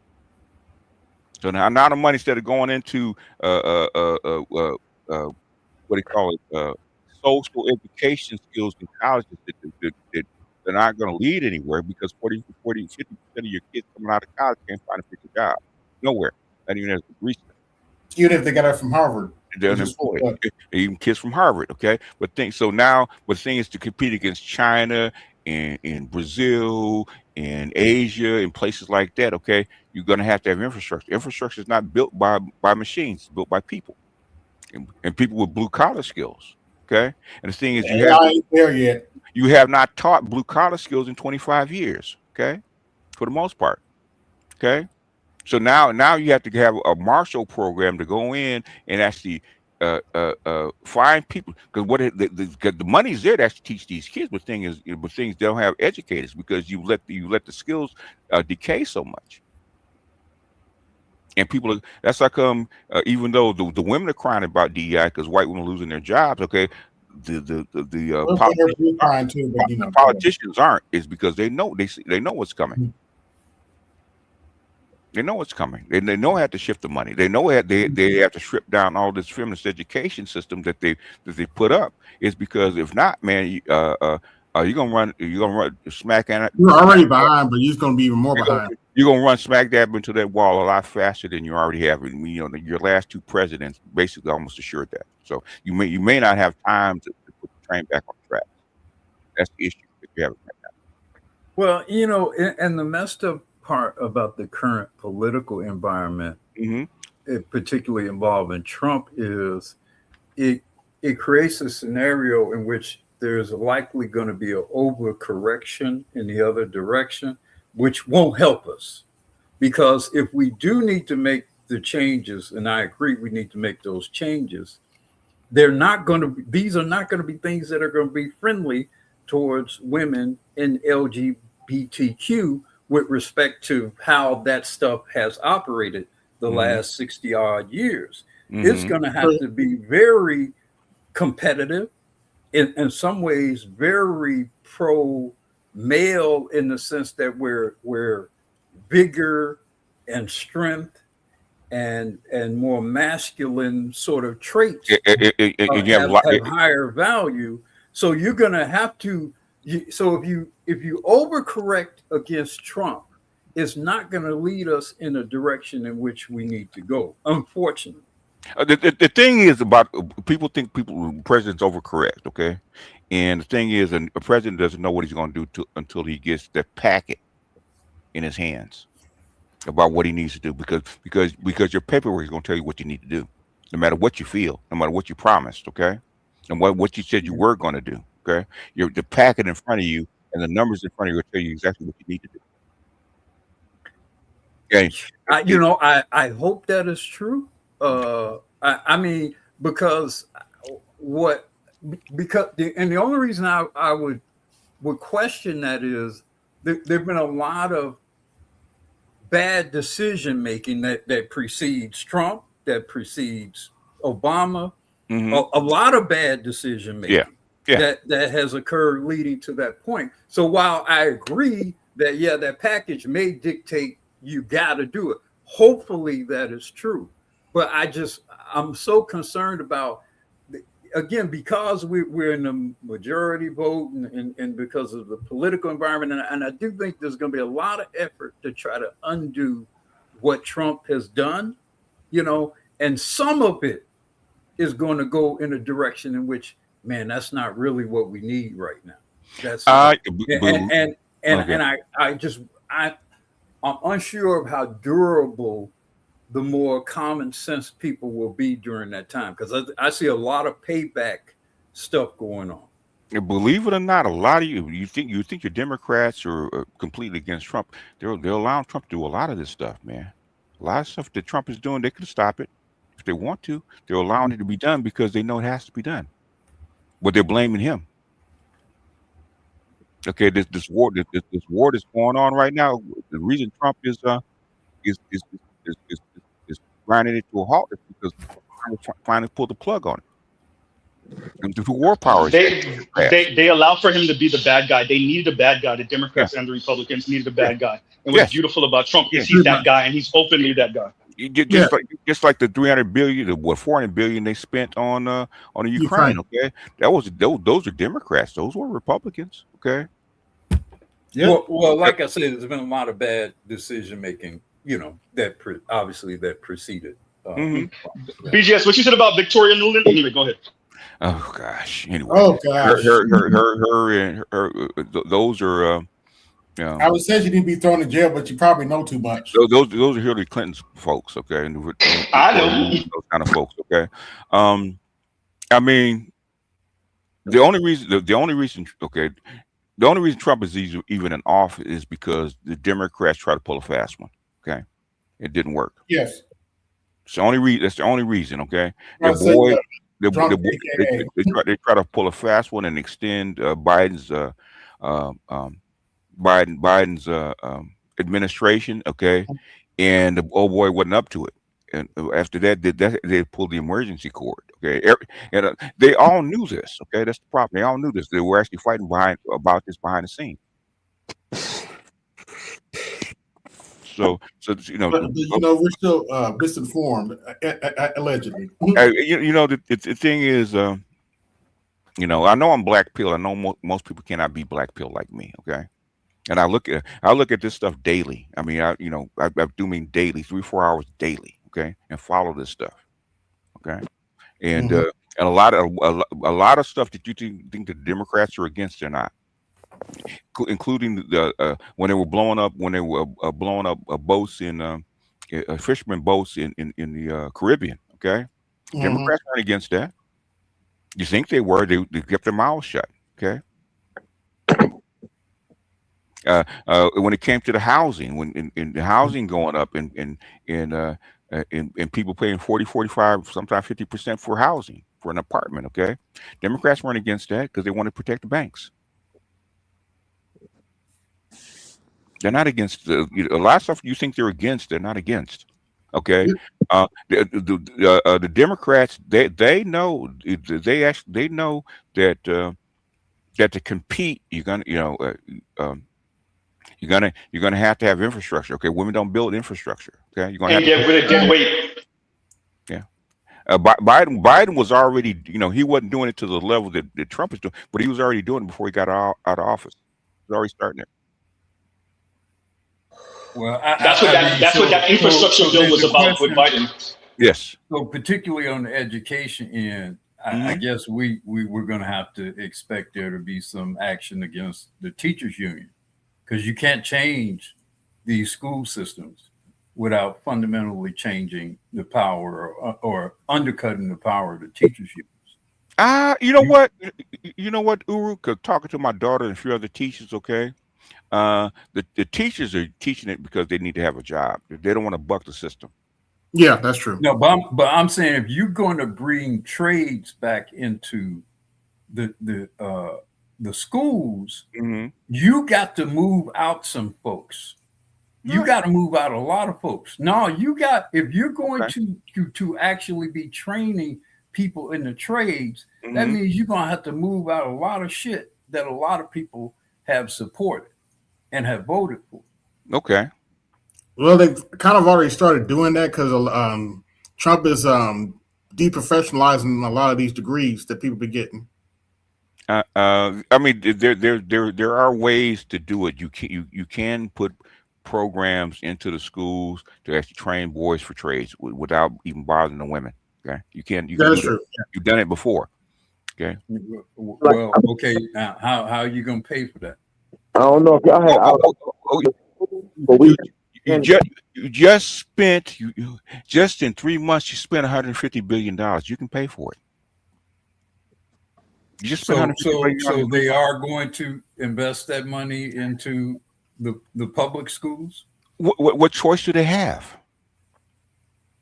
No, I haven't seen it be presented that that's a major endeavor as a part of the current administration. It is. I don't know. What they're trying to do is expand the trade programs into the community colleges. Okay, first, and then not the non-educational trade programs outside of the school system. Okay. What they don't have, and what the problem is, they don't have enough people to actually teach these kids how to do trades. Yeah. Can I say this to what we're saying?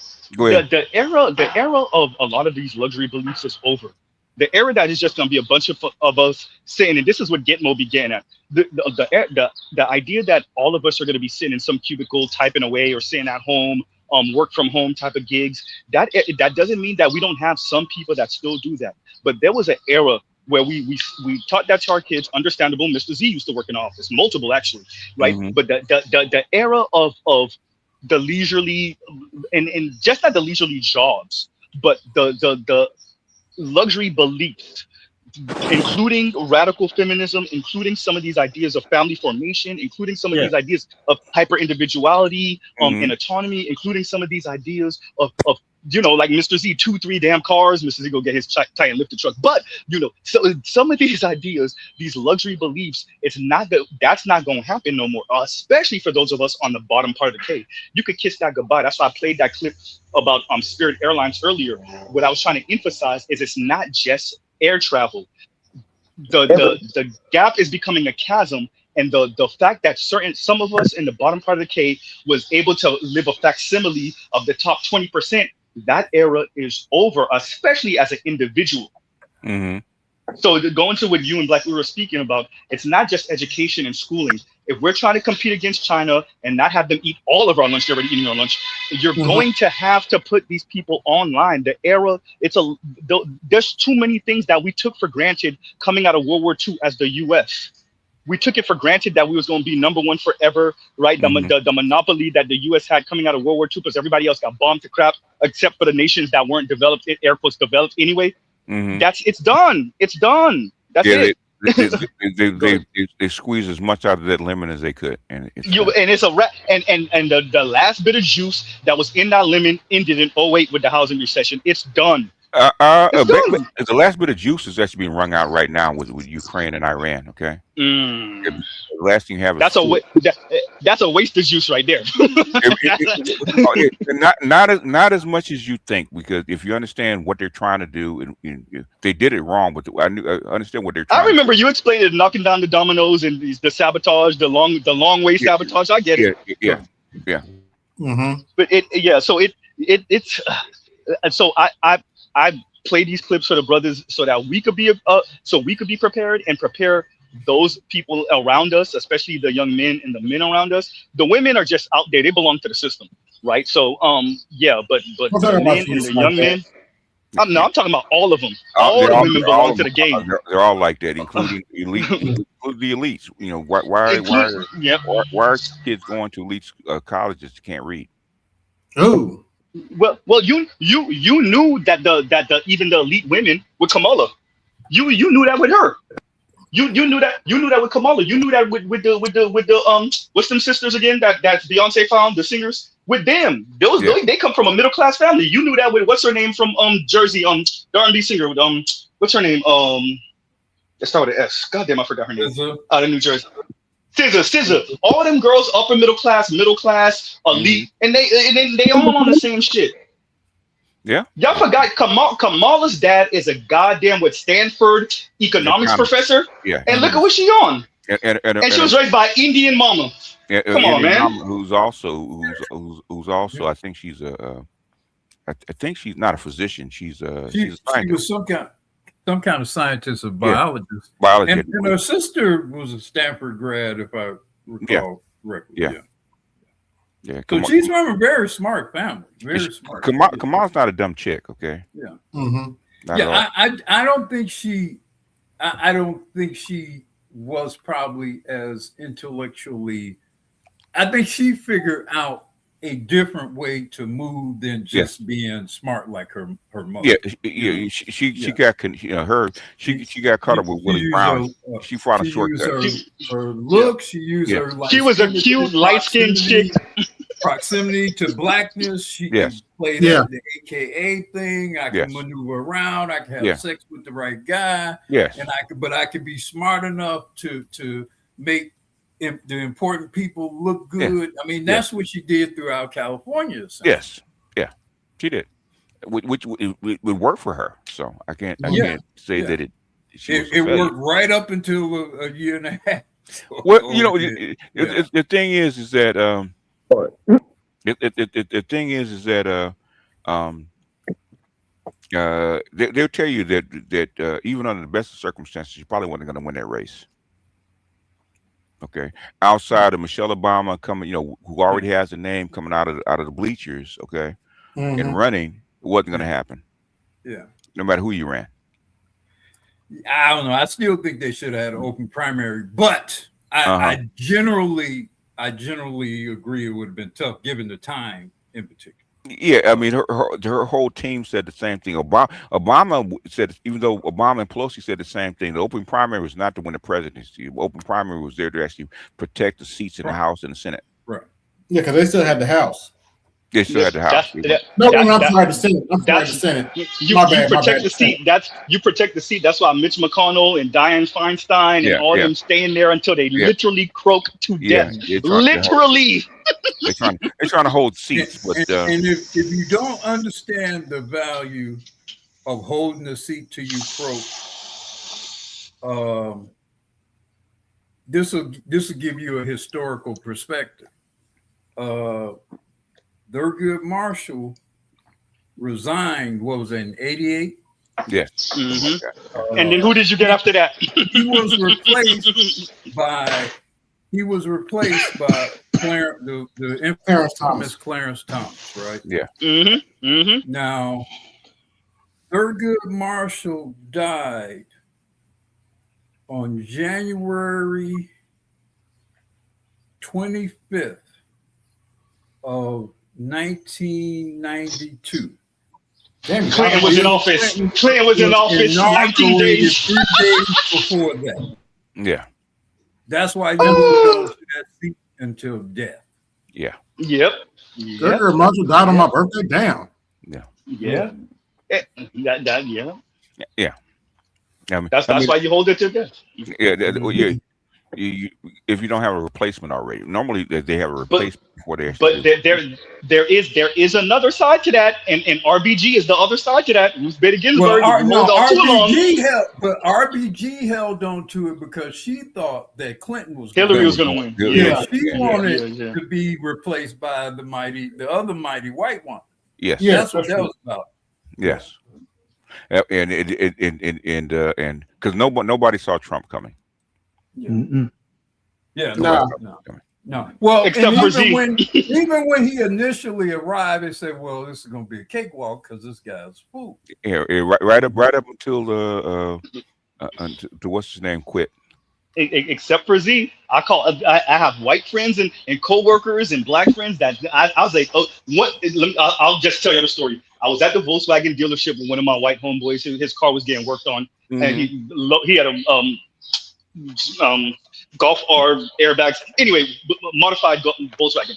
So we at the dealership, and once I saw them old ladies looking at Fox News and saying, "That's my man," I was like, "Yep, he's going." And I was calling it since 2015. I called it in 2015, and I ain't budged from it since then. I knew Clinton was going to lose when my daughters told me that all her white friends in college hate Clinton.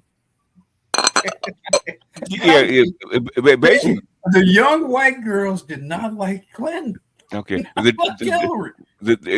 DOD and the deep state took Clinton out with the laptops and emails. Okay, that's how come she lost.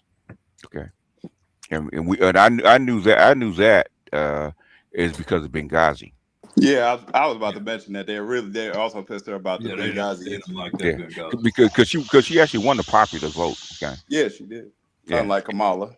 One like Kamala, yeah, but that's the whole thing, because I knew she would lose. It's because that stuff was going to come out. In fact, Bill was saying that he was actually pissed off that I forget who they met in the airport. Okay, in tarmac at the airport when they had their discussion. He said he was betrayed because they actually released the details of that laptop. Which are the Epstein files that we know of today. That's where they come from. Bill Clinton in the fucking skirt. Well, you know, there are rumors about that stuff and what he did when he was in undergrad. Okay. Yeah. And the people who's actually connected to Bill Clinton will do anything to get to himself to the top. Okay. Clearly. So Hillary. Well, that's all that's all that transgression, eyes wide shut bullshit. Yes, yeah, that's true. That's true.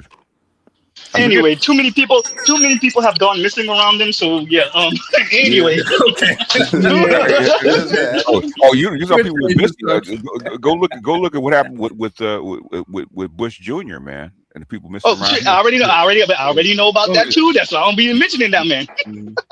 That's why I'll be mentioning the goddamn cokehead drunk. Anyway. I already know. To his credit, though, he went to Texas and stayed quiet. Yeah. There's a whole lot of people missing behind Junior. Yeah. Clear the way for his arrival. Did you run the video? Literally. I had to drop off. Z, did you play the video again? Them trying to read. Oh no, I didn't play it for BGS. Let me play one of them for you. He just said he watched some of them, but I've seen a couple of them already. But you want this. Okay. Read the index card. You think I can't read? First, I love this one, but she's fine as hell. Anyway, moving along. Read the index card. You think I can't read? She wear a stiletto. Oh, okay. Restart. Of clothes that were extraordinary, but somewhat. Can't do nothing with her except pipe. I know how to read. Read the index card. Her image. What, nigga? I don't know that word though. Sound it out.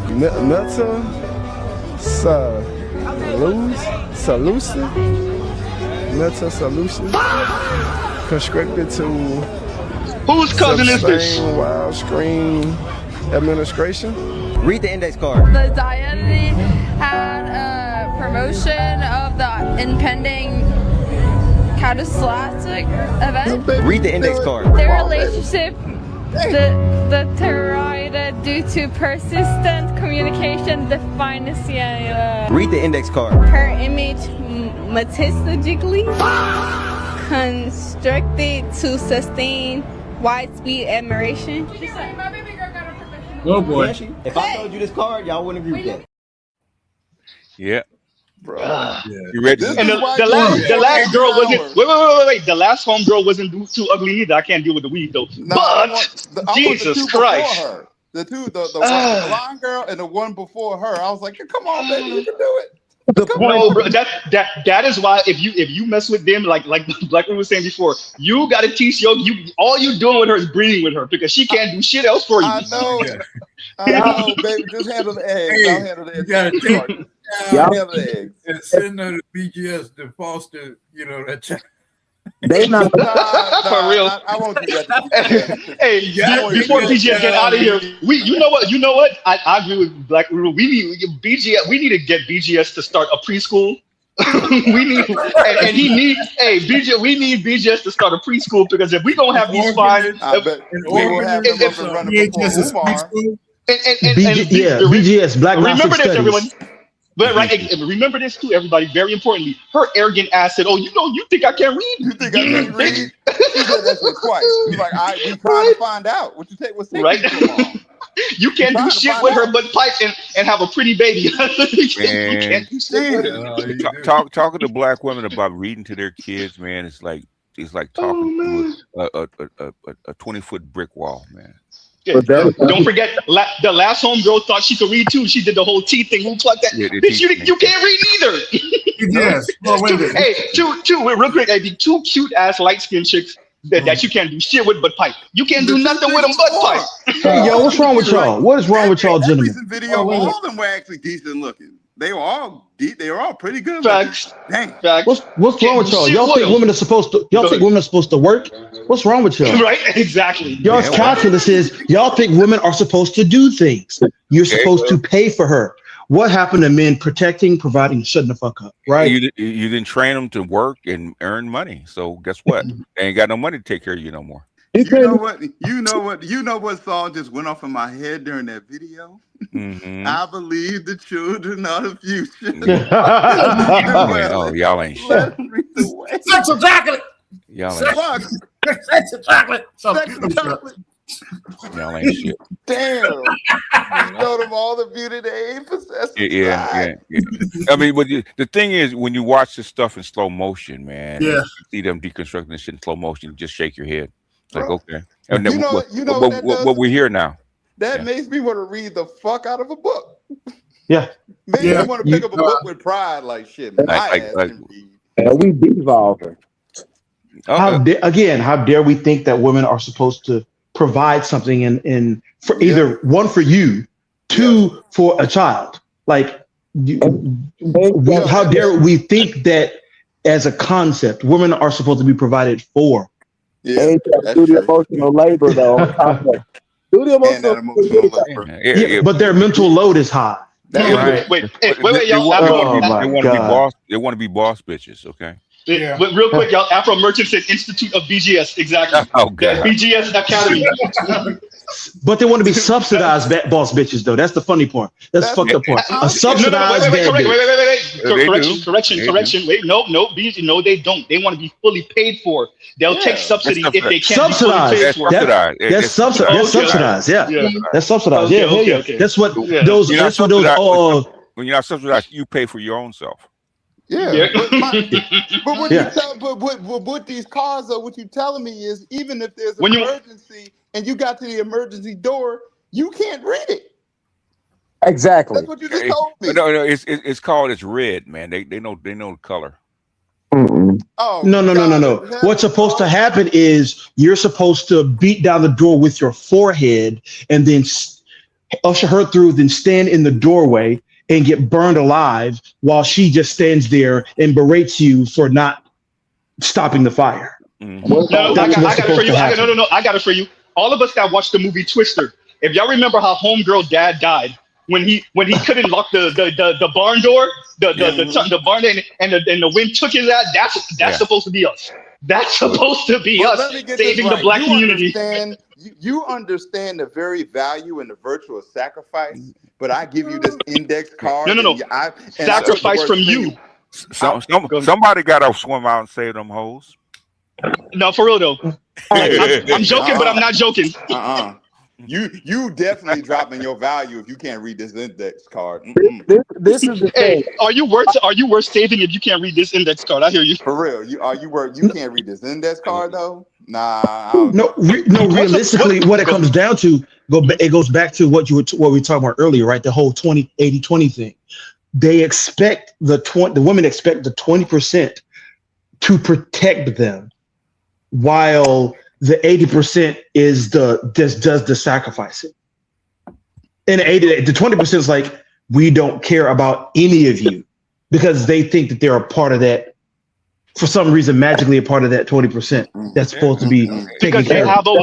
Because they have a womb. But they expect the 80% to still do what they're supposed to do, regardless. Yes. And that doesn't happen. For sure. Yeah. Like we're not sacrificing like the way we're supposed to. Bargain or no deal if you can't read this index card. Exactly. My point No. Because the question becomes, what good are you if you can't teach my kid to read? Because you can't. Now, for the pretty chicks, you might want to do that just off of the genes. But all the other chicks, what good are you? Okay. So we're gonna have average looking kids. I'm gonna have average looking kids that can't fucking read.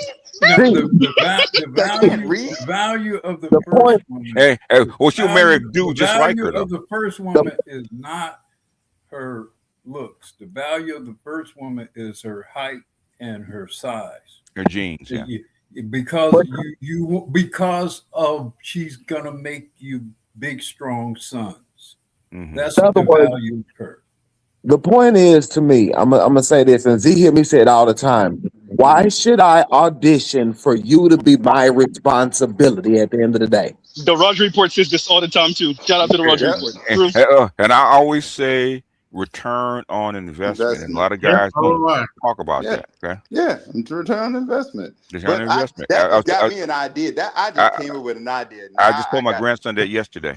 I got a whole stack of index cards. Guess what I'm about to start doing? Exactly. So, but my thing, you guys say return on investment, but what you have to honestly acknowledge is there's an emotional element to it that men have to deal with internally, because you are not going to respond based on ROI.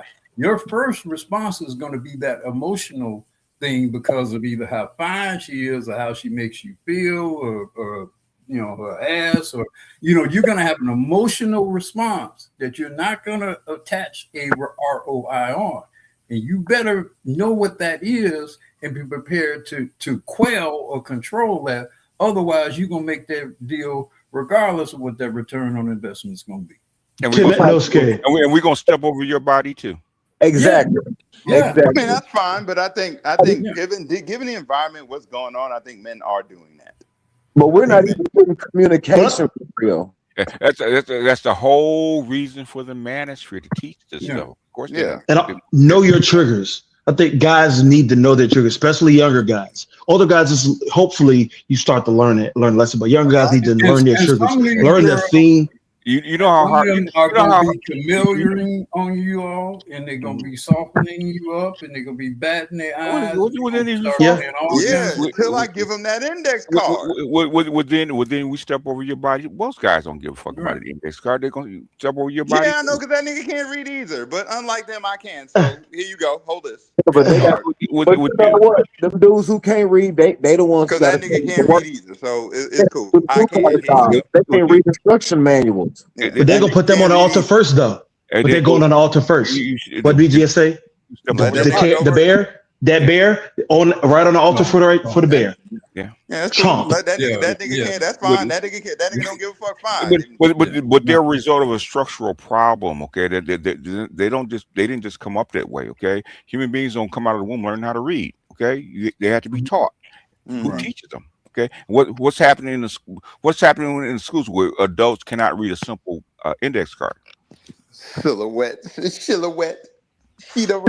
She said that can't be happening, BGS, because we have all these college educated women. So they must be the smartest women. What happened? Because I talk to professors all the time. What happens when you admit and graduate kids that are fundamentally cannot barely read at 6th grade level? What happens when that happens? I told y'all, man. Man, look, we start to have the decaying of society. Your society's been decaying for 50 years. It's not, you get an accelerated Dunning-Kruger effect, is what you get. Yeah, that's what's happening right now. Okay, the thing is, just like any other object, it accelerates as it falls, right? Mm-hmm. 9.8 meters per second. Yeah. Let me say this. In the class of Z saving these hoes, the first lesson is no one's gonna save you if you drown saving that hoe. Rule number 1. Rule number 2. Don't expect. Go ahead. Go ahead. I'm playing. Well, here's the thing. When you write up Z's rules, man, because that don't side the old Z's rules. What happened, man? Anyway, nobody saves you when you're trying to save her. If you drown, you drown. Go ahead. Well, I mean, you spent billions and billions, and I guess over some period of time, trillions of dollars, and you got nothing out of it. It's like a great societal theft has occurred. You made all these institutions. You pay for this infrastructure. They're building new buildings, and then all this stuff you spent on, and the fundamental objective has not been achieved. It's like a great theft. We got our own money. Women are excelling. Yeah, okay. Societal embezzlement is what it is. Wait. Go ahead, BGS. I'm gonna go after BGS. Go ahead, BGS. Okay. Go after you.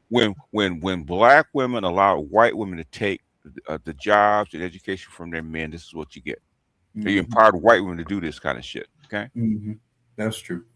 So white men got screwed just like we did, just later on. Yeah. Yes, and to go into what you were saying, Black Guru, the transfer of opportunity was the goal. It was, and going to what BGS just said, black men fell first. Yes, but it was always the goal in my mind to use the women as a buffer class, because elite white men are elite white men on the top anyway. But the women are the buffer class now. Yeah, they were. They always were. That's why they put them. That's why in '72 they gave them all these rights. They always were. Mm-hmm. Yeah, a shout out to Eleanor Roosevelt. Okay. But what about the college professors? Well, these kids can't even really get to the college professor level. They read silhouette. So what they going? So how are they supposed to get them silhouette? It's funny you mentioned. And I love to ask the teacher or the professor that they got to teach these kids. How low can the bar get before the bar doesn't count? That's a dangerous question. When me and Ura went to college, okay, only the top 10 to 12% of kids actually went to college. Okay, that's true. What is it now? Now we got bird brains going to college. That's true. And certain schools had enforced minimal ACTs, SATs. Like you weren't going to go to University of Illinois with ACT score of, let's say, below 26 or something like that. I mean, it was very, I mean, back in our day, when you went to college, you definitely were like top 10, top 15%. 15% minimum. Okay. Yeah. And you wasn't going to get into college with a 2.9 GPA. No, not at all. It's yeah. I mean, they definitely lowered the bar is on the fucking. I played this. I actually played a video. Maybe I'll replay it. Okay, where this chick was actually she was hated by the feminists too. Okay, where in San Francisco, which is not a small town. Okay, very elite town. Okay, they lowered the standard of a C to 41%. Yeah, damn. And at the HBCUs back then, not only did you have to be a good student, but for the most part, you had to be middle class. Yes. Wasn't too many poor black kids at the HBCUs back there when I started out there. Weren't that many. Yeah. Were not that many. Yeah. Yeah. Wait a minute, 41's a C? What the? Okay. Anyway. The thing is that me and my other partner, because I've been, like I said, I've been in this pro-black game, man, since '89. So officially, okay, and it was like in '92, '93, where me and my brother was actually tracking these kinds of things. I mean, we're actually going to schools and stuff like that. Tracking this kind of. That's how I got in touch with Dr. Umar about this kind of crap. Okay. If you really want to talk about the educational system and how bad it's gotten and what these kids are doing, talk to Umar off the records, okay, away from black women. He'll tell you. Damn. It's really sad what Umar publicly. Yes. Umar's a brilliant man. He is. He's a brilliant man. It's sad this caricature that we kind of see of it. That's how he makes his money, though. So yeah. If you want to get money from black women, you got to entertain them. Yeah. Hey, BGS, I guess that's why you should stay, because 41 is a C. The women don't cook. The women don't clean. They don't smile at you. I think that's why you're supposed to stay, because, this is what the standards are here. That's why you think 60% of the men, all men, don't date. Nope. And they don't even want sex from these. My grandson was telling me the same thing. He's 14, right? And he's saying he's done at 14. You want to be around them. Because according to them, we're weak and we can't handle strong women. He's 14. He said the black women and the white women and the Latina woman, he said that they're too much trouble. He's done. I said we'll revisit this in a few years, okay? But he said he's done. He's 14. 14 years old. He said, "I'm tired, boss." He said, "I'm done." Yeah. Tired, We's tired. Yeah, we's tired. We tired, boss. We got to do something. We're reaching extinctual level here. Something's got to be done. Yeah. The black girls are mean, and I think the white girls. I gotta tell them about white girls, okay? Is because he goes to this special school, right? Okay, for arts and okay, I understand. And boy, artsy white girls. Ooh, and he leaned in to take a picture with her, okay, and she tried to say that he touched her. Oh yeah. And my daughter had a hell of a time, okay. And then the white girl's texting him because she wanted attention, and you need to apologize to me. So my daughter had to block her. Standard white girl shit. Yeah, yes, she wanted attention. I get probably white girl.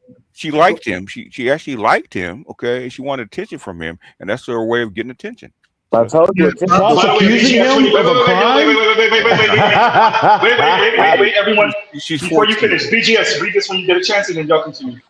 Okay. I said, salute Z panel chat listeners, like, share, and subscribe. Hit the super chat. Support the Black Men Media. Support your scholars. And black men are elite. Okay. Hashtag. Okay. Also, BGS tax is in effect. Okay. I'm not up here for nothing. Support the channel. Okay. I'm giving you a 1% education right now. Okay. BGS. Mm-hmm. I understand this pain. I was in private school till I was a sophomore in high school. Private school white girls are a different kind of breed. Especially these kind of, because these are elite white, these are elite white girls and shit like that. These are children of millionaires and shit. So that's even worse. He got a special kind of problem, but she likes him, okay, and that's the problem, okay. It's one thing she didn't want to be touched, okay. The thing is, she likes him, and she accused him of this, and then I had to tell her, I said you got to be real careful of white girls, okay. It's because girls, her voice and her word alone will get you caught up. So you got to be real. You got to steer clear of them. Unless white girls on the plantations like them niggas too. Yeah, they do. Unless that white girl is willing to die for you, do not get engaged with her. Okay. She's got to want to protect you. I know a guy like that. These white women want to test their, especially young white girls. They want to test their power. They want to see how powerful them white tears are, because they are very powerful. They make they make the whole world shake when they start crying. The biggest power a white girl has is employing white men's anger at you, because they don't want you fucking with women in the first place. Okay? Exactly. I happen to know a couple of dudes who have white women, and when I tell you, these women are fiercely loyal, fiercely protective of their men.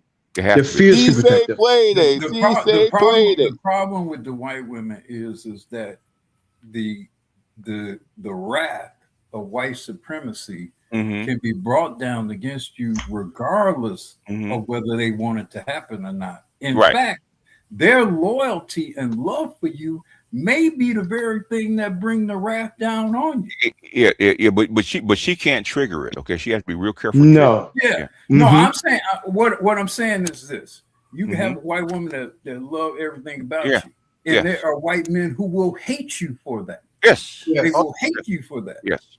Yeah, absolutely. So if you're gonna deal with a white woman, she's got to be 12 toes down for, not 10 with 12. And she got to be careful about how she even presents herself. Yes, she does. Oh yeah, yes, she does.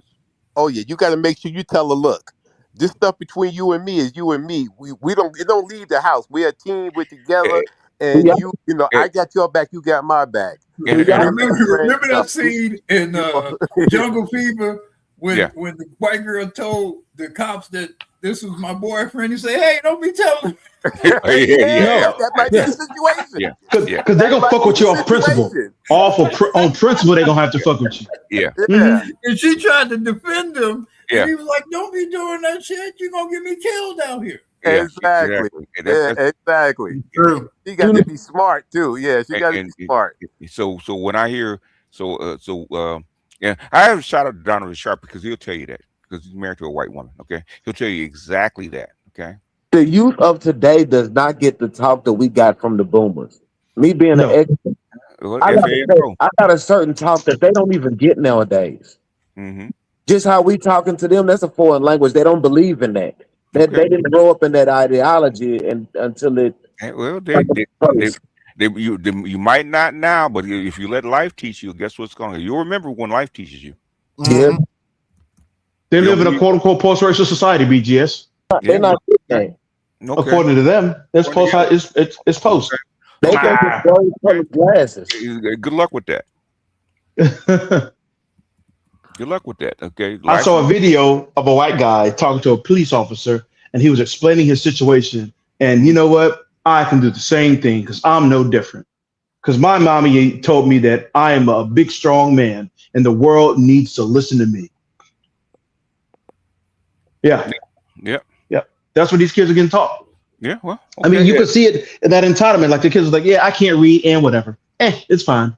Like they're not embarrassed. Like you could tell in the video, like none of them were like kind of ashamed. It wasn't like, "Dang, man, It's because they might be near the top of their peers, according to them. Okay, they don't know. That's why I said earlier, I wish he had asked their educational attainment before he had, because that we might have seen some startling results. We might have seen a few college degrees in that crowd. Yeah, we would have. In that crowd of people. I don't doubt it. A couple of them look like it. I don't think he wanted to embarrass them to that level, so that's probably why he had some mercy on them. Yeah, well, they were doing the damage themselves. And a couple of them might have been drinking. I think a couple of them were kind of were a little toasted. Yeah, they were toasted, and the first one with the dress on, she's not poor. Okay, she looks like a college graduate. being drunk doesn't impair your reading ability. It impairs your speech ability. Yes. So if you can't read, like being drunk is not going to make you read it worse. That's true. They weren't that drunk. Yeah, yeah. No. Comprehension too, though. And ask the yeah, respond. Comprehend with the words. Yeah. Which begs the question to somebody who's old guy here, you know, maybe BGS because he works with his grandchildren. Do they read in class? I mean, when I was a kid, you would have to read aloud in class. That your teachers would make a point of picking people to read passages of popcorn reading textbooks. So do they do that? They do read, but they don't read for mastery. And the thing is, they have a certain way of teaching them how to read. Okay. You know what's super funny? If I may tell a story, but right? I'm saying, do they read aloud in class? Not as much as they should. Okay. Okay. Especially Because here's the thing. early grades. Yeah. Part of, in my view, the value of that was that I remember people wanting to be able to improve their reading because they don't want to get embarrassed in class when the teacher picked them to read. I remember that. It was a competitive thing. I think they stopped reading out loud in class. I'll actually check with my daughter after the Socratic method reading. Basically popcorn reading is what they call it. It's basically they're looking at that screen. That's the biggest thing. But let me do this. Go ahead, Matt. You wanted to say something? Go ahead. Yeah. So actually, I actually had an audition for a musical group this morning. Actually, this early afternoon, and we're standing in line. It's kind of hot outside, so whatever. One of the women in behind me in the list in the line, she was like, "Oh, you know what? It's not that many people here auditioning. They should just let everybody join." I was like, "Really? The fact that you said this out loud." This woman with a child, the fact that she yeah, they should just allow everybody in here. They don't need the audition. Just accept everybody as part of the audition. I'm like, yeah, seriously? Yeah, that's a white feminist standpoint. Yeah. Let me ask this question. Go ahead, go finish, man, and I'll go after you. Go ahead. I was like, this is a black woman. Oh yeah, okay. Oh, but it's still a white feminist standpoint. That's what. Yeah, you're right. Yeah.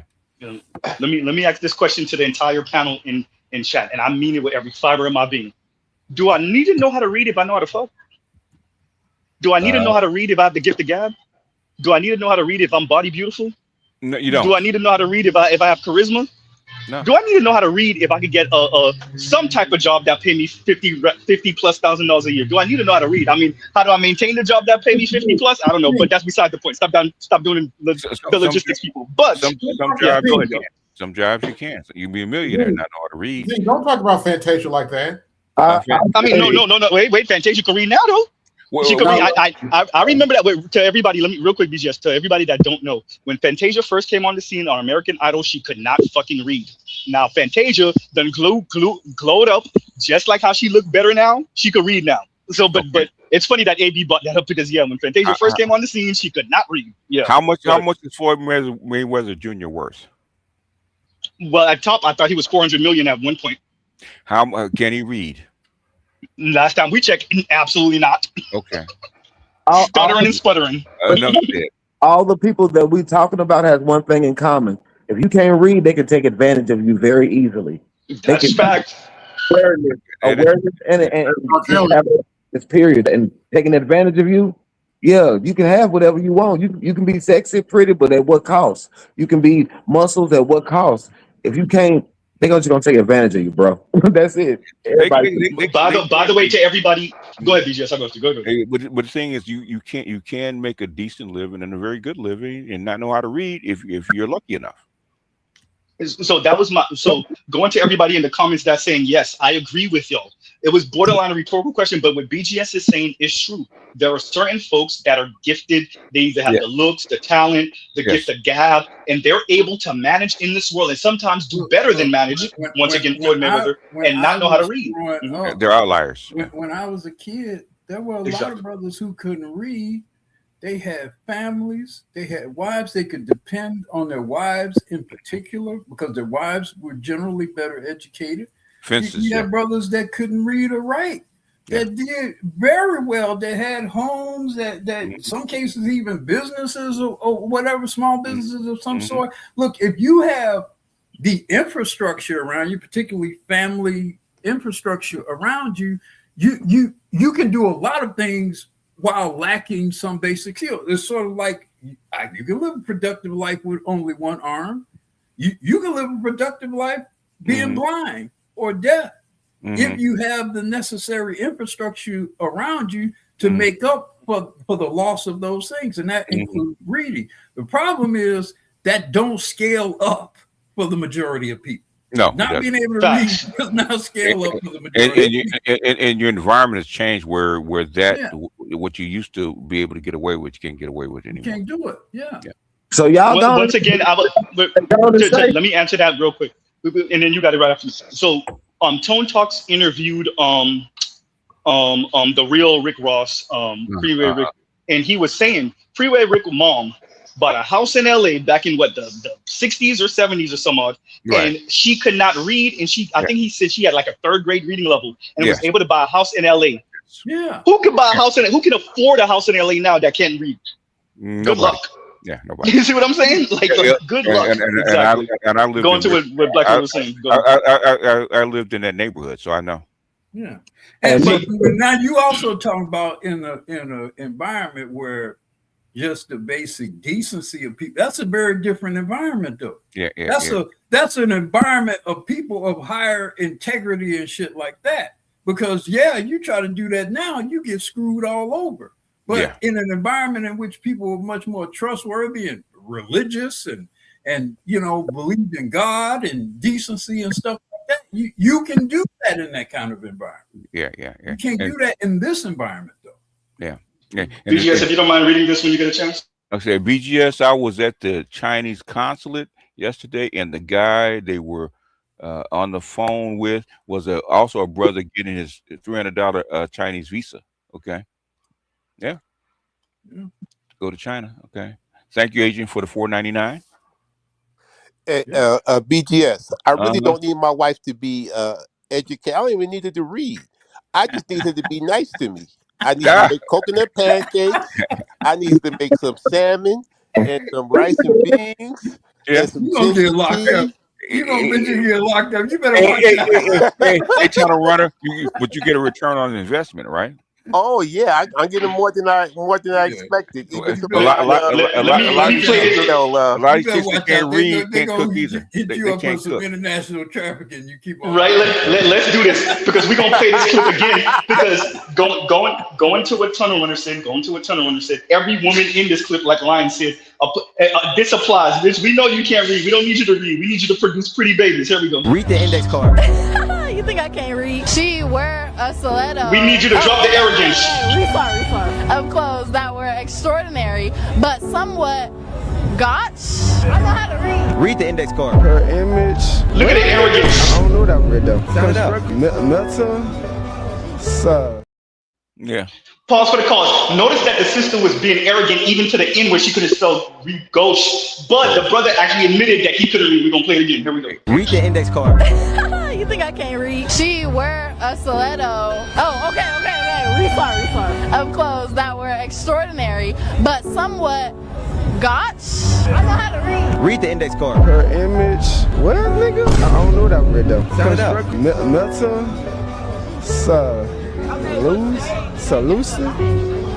Meta-solution. Conscripted to sustain while screen administration. Read the index card. The Diety had a promotion of the impending catastrophic event. Read the index card. Their relationship deteriorated due to persistent communication deficiency.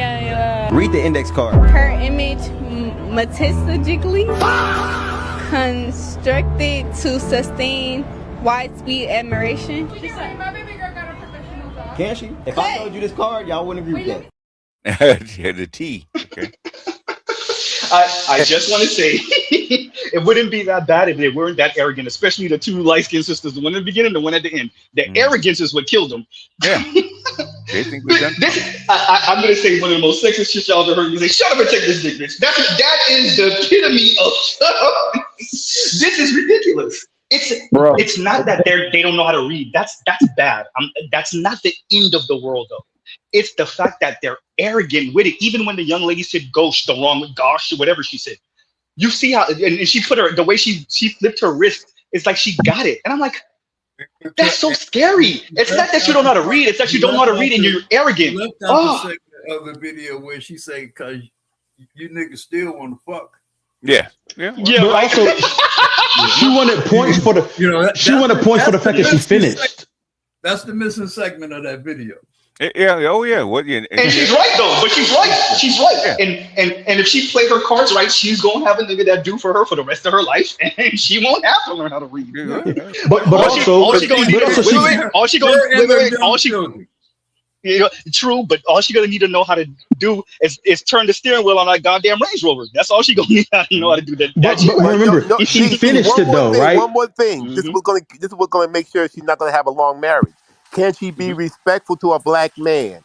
Not with that arrogance. You already saw that. You saw that. Like that. She's not gonna be respectful, and that's the biggest problem. And even when let me tell you one story, quick. I took my wife to Argentina, right? She's the Spanish speaker. Her native tongue is Spanish. But she made sure that I did all the talking, all the negotiation. She sat there, but even though she knows Spanish, that's her first language, she made sure that I was the one and I was well respected. Anytime I made a mistake or whatever, she wouldn't correct me in front of them. Yeah. She would make sure that I got the signal. And then I could make it clear. But she made sure she sat in the back row. Wait, Runner, I need to pause you. I need to pause you because I need to emphasize what you're saying. But let's slow down a minute. Runner is telling you his native Spanish-speaking wife let him speak Spanish and let him do the talking, even though Spanish is his second language. Spanish is her first language. And she still respected him enough not to even correct him on the words in front of the people. It's called training. I wish. It's called training. Jesus. Also, finish with that, Runner. Finish with that. He knows she's under his protection, particularly in dealing with other people. So she cannot afford to undermine his standing in public amongst other people. That's just the way they're trained. Okay. That sounds like social math to me, Black Guru. Now, a black woman with the same situation, she could not wait. I know more than you. I'm going to show them. Sit down. You sit down, Negro. I got this. I'm in charge. I'm going to show how much I know, and I want them to know that he knows less than me, and that's the disrespect that you can get from a lot of sisters, and that's what makes it such a problem. No matter, like I say, the education, whatever, it's about respect, and that's the thing that men want the most. You got to respect me, baby. That's what I need from you the most. Even going back, hold on. I just want to say that even that dealing with them, the emotional labor is too high right now. Nobody want to deal with that. Just to be honest, even if you got somebody you hang out with, the emotional labor, nobody want to deal with that nowadays. Not getting out of it. That's why my grandson is done. I'm telling y'all, trust me, from a person who been in a couple of 8-year relationships, it's too much. But what you get out of it is no. You do better by yourself. ROI. Yeah. But going back to her at the girl on the video, right? She wanted respect and admiration and acknowledgement for the fact that she finished, not the fact that she did a good job. She just wanted you to like respect me. I finished it. I was listening to a podcast where there's one of these panel shows, right? One of the million that exist. And he was talking with the woman, were like, we're strong, we're independent and all that stuff. He's like, strong. What is his strength? He says, because we got through it. And so they want acknowledgement for the fact that they endured. Their strength is a virtue of like you excelled and you achieved and you done something that's worthwhile. But like endurance is just somebody hit you in the face and you didn't pass out. Like she didn't do a good job. She objectively did not do a good job, but she wanted acknowledgement for the fact that she endured she got through the sentence is what she wanted credit for, not the fact that she did a good job. Because I think in her mind, she knows she didn't fucking do a good job. But the fact that she finished the sentence is what she cares about. What you also saw there on the end, and if you have daughters particularly, pretty daughters, you know what I mean. That was the pretty girl dance prance at the end. Mm-hmm. Yeah. That's what that was. That was the pretty girl with the wrist flick. Yeah, with the wrist flick. Yeah, look, because here's the thing: when you are a girl and you pretty and you do something, you know, like you say, whether you do it right or whatever. Well, I'm pretty and I did it, so da-da, you know, da-da, you know, love me, you know, because I did it. You know, it's the pretty girl print. Let me do this, y'all. Let me do first. Shout out to Louis. We're gonna put this up, and this is going to what we were saying earlier about. Well, actually, this goes to what BGS was saying about his grandson. And this is the manosphere isn't red pilling women. I mean, excuse me, the manosphere isn't red pilling men. Women are, right? Yeah. So go into what BGS said about his own grandson. 14-year-old grandson already tired. I'm done. Yeah, I'm done. Yeah. Right, so that goes to that. Number one. Number two, this is with Black. We're gonna play that one more again because I want to see that wrist flick because it was hysterical. Here we go. Read the index card. You think I can't read? She wear a stiletto. Oh, okay. Refund. Of clothes that were extraordinary, but somewhat gotch. I know how to read. Read the index card. Her image. that flick of the wrist was hysterical. First, she was arrogant in the beginning, and she ended with arrogance. You can't do shit with her butt pipe. You can't look. Any one of you guys, wherever the hell she is, that's gonna do it. You can't do nothing with her. You're not gonna have no deep conversation, and that's donezo. She's not emotionally intelligent. I can tell you that from the top. Goddamn, so you being mean. Anyway, you can't do shit with her. Just have your big, pretty babies with the nice hair and call it and take the kid from her. You know, if she's lucky. Right. True. That's true too. And she has one mess up, she could fuck up her life. Yeah. And she has a good personality to go along with it. So. I don't know. Not based off that video. You gotta, bro, that's still based on. She ain't going to be taken care of no matter how pretty she is if she got a bad attitude. Exactly. If the emotional labor too high, bro, they're not gonna want to do it anyway. It doesn't matter. You know what y'all just told me? Y'all just told me those are the cute chicks that we see. Go ahead. It depends, you know. Look, if she, you know, and I mean BGS, you know this. Some guys, that's that magical woman, right? Mm-hmm. That's that, you know, that's that Jada and Will effect, where no matter how fucked up the woman is, for whatever reason, the bitch done thunderstruck him with something, it can and happen. you just, you know, willing to fuck up everything for her, you know. All she have to do is find the right one.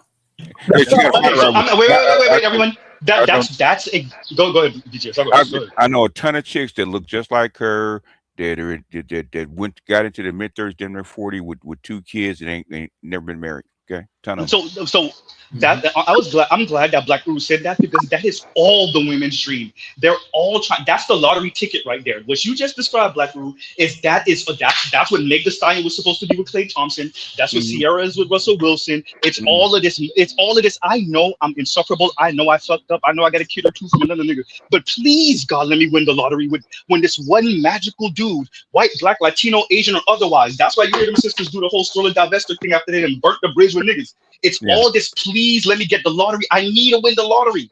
They're using men as lottery tickets after they done fucked up. Oh yeah, they always have. Somebody tell me I'm wrong. They always have. Yeah. I mean, but it's still going back to the economy, like what BGS be saying. It's gonna make them change. They ain't got no choice. They ain't got a choice now. Yeah, that's true.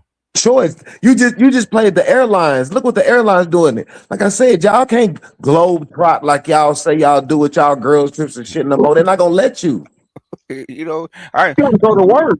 I helped Kevin make like $10 million, man, in a year and a half. Okay. Let me play this because I don't know if BGS saw this earlier. This is about 2.5 minutes. BGS. Here we go. Okay. Declaring bankruptcy in 2024 and then again in 2025, 2026 finally Spirit finished Airlines things off as Spirit Airlines shut down entirely about 3 weeks ago now, following their failure to secure a last-minute government bailout. Now, this particular business closure wasn't exactly shocking to anybody that had actually been following the company, but the end of this otherwise unremarkable low-cost carrier might be both the indication of and the cause of a wider reversal across the entire travel industry. The last 3 decades in particular have been the golden age of budget tourism, with most significant travel-related expenses like airfares and accommodation lagging behind overall inflation to become significantly cheaper in real terms. For a lot of people, this was a very real lifestyle reprieve to offset a lot of other financial challenges. Sure, they may never be able to afford a home and their career may be increasingly precarious compared to their parents. But even a basic income, potentially mixed in with a little bit of new age consumer debt, could let people see the world in a way that was genuinely reserved for the jet set just a generation before. According to the booking company Going, this time last year was the second cheapest month on record for airfares, which they noted in the report was unlikely to change unless there were any major shocks in 2026. So, yeah. Anyway, the reality today is there are several headwinds that are all pushing back against the trend of budget-friendly travel, and increased fuel costs are just one small part of the puzzle. The closure of Spirit may be equally the result of their own poor practices mixed in with unfavorable market conditions, but no matter where the finger is eventually pointed, without their low-cost seats in the market, regular airlines have much less pressure to be competitive on their prices, which is a dynamic playing out in far more places than just this one specific example. Travel-related expenses are up by 20% year over year, and this was already happening before we started making a, distraction in Iran. Drivers nationwide are fretting over increasing gas prices, and now airlines say they are feeling the pinch. Delta CEO said that jet fuel prices have increased dramatically since the war in Iran broke out. More hotels are charging $1,000 or more a night. Daniel Jacobs with True Loan Mortgage saying while inflation is on the decline, hotels and Airbnb prices are skyrocketing. The shutdown was abrupt to many passengers, but this was really years in the making. Spirit was in bankruptcy. It had filed for bankruptcy twice within 1 year. Okay, so travel has been getting more expensive across the board, and the easy explanation is that, well, everything is getting more expensive in 2026. Now, fuel prices are something that is clearly worth addressing, but even before the conflict in Iran, travel-related costs were already increasing, and they were increasing faster than overall inflation after an otherwise long period of pretty consistently getting more affordable. Now, even though it would probably make for a much more compelling video, there is not a single silver bullet that explains why this has been happening. Instead, there are a few headwinds that all need to be considered independently and collectively, and then of course, they will make a lot more sense when we sprinkle the oil prices back into the equation. Okay, so the first big factor is that the travel industry has been stratifying itself for a long time now, but the last few years in particular have taken it to such an extreme that it is having a meaningful impact on budget travelers.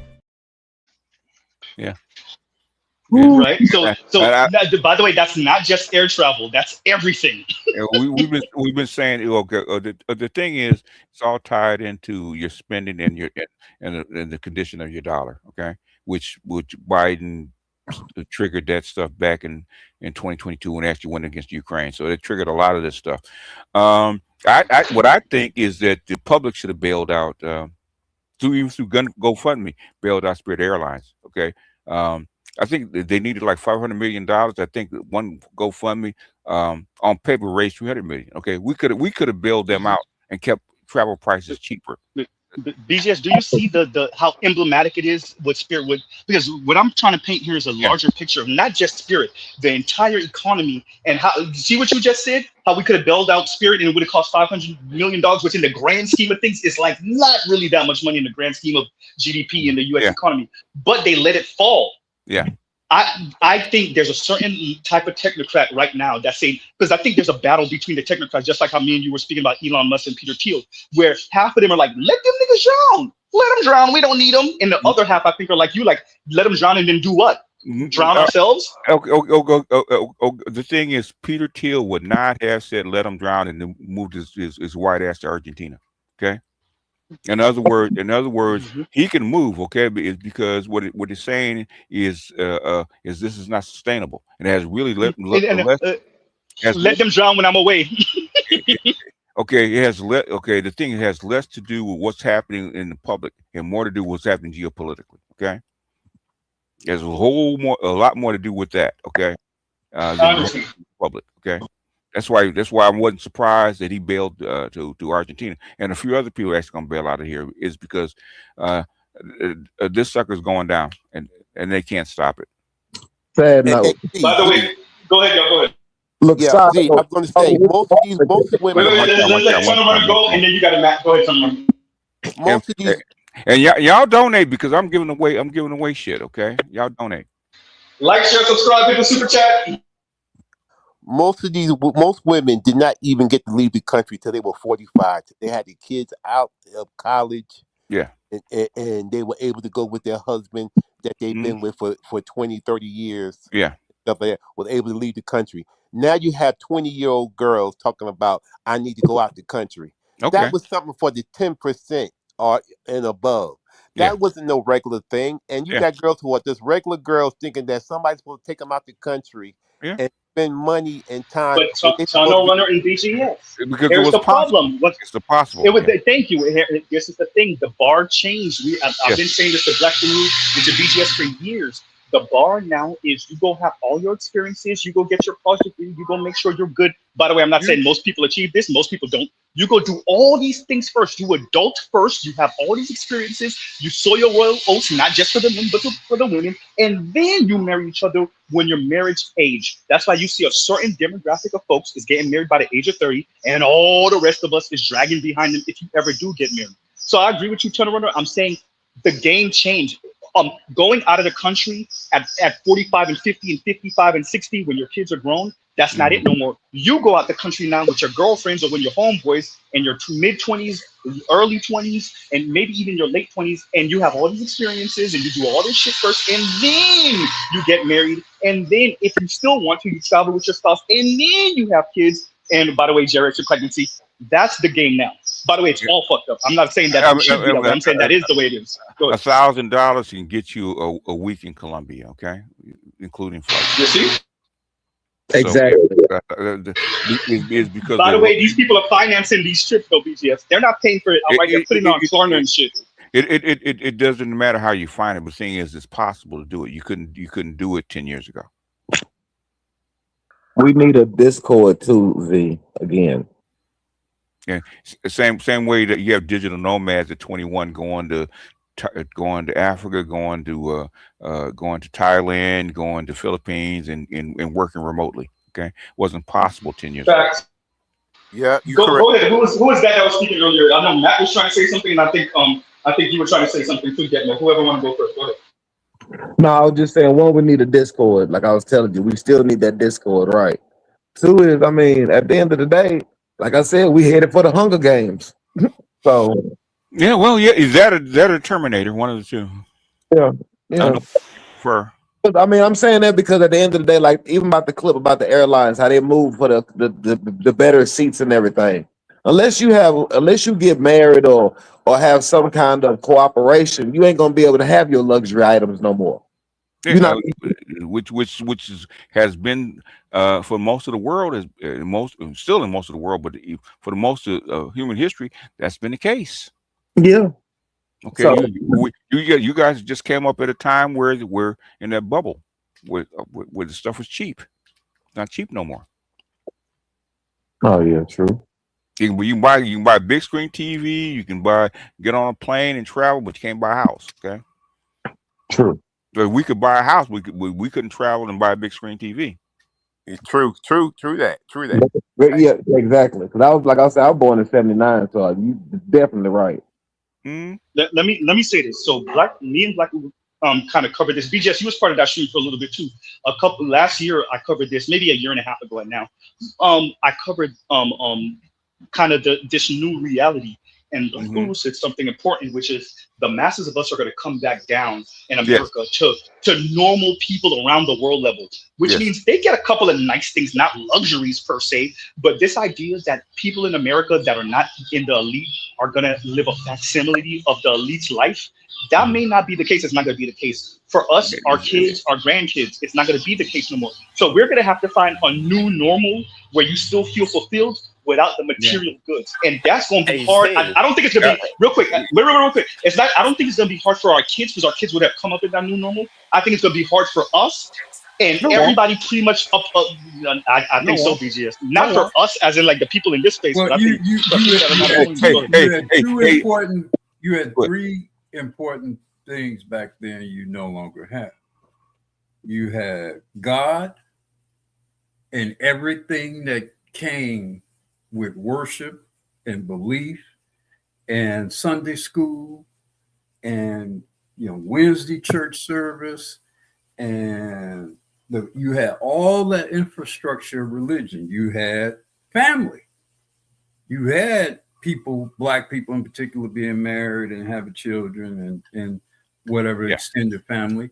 And you had community. You had the block clubs. You had Little League Baseball, Pony League. You had a lot of things that made all that luxury stuff unnecessary.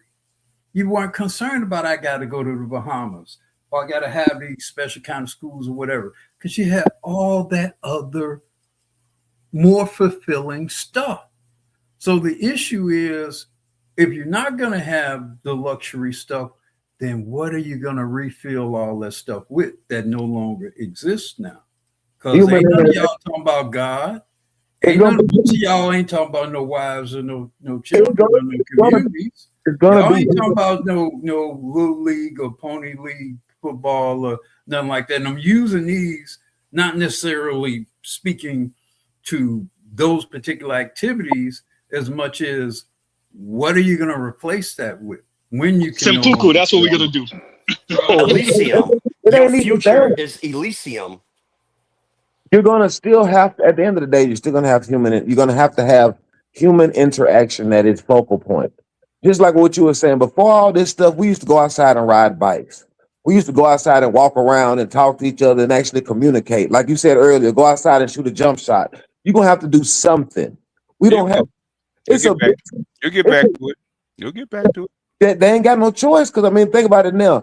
I remember I just watched a skit where the dude was talking about telling his son to go outside and at least look for some girls. Now he want to sit in the house. Yeah. You can't fellowship, you can't commune, you can't do none of that from no human interaction. Mm-hmm. Well, people gonna be fellowshipping at their low wage jobs.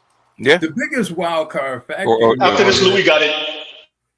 The biggest wild card factor in that, though, is the women. That's the wild card factor. Yeah. Because you can't do really any of that without the cooperation of the women. Yeah, who controls what controls the women? The system, the state. The environment controls the environment. Okay. Go ahead, Louis. So how long did it take to actually get used to a new normal when you had to sleep in your car for 6 months? Doesn't take that long. Well, I wonder what Dawn is from In Vogue. I keep saying that. I want to see what she is, because you was. I'm gonna need you to go get her, Gimbo. Wait. I need Gimbo to go get her. Gimbo want her. Gimbo want her. I need him to go get her. Y'all still trying to get the Dawn. She don't want to get got. She's fine where she is. Gimbo want her. Gimbo, I need you to go get her, bro. Go get her, bro. She ain't coming. Wanna be? Yeah. What you think? If Raphael Sadiq couldn't calm Dawn down, bro, I don't think Dawn has issues. Okay. It wasn't no just me and you, right? What you said. Come on now. We need that. I'm just saying, like, and think about it. It's another real world. Rick Ross, I thought he had a jet, like the jets they seen, like the little, like the plane. Yeah, Rick Ross, the rapper. Yes, he does. Well, he did. I don't know if he still does. No, because why is he taking a commercial flight then? He was just sitting there taking a commercial flight. Fuel prices y'all talking about. Exactly. Yeah, exactly. Exactly. I like to go commercial. No, you don't. No, you don't. No, don't be telling that lie.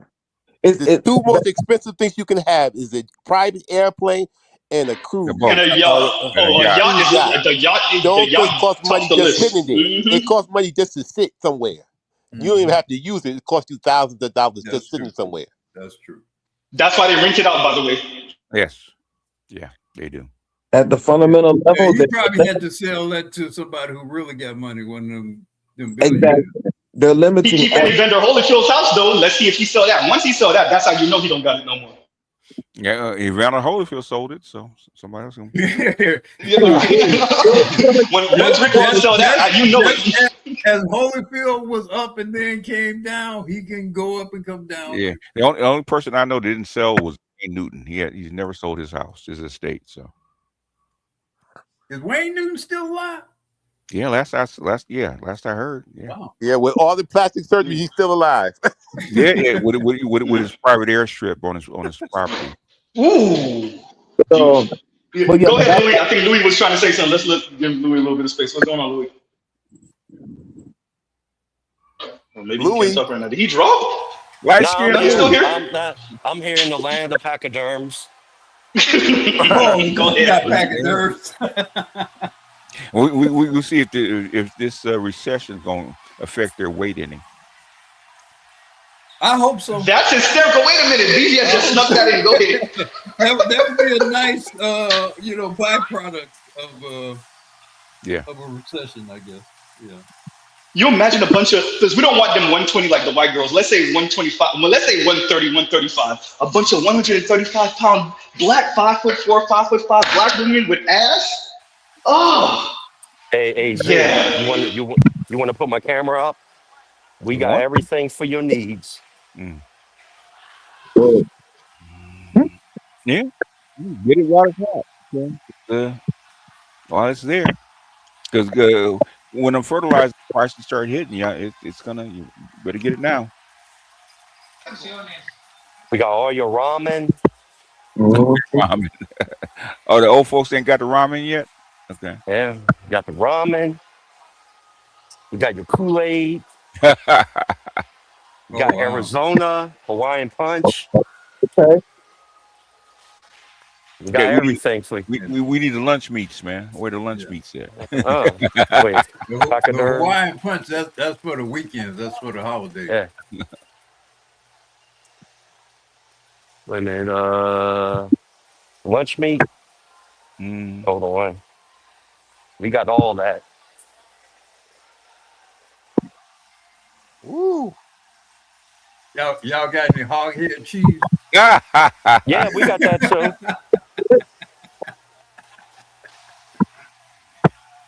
Wait, let me get your hog head cheese. Hold on. You know the whole story. We got a couple of pachyderms running around. They're not wild, all right. Hysterical. They're a little feral. Feral's fine. Just a little bit. Give me a little teaching. They little teaching.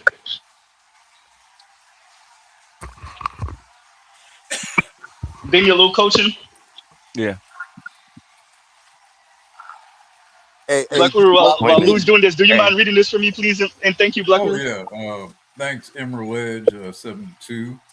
Quote, a major thanks for all the information being given out. Yeah, appreciate you. Thanks, Emerald. Thank you, sir. You're a scholar and a gentleman. Z, while he's fucking around, you talking about 135 pounds, 5'4" with a black girl ass. We talking about Columbia, Betty Jean. Right? Because I think that's what I got at the house. But anyway, right, right. But one thing, I max it out at about 150, 145. We're pretty much in that window for brothers, 135 to 150, and there you go. Beautiful.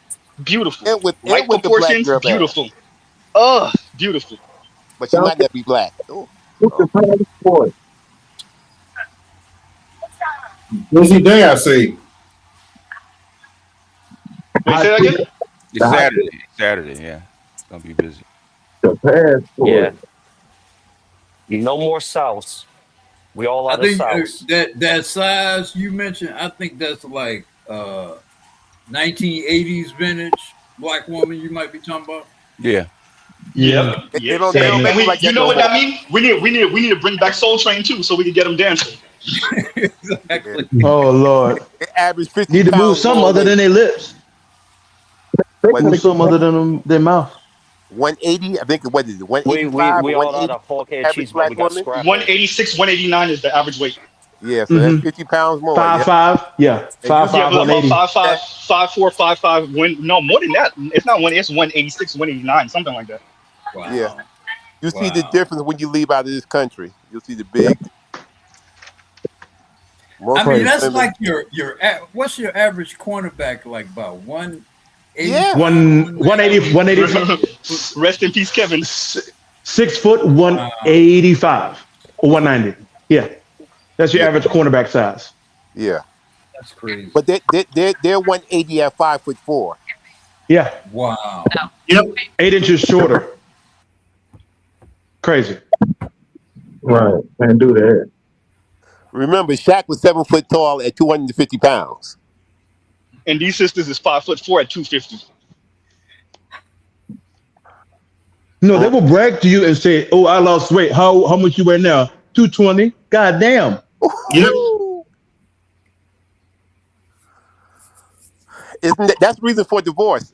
I mean, just imagine somebody telling y'all that we pilated princesses and we going out to the seas, right? And then they get mad when you say, well, I'm going to get my passport and go, nah, we're going to shame you for going over there. But if you see what's over there, you ain't going to settle for us. Do we need to talk about how they go to Dubai to get, well, let me shut up. I've seen women. We know what you're talking about, but just think about that for a minute. Mm-hmm. I've seen women who are about I'm over 6 feet, about 250, like with muscle. And I've got women who are like 10 pounds lighter than me, quote unquote lighter. But like, again, 8 inches shorter than me. I'm like, what the fuck is wrong with you? Bitch got a nerve to call me big. Like, are you serious? You're not shit for that logo, Louis. But you're supposed to accept that.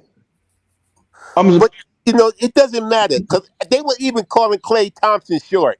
I was like, y'all these women. That shit was so stupid. Are you serious? You know who he was? Yeah, no. He's right. How you're the president, no matter how tall you are, how big you are, no matter how fake, they will still try to find something about you and say you ain't nothing. These TR is correct. Black women just don't. They are treacherous, man. You have to have your attitude and your state of mind and your well-being very protected because they will try to pull you down if any way they can. Yeah. Hey, y'all, me and my boy were talking about avoiding these chicks that used to be the cuties in high school, and then you see them in the local Walmart 10, 12, 15, 20 years later, and you be like, oh, ducking.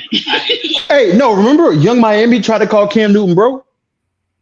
Yeah, they will say anything. Like, what the fuck is wrong with you? They will say anything. That's that dumb bitch really? Okay. Yeah.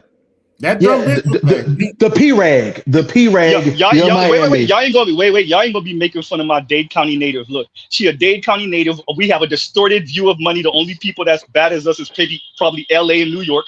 Look, everybody broke to this bitch, even when they make more than her. She's a Dade County bitch. Of course she think that nigga broke. She don't even think that nigga broke. She just said it because that's how we insult you in Miami, even though we broke. Go ahead, y'all. That's what I'm saying. What, ain't she from like O-Town or something? I thought she was from somewhere like Liberty City. Yeah, O-Town, Liberty City. She's from Liberty City, where Chad Johnson is from. Man, get the hell out of here. Garbage. Man, fuck that garbage pail, bitch. Fuck that garbage pail, bitch. Ain't nobody trying to hear her talking about broke. Who you go call somebody broke and you broke? That's crazy. You can hear me from the poking beans. Is that you, AL? Hell yeah, that's the boy AL. Oh man, I got something for you, AL. Hold on.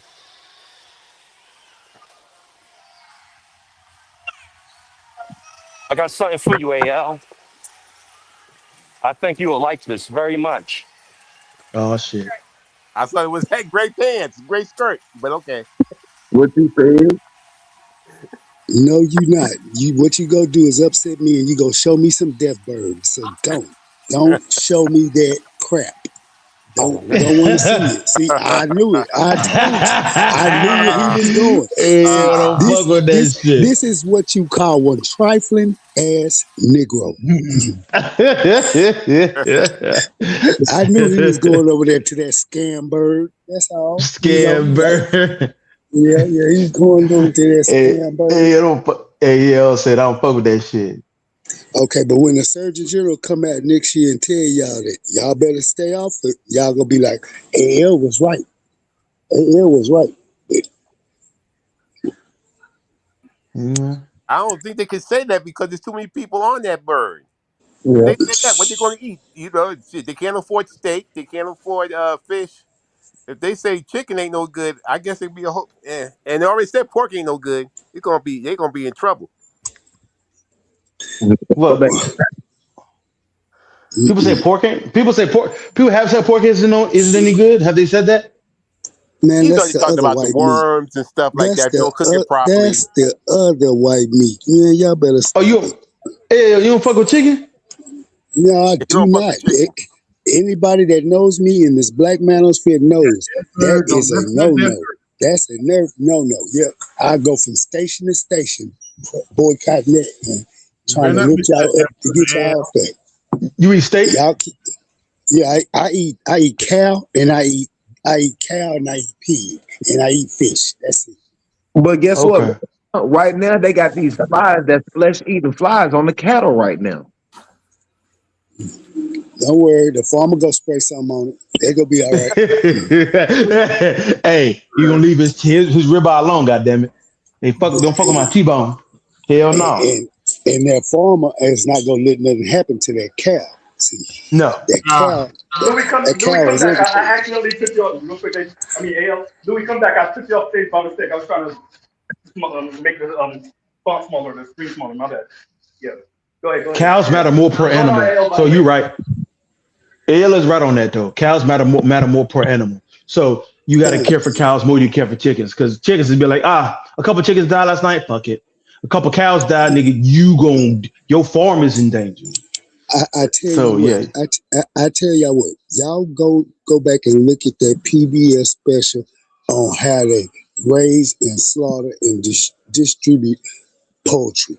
Go look at that. You look at that one time and you won't want to eat that shit. I'm telling you. On God, I am telling you. Yeah, I put that Elder's on right, God. because they won't even let you watch these farm. You cannot take them in these chicken farm places. They will not let you. That's against the law. If you actually see what they're doing, it would destroy the chicken production. The poultry industry. Yeah, The poultry so industry. they don't. Gizmo, when you get a illegal chance, read this for me, please. to do that. To videotape Big them. chicken is crazy, but you're not wrong. Hey, somebody read that super chat. Yeah. Detroit XRP 313. This is some Alfred Pennywise, Malibu's Most Wanted, Grand Theft Auto, Art of Crime, Prices, Humanity, of crazy work. That's all I wanted you to read. Is, hey, everything we played today is just showing the degradation of society, and the fact that half of these folks want us to wither on the vine and die, and the other half is like, yeah, we might need them a little bit longer. Man, put it like this: Take Two, the people that make Grand Theft Auto, they finna rack up, y'all, for real. Is the new one out? All I need to know is the new one out, the new Grand Theft Auto. So it's on pre-order. Bro, all no, these bras the pre-order now, shit. I'm looking for the pre-order daily right now. But I'm telling you, the third trailer and they done showed the gameplay. Man, everybody already waiting on it. That's gonna make a lot of people stay in the house. Y'all think I'm joking? As a gamer, I know a lot of people gonna be in the crib.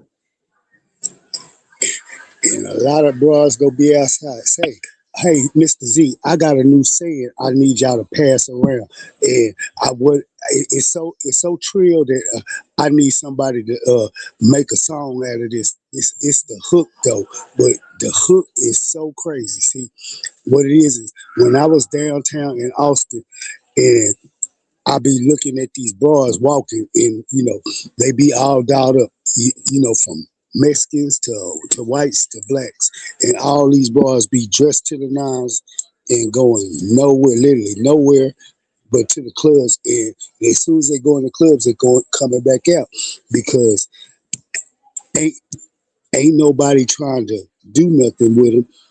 And it kills me how they be all dolled up. I be telling them, Sex in the City, Dickless in Texas. Sex in the City, Dickless in Texas. And then when I start screaming out at them, because I be on the park bench chilling with the fellas, and I be looking, and them dudes be like, why you keep saying that to them? I say, look at the reaction to their faces when I say it. They be broke. I mean, just broken when I say it, because it's like, they know, they see it happening, they at the clubs and they getting rejected, and then when they get outside and they see a nigga like me that says it out loud, it's like it's a double shotgun, two shotgun slugs to the chest to them, and they be just, I can't believe he said, I mean, they be walking in stride too, like, we still fly, we looking good. I be like, Sex in the City, Dickless in Texas. And see, you can change the like Dickless in Miami, Dickless in New York, Dickless in Virginia, Dickless in the Hamptons. It don't matter.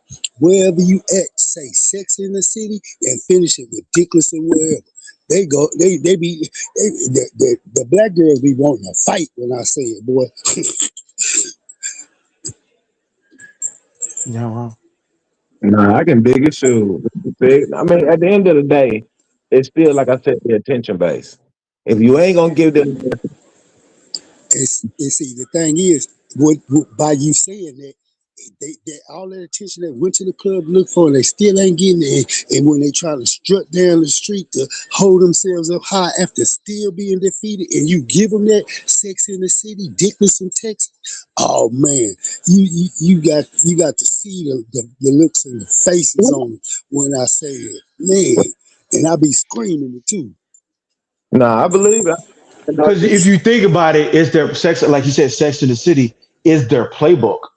And for you to acknowledge that their Sex and the City, Dickinson, Texas, their playbook, I see your playbook, that shit don't work.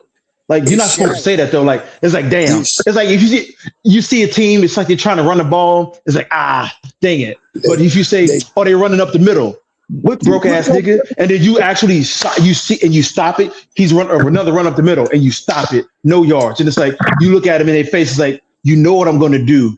I see what you're gonna do. This shit not gonna work. Like that's demoralizing. That's super demoralizing. Book on TikTok. You put your playbook on Instagram. You put your playbook on Facebook, Twitter, Threads. Every time you have a story time.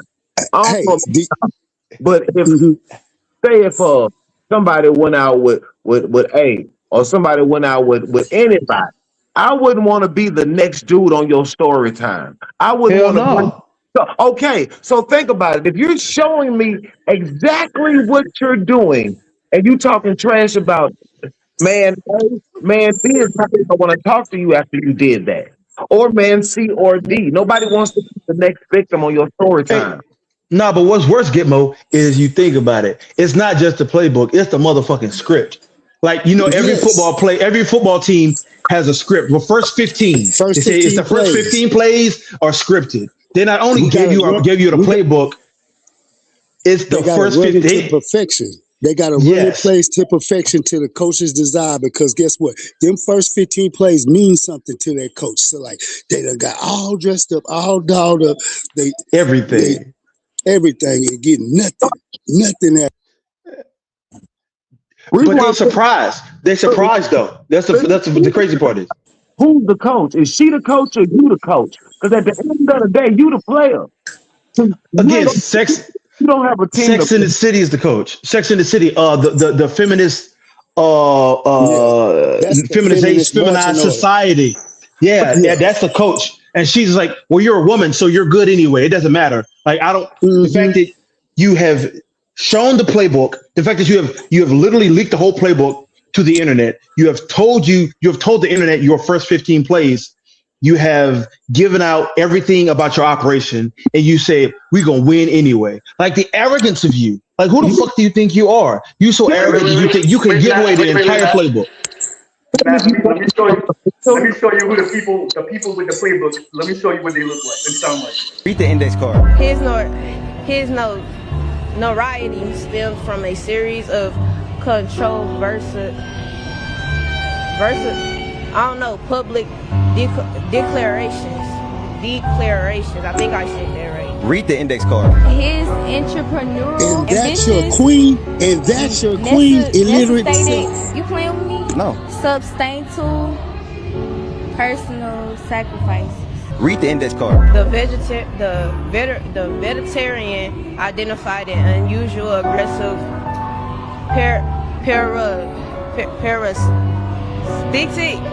parasitic infestation. Read the index card. What's this? The menu?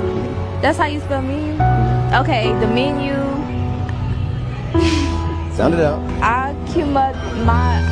Individuals with extraordinarily restrictive dietary preferences. But that bitch didn't know menu, how menu was spelled. Jesus Christ! But guess what? Now, why this is important? Real quick, I want you to appreciate that those same fucking women think like this about you. I'm making this as a PSA to any man that ever thought he had a chance with me, or any man that wants a chance with me. If you like 50-50, stay where you're at, baby, because this mouth is only going to get more egregious. I promise you that. I'm paying these big bills and you think I'm not about to be talking to you out the side of my mouth? Watch this. Watch this. spell egregious. Wait. And Yeah. think like this about you too. What if black women were supposed to be the leaders and black men are just supposed to protect with their muscles and use their listening ears and carry out instructions? Wait. And they think about you like this too. What top tier? Your dick is not equal to my fucking pussy. Point blank. His dick ain't equal to your fucking bills neither. God damn. Look, at the end of the day, I ain't Them bills got your name on it. They don't have his dick name on it.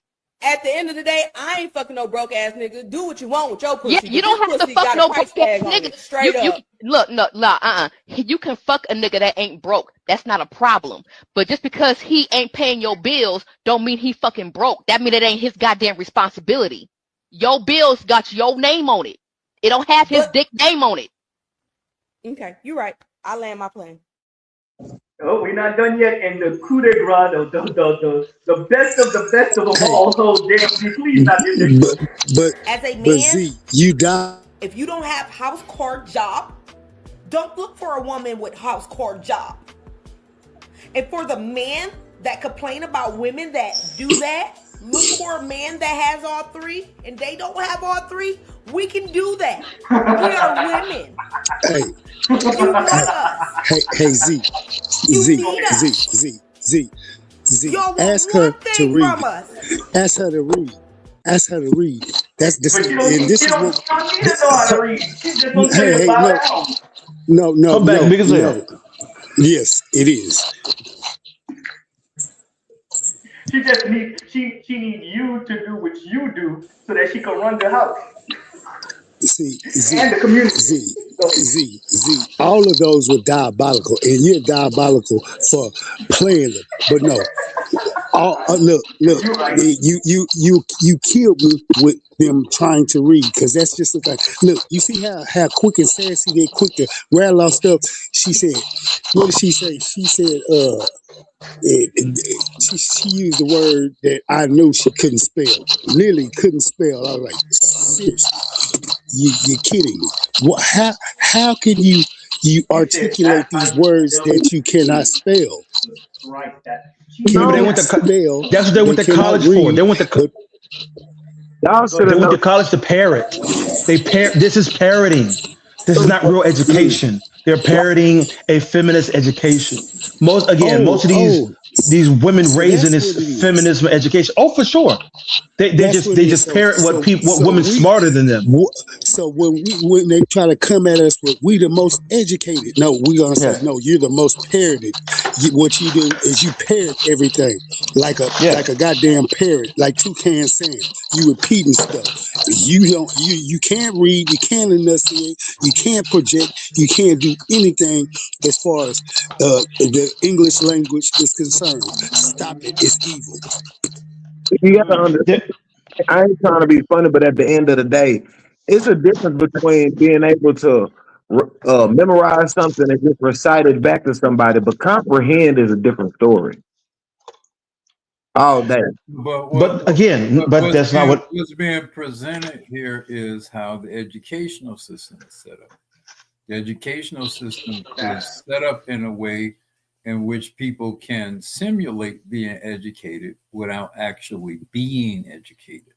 Because the system create like you said, brother, they as long as they can parrot the right things at the right time, and there's usually some brief period of time where they have created some rote memorization of something, and okay, this week this is what you're going to learn to parrot this week, right?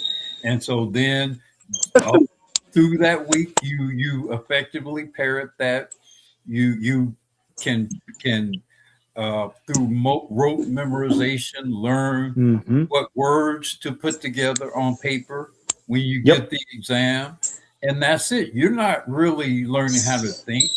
It's not a real cognitive process. No. It's what you could teach a relatively smart chimpanzee to do. Yes. Here's what's right. What's right is, Go ahead, finish, man. Go ahead. Sorry. So I was saying, what's right is if there's a very small subset of things that they're right. When they say we're oppressed and all these sort of things, That's what's right. And anything that's wrong, here are your buzzwords for what's wrong. Your buzzwords for what's wrong is either alt-right or misogynistic or manosphere. That's what anything that's wrong. Take that word misogynistic. Haven't you seen these scenarios where a brother will then ask them, what does misogyny mean? And have you noticed how very few of them actually even know what that word means? No, but that's the buzzword. You say one of those three words. Learn what that word means. Not at all. Misogyny. They all know they're no good. They all want to go to a good place. I mean, it's all of them. Look, like when you go down hang out on 4th Street and 5th Street, 6th Street, like just look, just observe and watch them. They dress to the nose. Yeah, they dress to the nose. They Austin Central Library.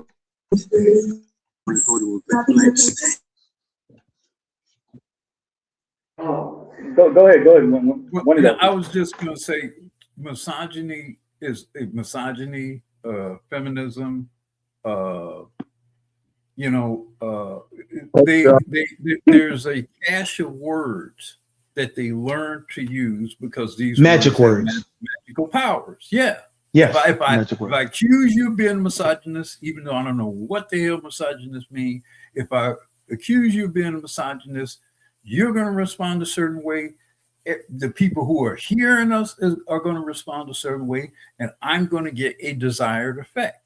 So I don't have to know what that word means. I don't have to know whether or not I'm properly using that word, because I'm going to get the desired effect just by using the word.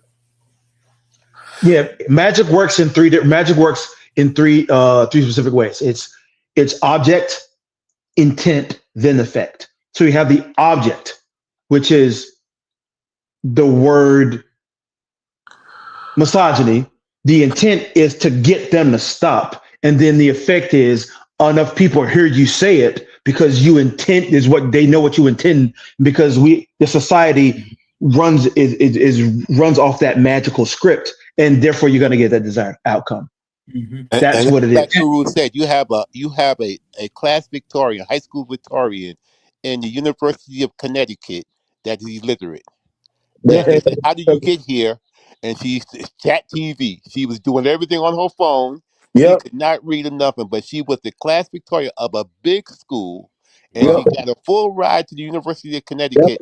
And then they realized if you read that story, you would have thought it's magic. Like, this is a magical fucking Christmas land scenario. A bitch who cannot read goes to Harvard. Like, this is a magical story, or any school. I don't care what school it is. Like a Disney. UConn. Like this exactly.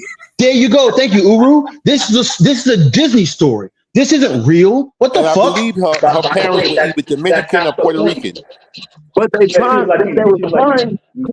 they was trying to fight for her to actually stay there is the crazy part. Yeah. She deserves to be here. Like, who in the fuck deserves to be at a school and can't read? A college, not a mandatory school, not elementary school. People can't read elementary school. Wait, correction, man. Not just a college, the premier institution of higher in their learning state, in the country. No, fuck that. In the country. We talking about Harvard, right? Wasn't it Harvard? No, she was UConn. Connecticut. UConn. The premier state school in the state. Exactly. Yeah. What the fuck? Yeah. Are you kidding me? Hey, but here on this, what you was playing real quick. This is gonna go through what you were saying earlier. Wait a minute. Here we go. Okay, you guys are all just like really misogynistic. How do you define misogyny?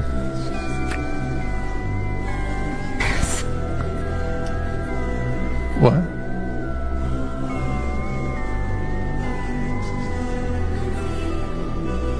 I'm just asking how you define misogyny. Gotcha, bitch. Her wand broke. Bitch. This nigga said her wand broke. Can I go? Are you okay? Like, do you want? Look, you want to go as she's leave? embarrassed. She's butthurt. Got to go cry somewhere. Leave me alone. Look, if you want to leave, you can leave. I was hoping we could continue having a conversation, but I mean. Yeah. For all of my comic people out there, everybody knows what nth metal is. Everybody knows, Hawk Girl, she's got the nth metal mace. You'll make me look Everybody stupid. knows he got the nth metal mace from Hawkman. Pump me up in the back. Wait, y'all talking over each other. Wait. Go ahead, Matt, and then you got to tell them. Go ahead. Yeah, so everybody knows about nth metal. Uru knows about nth metal, and Hawkman and Hawk Girl. Nth metal mace. Nth metal negates magic, and so she was like magical powers, misogyny, and he was like boop, and she was like, wait a minute, magic, what the fuck? And so again, this magic, this finger snap, this wand wave, and all of a sudden everything changes, and like, oh, the men go away once I say misogyny. Okay, now it's quiet. Now everything's good. Now we're reaching a world where that's not the case. Not just because the manosphere exists, right? But as BGS said earlier, the environment is changing. The environment cannot support this. Magic, I'm a D&D guy as well. Magic works on a weave. It's like it layers the fucking world, right? And so if you know how to use it, you can do magic in the world. The way the magic is set up in America, especially with the terms of the feminized society, in terms of using misogyny and using manosphere and using toxic masculinity, these things, the environment is changing so that these words don't work anymore. Because in order for us to survive, they can't. And so they're actively changing the way the world works around them, and they still trying to use the same magical spells. And it's like, what the hell? I used it a year ago and it worked perfectly. Like it got rid of 3 niggas in 3 days. Like they was talk. What's up?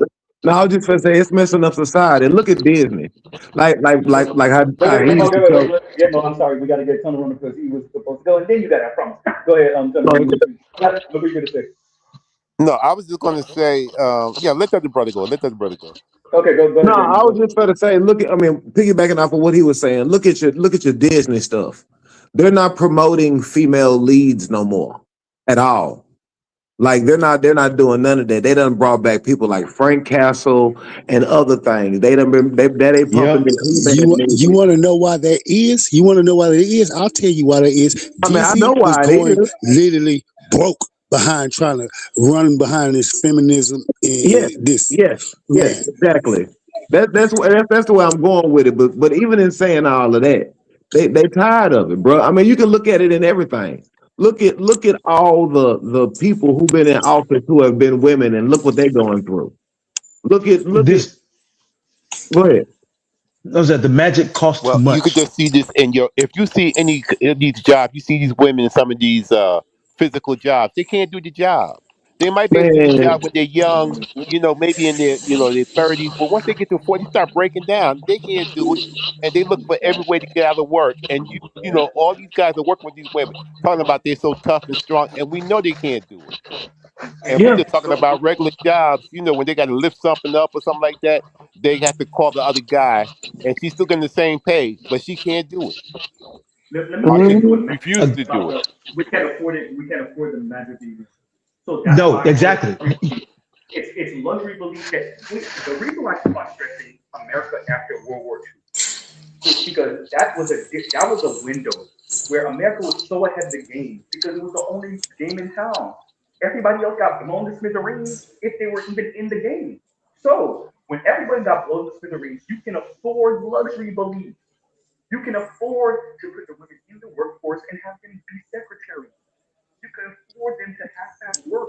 You're living in a world now where China's eating your lunch, right? You're living in a world so that's a different world. You're living in a world now with a decreasing US dollar. So you can't afford some of these luxury beliefs and this shit that when she's asked to define misogyny after she called this table misogynistic or she called the dude misogynistic, and you watch her be embarrassed, and I agree with Hunter, she was embarrassed. You watch her be embarrassed and she just crumbled. You can't afford that no more. How many done? Go ahead. I was gonna say, think about this. Of course y'all been to the mall, but they used to have tons of jewelers, like Freeman's Jewelers, K Jewelers, Zales, all type of stuff. But now they don't have those no more. You don't hear about those no more because a lot of them been shutting down because ain't nobody getting married. What you gonna do? Sell one ring to hold up the whole store? It's not happening. Everybody thinks that magic is free. You know what I promote? I promote that your wife should get a ring just like the Farmer Abernax talks about. The first ring should be a ring of paper. She shouldn't get a gold ring till she's married to you for 50 years. You mean one of them dollars that they fold up and make rings out of? Yeah, okay. Yeah, that should be the first wedding, first anniversary supposed to be paper. So she shouldn't get nothing but a piece of paper for her first anniversary. She got to earn that 50 years to get gold. It's not obviously the wedding ring. You know, engagement rings and wedding ring is a big deal, but it's broader than that.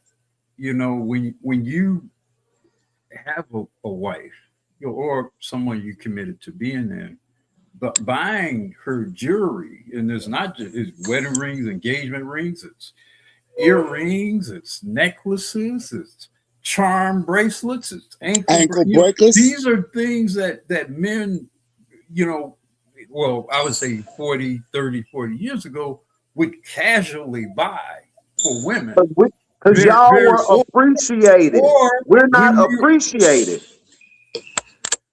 Well, I'm just saying, you know, you be with your lady, you're like someone you mentioned the mall, you know, you're walking around the mall and something catches her eye, which obviously something shiny in the jeweler catches her eye. You go, you window shop and you buy a bracelet. You buy, you know, maybe it's expensive, maybe it's not, but you know, it's a part of it's a part of your relationship. It's a part of how you interact with each other.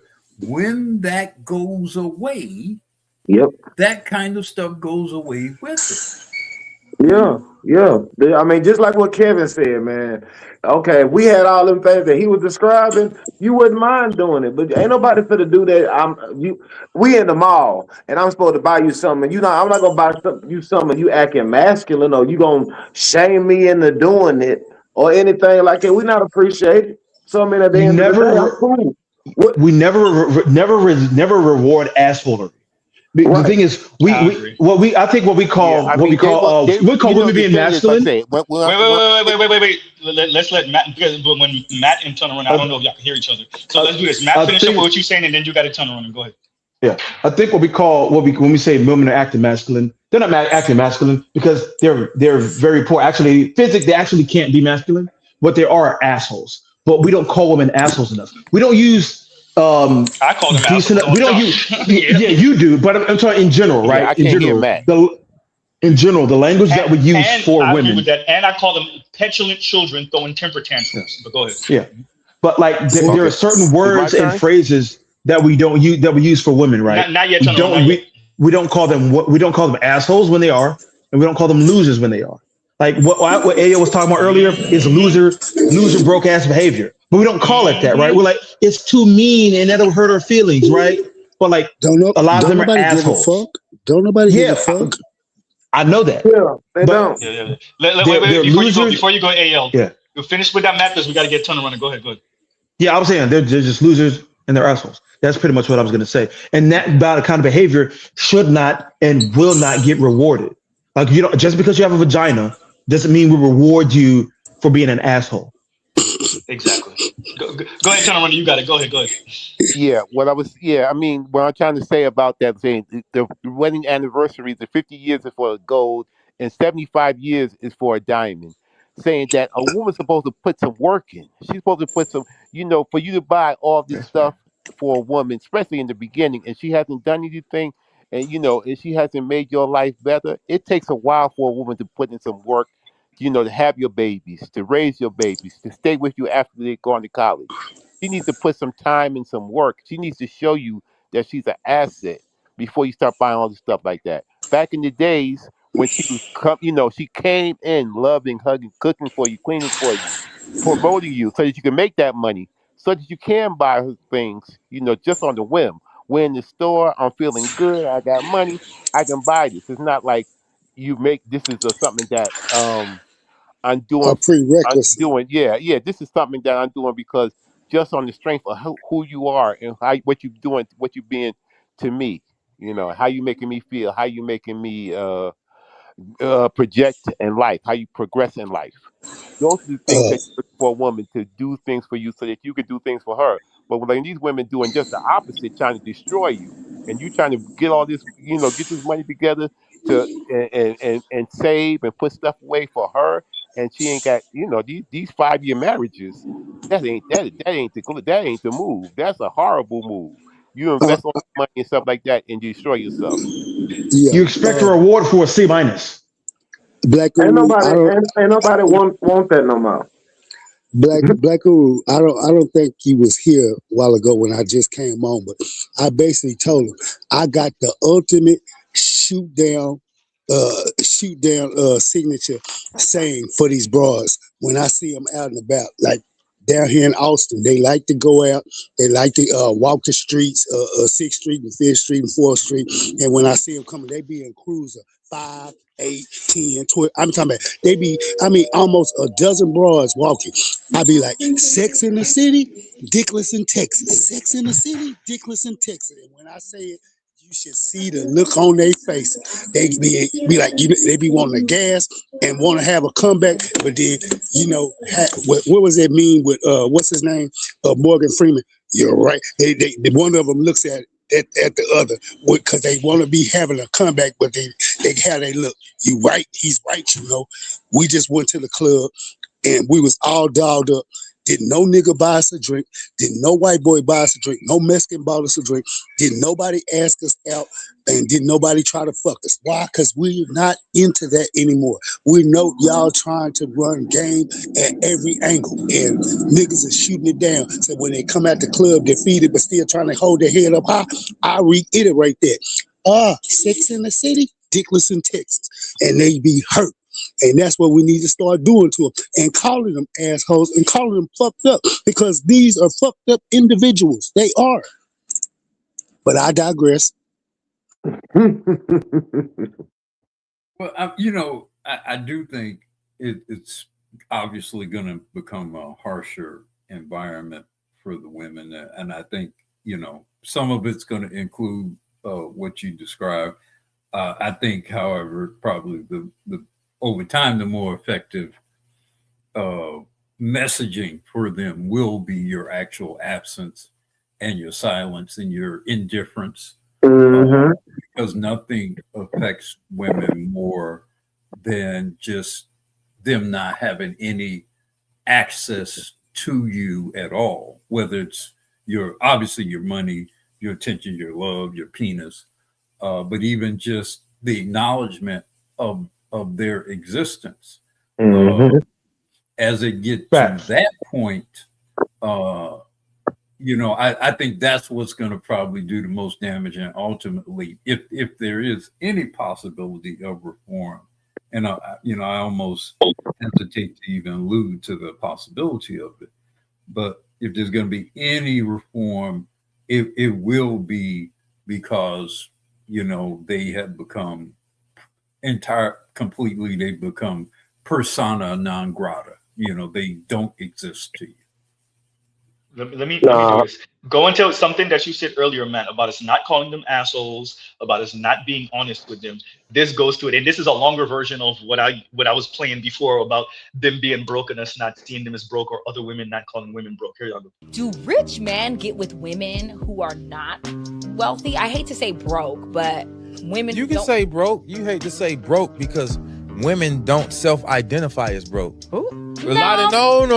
Let's just start right there. You didn't want to say it because I'm telling you why. Subconsciously, women don't identify themselves as being broke. They're saying that's not broke what it is, because he can't take you where you can't afford to take yourself. Broke is a mentality to me, and that's why. All right, your mentality and your bank account is broke. Okay, broke is a both. But what I'm saying is a both. Yeah, come on. Broke is a mentality. She's trying to play word games. I'm not playing word games. You want to come in hot, like shit. No, because we're gonna tell the truth all the time. Women do not self-identify as broke.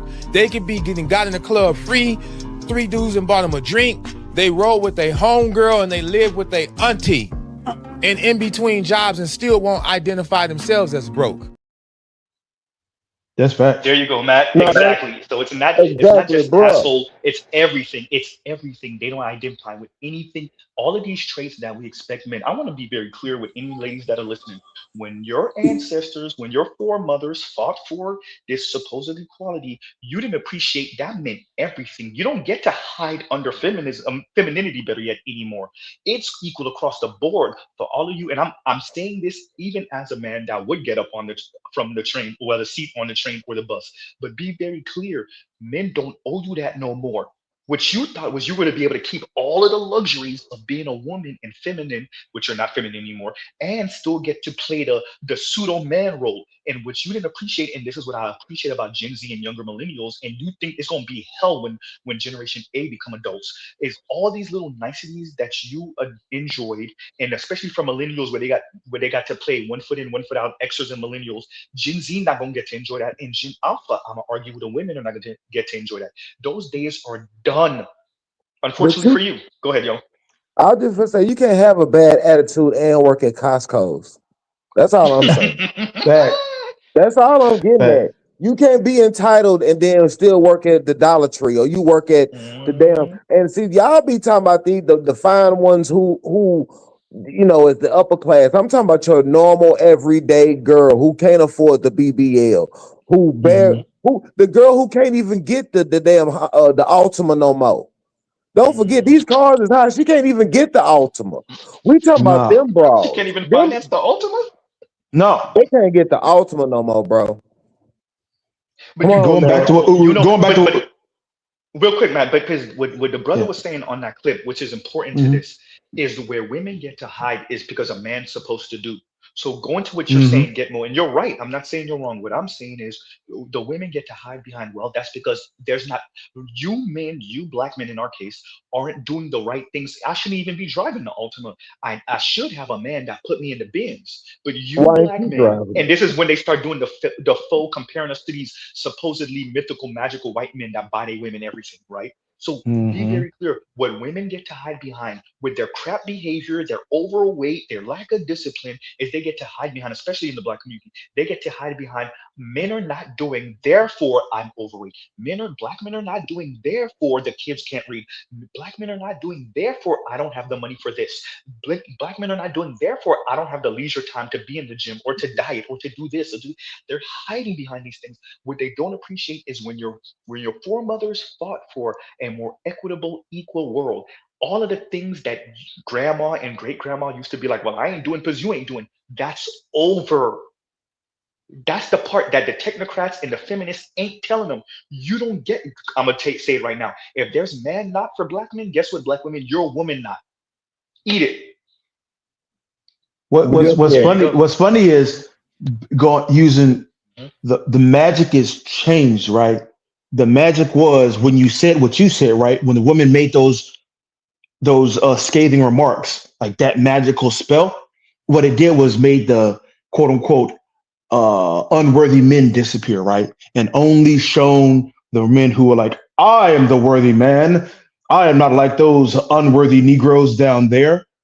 The world has changed, right? Yes, but the world has changed. But remember, the magic has changed now, right? Guess what? When they use those words now, as Baku said earlier, it makes them disappear. Well, so nobody sees them. That was the gamble. So something Sandman did this thing once where he was saying for us to bring around the toy, the fun robots, the XXX robots, you would have to sell it to women first. And this display that everybody that's important or that's a thinker in society appreciates, and this is what Scott Galloway tries to do when he tries to sell the upliftment of the boys, right? You got to low-key throw the boys under the bus. You got to throw them in under the bus. You got to low-key insult them and raise the profile of the women. And then the women will go willingly as long as you crap on the men first. Everyone knows this. As long as you advertise to women how strong and capable they are, especially in spite of men, then you could sell them almost any product, almost any idea, right? The cigarettes, for instance, you could sell women almost anything if you defecate on men first.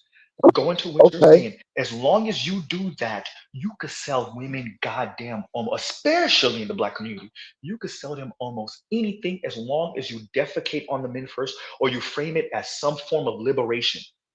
Okay, If you so frame tell it them, as some form of liberation, oh, they going, especially as Black women. Go ahead, yo. tell them it should be liberation. Tell them that so they can give us submission. Then crap on us to give us submission. That ain't gonna work. At the end of No, the no, day, they too accustomed. I'm No, no, no. right. I'm joking to say that ain't gonna work, bro. Like at the end of the day, they can do whatever they want to do at this point. They already out here. They, in other words, is out of Yeah, control. that's true. They Yeah. they think they smoke. They think they so smart, but and like I always say, if you leave them to themselves, they're the queens of bad decision making. Their Yeah, decision making is terrible. this is my thing. And I started doing this, maybe a decade ago, and it doesn't rage women. I want to be very clear. Whenever a woman around me, and it wasn't family members per se, because my family members, especially the close ones, cousins and whatnot, they're pretty good with men, um, or they're really good at hiding how horrible they are with men. I should say that better. But any woman, coworker, etc., schoolmate, whoever complained to me about money, whoever complained to me about the dating scene, clearly I know they don't got a man, but I mess with them anyway. And I'll be like, "Oh, you got a man?" And they know what I'm saying when I say that. Bitch, you out. Go into what you saying, Gitmo. Bitch, you out here. So whatever your complaints are, it's because you don't got a man. Don't tell me about no struggle. And this is what you see. And I gotta go find that clip from Accountable Commentary. I gotta go find the original because I made reference to it too much. The two heavy set sisters that he covered a couple years ago, they were in the Walmart stealing or whatever the hell. And the darker skinned one tried to hide in the bathroom and she had her son with her. You could tell them two hoes, they both got arrested.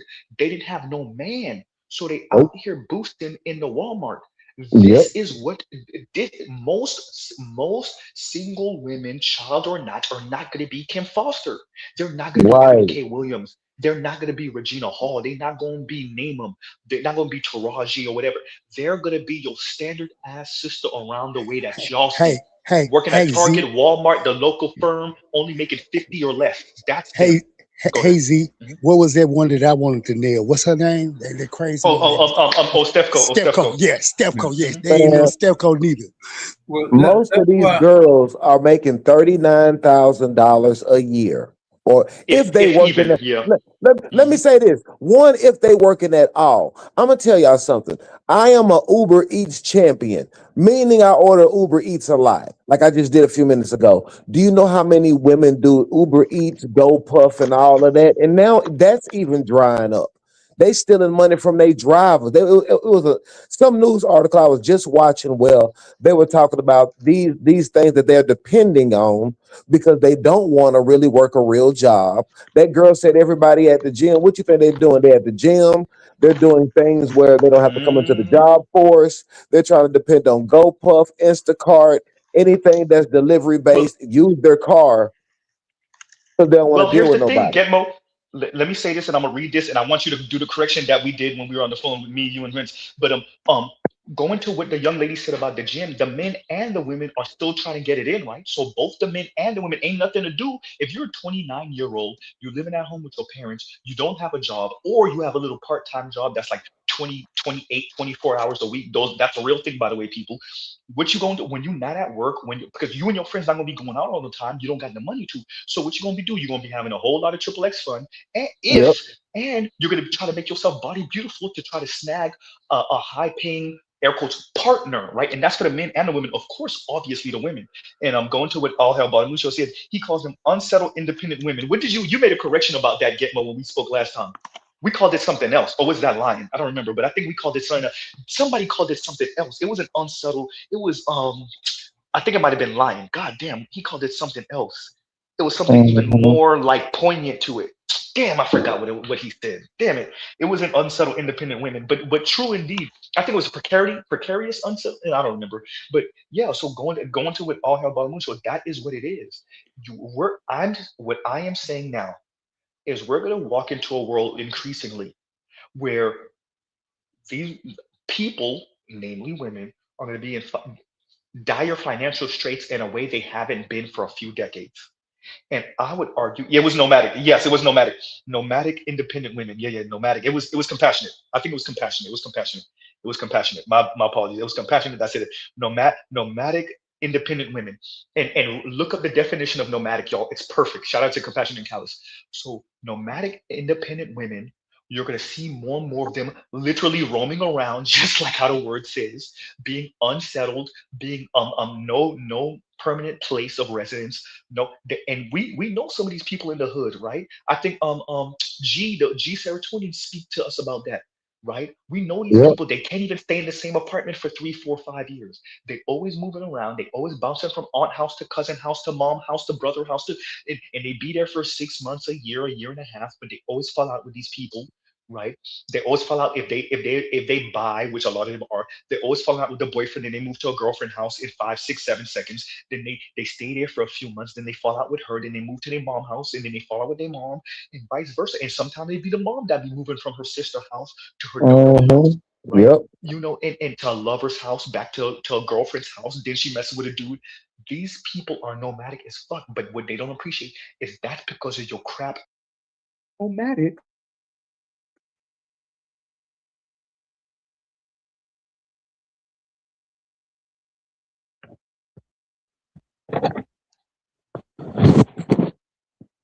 Maybe it's just me, but I don't hear Z. Yeah, me neither. He's out. Yeah, we lost your audience. Z. You know, on this nomadic thing though, it's an interesting phenomenon. I think though even that's gonna become more. You know, that works. Untenable. Yes, because that works in an environment where there still is some level of stability amongst the majority of people economically. Yes.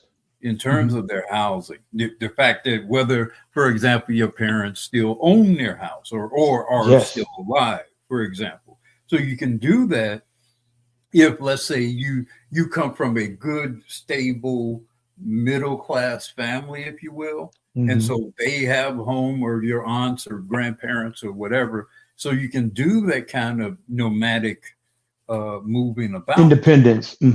But as that sort of foundation itself erodes, crumbles, you can't do it because it's going to be boomers are going to die off. The silent gen folks are pretty much gone or going. The boomers are going to start to die off or are dying off. I mean, I guess the oldest of us are in our late 70s, maybe, I guess. So as they go away, those opportunities to do that, those people are going to go from bouncing to homes to they're going to be in some tents out there too, sooner rather than later. Yeah. But like what Z was saying, you know, how he talks about the new normal. I mean, when we do finally hit the new normal stage, you're gonna have a lot of women that's gonna have to go get on a man's program, or they're not gonna make it to the new normal. They're gonna be the new homeless. Depending on how they were raised, and how deep their training goes, they will die. They will literally die to spite you. For some of them, not all of them, but there will be a few who will literally just absolutely commit seppuku in order to think about that girl. Think about them girls. Think about that girl who was in Detroit with her family. You know what I mean? Remember her? The one that was in Detroit with her family out there in the wintertime in that car. It was cold. You know what I'm saying? The children died. That's my point. If either you get on a man's program, or that's what you're looking at. No, but remember, it's more shameful to be on a man's program than to be by yourself. Steve, that's true. If your children die, it is what it is, because that's the price of doing business. You sacrifice your children for the admiration of the people around, of the women around you. There's one other element, an important element to this whole phenomenon that you got to consider: the involvement or the non-involvement of the state.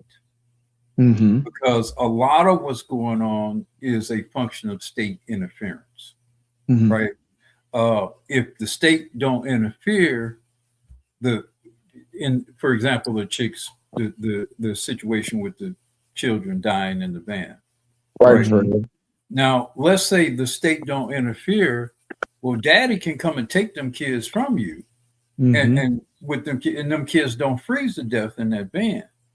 So whenever we're having these conversations about how things are going to go, the question I'm always considering is, what is the state going to do while these changes are occurring? Because I'm always suspicious of what the state chooses to do, particularly involving Black people, especially involving Black people, because the state historically has interfered with us in ways that it has not with other people. Mm-hmm. And going to what you just were saying, Black Uru, if you recall, they did interview the father in that situation, and he was saying he was none the wiser. She was acting like everything was good. So the men have to be proactive in this situation. And remember, the two kids were his kids. Those were two of the those two kids. Let's play out what could happen. So let's say the father know they are in this current state environment, particularly in this treatment of Black men. I want to get my kids. Damn it, get my kids. Give me my kids. You and this man. I'm not going to give you. I'm not going to give it to you. You get in an argument with her, you got a DV situation. That's the state. Facts. And the fact that you bring up your kids, he said, yeah, the fact that if you bring up, hey, my kids are cold, they're starving in the van, that means nothing. My wife, a while back, one of her friends, who was an attorney, interestingly enough, her brother had some children with a couple of children with a woman, and at some point, they were married, I think, and eventually they broke up, or the woman left him, took the children, were homeless with his kids, and the state still refused to give him custody of those children, at least temporary custody of those children, while this woman was homeless. That's the state. So I'm always suspicious of, as things go, what is the state going to do to prevent Black people in particular from reforming, internally reforming? I'm just always suspicious of that. And let me play this to what Gitmo was saying earlier. We're going to end that in a minute, y'all. But let me play this to what Gitmo was saying earlier about their struggle and their strife. Y'all have seen me play this multiple times. As a matter of fact, I'm going to play these both back to back. Here we go. Because ain't nobody trying to be 60 and broke. I'm going to keep it a buck. The data in this chart sucks, but there's hope. So the data in this chart suggests that Black women who have a degree but are single at 60 have a net worth of $11,000, which, as we know, that's just not enough to live off of. Whereas if you're married and have a college degree at 60, you have a net worth of around $424,000. And the reason why I say this sucks is because I don't particularly like something that is beyond my control to be able to impact the quality of my life. Like, it's literally not within our control if it is in your we're control. married Get on the Black at Man's 60. program. I mean, we have influence on that, but it's like, it's 50-50, right? It takes two to tango. And so that does It's not suck. 50-50. We make the However, decisions, you the follow. decision to This careless and quite frankly crass attitude that Black women in general have about being the most single and the most overweight is, in my opinion, more alarming than the stats themselves. Who gives a F? You should give an F. And I'm going to give you one reason why, among many, which I will be reporting on shortly. One big reason has to do with money and the life that will go on as you age. Black women, single, college educated, at age 60 and older, carry a median wealth of $11,000. In contrast to Black married women, $424,000. White unmarried women, $384,000. That's how the stats are laid out, y'all. So what does this mean? Simply put, it means you will age poor. You are not going to have any money. So the life that will go on is going to be rougher than you think, and more people are going to be crying than you'll admit. And there you go. I want to stress this. There is no other way. This is what the autonomy cost them. Appreciate this. What both of these women are speaking about is college educated. That's the top. And remember, was it 20 some odd percent? Let's even say a third. Let's be super dumb generous. A third of Black women are college educated. That's the top third of Black women who, if they're not married, are sitting on $11,000 of wealth on average. That ain't no money for somebody that's approaching retirement age. That means you've been working. Let's be as generous as we can. You've been working for over 40 years. Okay, let's start it at college because they say college educated. So let's start it at 22, 23 years old. So you've been working 58. for nearly 40 40, years 40, and you 40, still don't got no yeah, damn 38 money? years. See, y'all 38 been. years, you don't have See, no y'all. money. What that means is you spent every bit of your Dime. discretionary income on something that had no return on investment. That's what that means. I went to the Bahamas. I went to Jamaica. I went to Tulum. And now you at And you Costco. did it for the better part of 40 years as an adult. That's what that means. 38 years of that wasteful is spending. the negative consequence. Let me finish this statement. That is the negative consequence of not having a man in your life, because a man ain't gonna let you spend. A productive man is not gonna let you spend all your money on bullshit for 40 fucking years. He's not gonna do that. No. Well, I've had these conversations in person. I'm just saying. Like I had this conversation with real quick, y'all. I already informed Black Rule of this. I had this conversation in person, y'all. Y'all already know my situation. Some of y'all do. Look, man, they gonna spend it and they gonna get angry if you tell them to relax with the spending. I'm just saying. They might get rid of your ass if you tell them to relax with the spending. I'm not joking. Well, Oh, you're not wrong. for standards. This is part of the difference between men and women. Men work to leave something behind for those who coming behind them. I have had conversations with women who have amassed some type of asset and some type of wealth, and I have literally heard them say, "Fuck them kids. They ain't getting the house. They ain't getting nothing. I'm gonna die having spent every single penny I accumulated." But you know what? I'm gonna say this. Let me say this right quick too, since you said that. But some of these kids are not caring no more. Some of these kids are not trying to look after their parents like the insurance policy that the parents thought it was gonna be. Some of these kids don't even want to have nothing to do with their mamas no more. And I But be for that seeing reason, this in though. real time. But it's because of that attitude, right? You hear your mother say that shit, right? Let's say you 16 years old and you almost about to leave the house. Matt, wait. I'm sorry for cutting you off. I promise you I'm gonna let you go after this. I played the clip. Was it PBS? Didn't I play the clip? Black Uru and Better You with a older sister? No. That's what it was. Tone Talks played it, and I played him playing with an older woman. It was PBS or one in 2020 where they were speaking to the older Black woman, and she was retired, and she said, "I'm gonna spend all my money. I don't intend to leave this behind for blah blah blah." And this is a Black mother. I think she might have even been a grandmother. I'm not 100% had sure. a home. She said she didn't even intend on her children to get her home. Yep. That's the one. Yep. Go ahead, Matt. Go ahead. But I'm saying, like, let's say you're a kid, right? You're almost about to leave the house, and you're old enough to kind of understand the world a little bit, and you hear your mother say that shit, right? What do you think that's gonna do to you? It's like, so you mean to tell me you don't care about me? And so when you get older, your mom's like, "Oh, why don't you care about me? Why don't you care about me? I'm an old woman now." Like, you said nothing. You said that you don't care about my future, and so then they try to get upset at the child for not forgiving their sins of greed. It's like, you can be greedy. I can be greedy. As the mom, she can be as greedy as she wants to be. Yet you're supposed to, because I'm your mother, you're supposed to forgive me and just accept my greed. You're talking about the ones that aren't smart. I'm being funny and sarcastic what I'm saying right now. You talking No, about I know that. I know what you not got. smart. No. I'm going somewhere. The smart ones are not even having the kids to spend the money on. Here's the problem, and to lean on in the future. The supposed smart ones are saying fuck them kids before they even have them, so they get to spend all their little money on themselves, and then as they approach retirement, still don't got no money.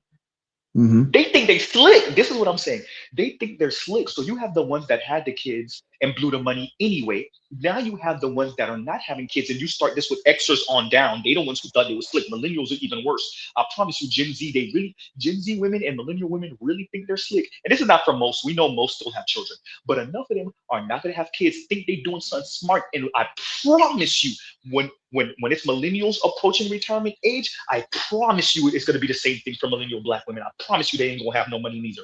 I promise you. Because they trying to say it's our job to subsidize their life. Hashtag 8 cents. Hashtag 8 cents. I'm gonna keep saying that. For those of you that don't know what Gitmo is speaking to, and I've said it a million times, y'all know, but Black single. As a matter of fact, let's put it on the screen while I'm talking. Yeah, please Let's put it on understand the screen while I'm hashtag 8 talking. cent. Here you go. Why they talking Black and shit? Latina women who never marry are the least wealthy in the U.S. So Latina women who never marry have 14 cents to the white man's dollar. Black women who never marry have 8 cents to the white man's dollar. Black They men who don't never even marry know have that. 21 cents to the white man's dollar. So for those of you that don't know, now you know. So when Gitmo say hashtag 8 cents, black women who never marry on average have 8 cents to the white man's dollar while they talking all that shit. Eight Right. cents, everyone. They, So let's be very clear. As much crap as sisters are talking to y'all, black women are talking to y'all, child no child, they don't got no money. They don't. Let's be clear. They're not making income like what y'all think. Don't let the outliers like Ebony K. No. Williams and them and Claudia and Jordan and them get y'all misconstrued. Black women don't got no money, so they're not making the income. We appreciate we black, so we didn't expect the wealth per se because our parents ain't leave us nothing, our grandparents ain't leave us nothing. From most of us, not all of us. Some of us got left a few dollars. So you don't have the wealth, cool, but you don't even have the income. And the income that you do have, you spend it on frivolous things. I listen to me for every Gen Z, millennial male, and Gen Z male. I promise y'all, what they said, that's about extras for the most part, and some boomers that don't have that money. I promise you, millennial black women will not have money either, and Gen Z No. won't have it either. I promise you, they're not gonna have it. Go ahead, y'all. Because you know what? The data in this chart sucks. I'm trying to Exactly, tell you, exactly. that Like lady. homegirl said, exactly. It's not our fault. Like, what do you mean? Yeah. This like it does it has nothing to do with me. Like, yes, it does. Imagine, Like, imagine not getting on a black man's program, and I'm going right to where you're going, Matt. Imagine not getting on a black man's program when you were young and viable. And then when the cost, this is why I call it the receipt. When the invoice, as Jason Black likes to call it, when you get the invoice of you not being on a black man's program as you approach retirement age 16 and above, and the invoice says, bitch, you only got $11,000 in wealth. And now you say, oh, it's not my fault. It's 50-50. No, bitch, you're supposed to be on my program since we was in our 20s. Right. Hey, that's what you get. there Now, is a ignorance and a lack of appreciation of the flow of wealth. Like I would say at least a dozen people I've had conversations with, in particular, like older women, who actually has some degree of assets and wealth to potentially pass down. And their whole mentality is, I've been working all my life. I'm gonna cash out. I'm gonna squander it now. The kids got to get it how they live. And there is no appreciation for wealth building. There's no appreciation that one of the reasons that Black folks is in the situation that they're in is that every generation is basically starting over from zero, if not the red. Because a lot of times at the end of life, not to get too morbid, but a lot of times kids spend money to take care of their parents and make sure their last days are comfortable. Facts. So if you starting from zero in a lot of cases, in a sense, that's lucky. Because a lot of people going in the red. I've seen that with my own. Starting from the negative, yep. I mean, it's gonna get worse when you're doing that inside of what is it, matriarchy? Come on now. You want to do it like that? Yep. You ain't even got. I mean, well, anytime you gonna make the woman, like we said, we know this is reverse. Anytime you make them the wannabe so-called leaders, this is bound to happen. Well, my whole point is, until you actually fathom what the implications of that is, starting over from zero is not a viable strategy when everybody around you is not. Right. And let's be very clear. Remember, you're gonna go through the biggest wealth transfer in the world, and this is why I keep on bringing up that marriage thing. So let's do the math. Let's do it. And this is loose math. I'm not even gonna go into all the details. I'm gonna do another stream on that one. Okay, you're living in a world where white millennials, upper 20% white millennials have been married for 10, 15 years now, possibly, right? If you're around my age, they've been married for about 10 years ish, 12 years ish at this point. They're coming from the families that already got it. Then their parents are slowly starting to die. Their grandparents been dead, left the money to their parents, if not them. And you're competing against them. Let's say you got the same qualifications as them. You went to Stanford too. You make 80 grand too, but your 80 is your 80 by your damn self. They're making 80 plus, and they got their spouse that's making 80 plus, and they got wealth coming to them that you don't got. And you think you as a, yeah, you better take that trip while you can to Mexico or to Bali or whatever the fuck, because that's all you're gonna have. There's a couple of stamps on your passport and a couple of experiences. Wow. Of course. I forgot the Tesla Model 3 or Model Y. I forgot that too. The fuck out of here. You won't even get that. That's horrible. Go ahead. You won't even get that. Yeah. And let me say this. Let me read this super chat real quick. And Afro Merchant says, late, stay strong. Now is the time to be selfish and dive into your health and hobbies. I agree. Yes, because if this is what it is, then I do suggest that if you are not gun ho about children, which that's debatable. There's a I'm gonna do a whole stream about this. We got streams coming, yo. We got streams coming. If you're not, then I don't know if you want to subsidize these chicks, because I, just like Gitmo, and Black Uru and BGS, I do think there's a day soon where these women they crumble. And as the economy changes, as we go through that, what's going to be what the new normal is for real, because this is a transitional period. That's why everything's up in the air and on fire.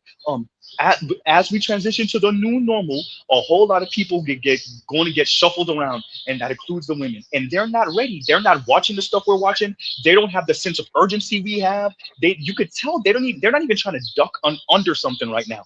They just all willy-nilly free with it. That lets you know they either don't know, don't care, and don't care to know. And that's going to cost them everything. Yep. So yeah, I agree with Afro Merchant. This is time to get into your health, your hobbies, find a comfortable place that none of us are safe. But there are best practices. And this is something I get annoyed with when I hear people say, what's the point of it all? Bitch, to survive. There's best practices. Y'all act like if y'all can't have everything, then fuck it, I don't want nothing. And all right, life man, hey, that sound good. There's a lot of people that's on that type of time when it comes to life.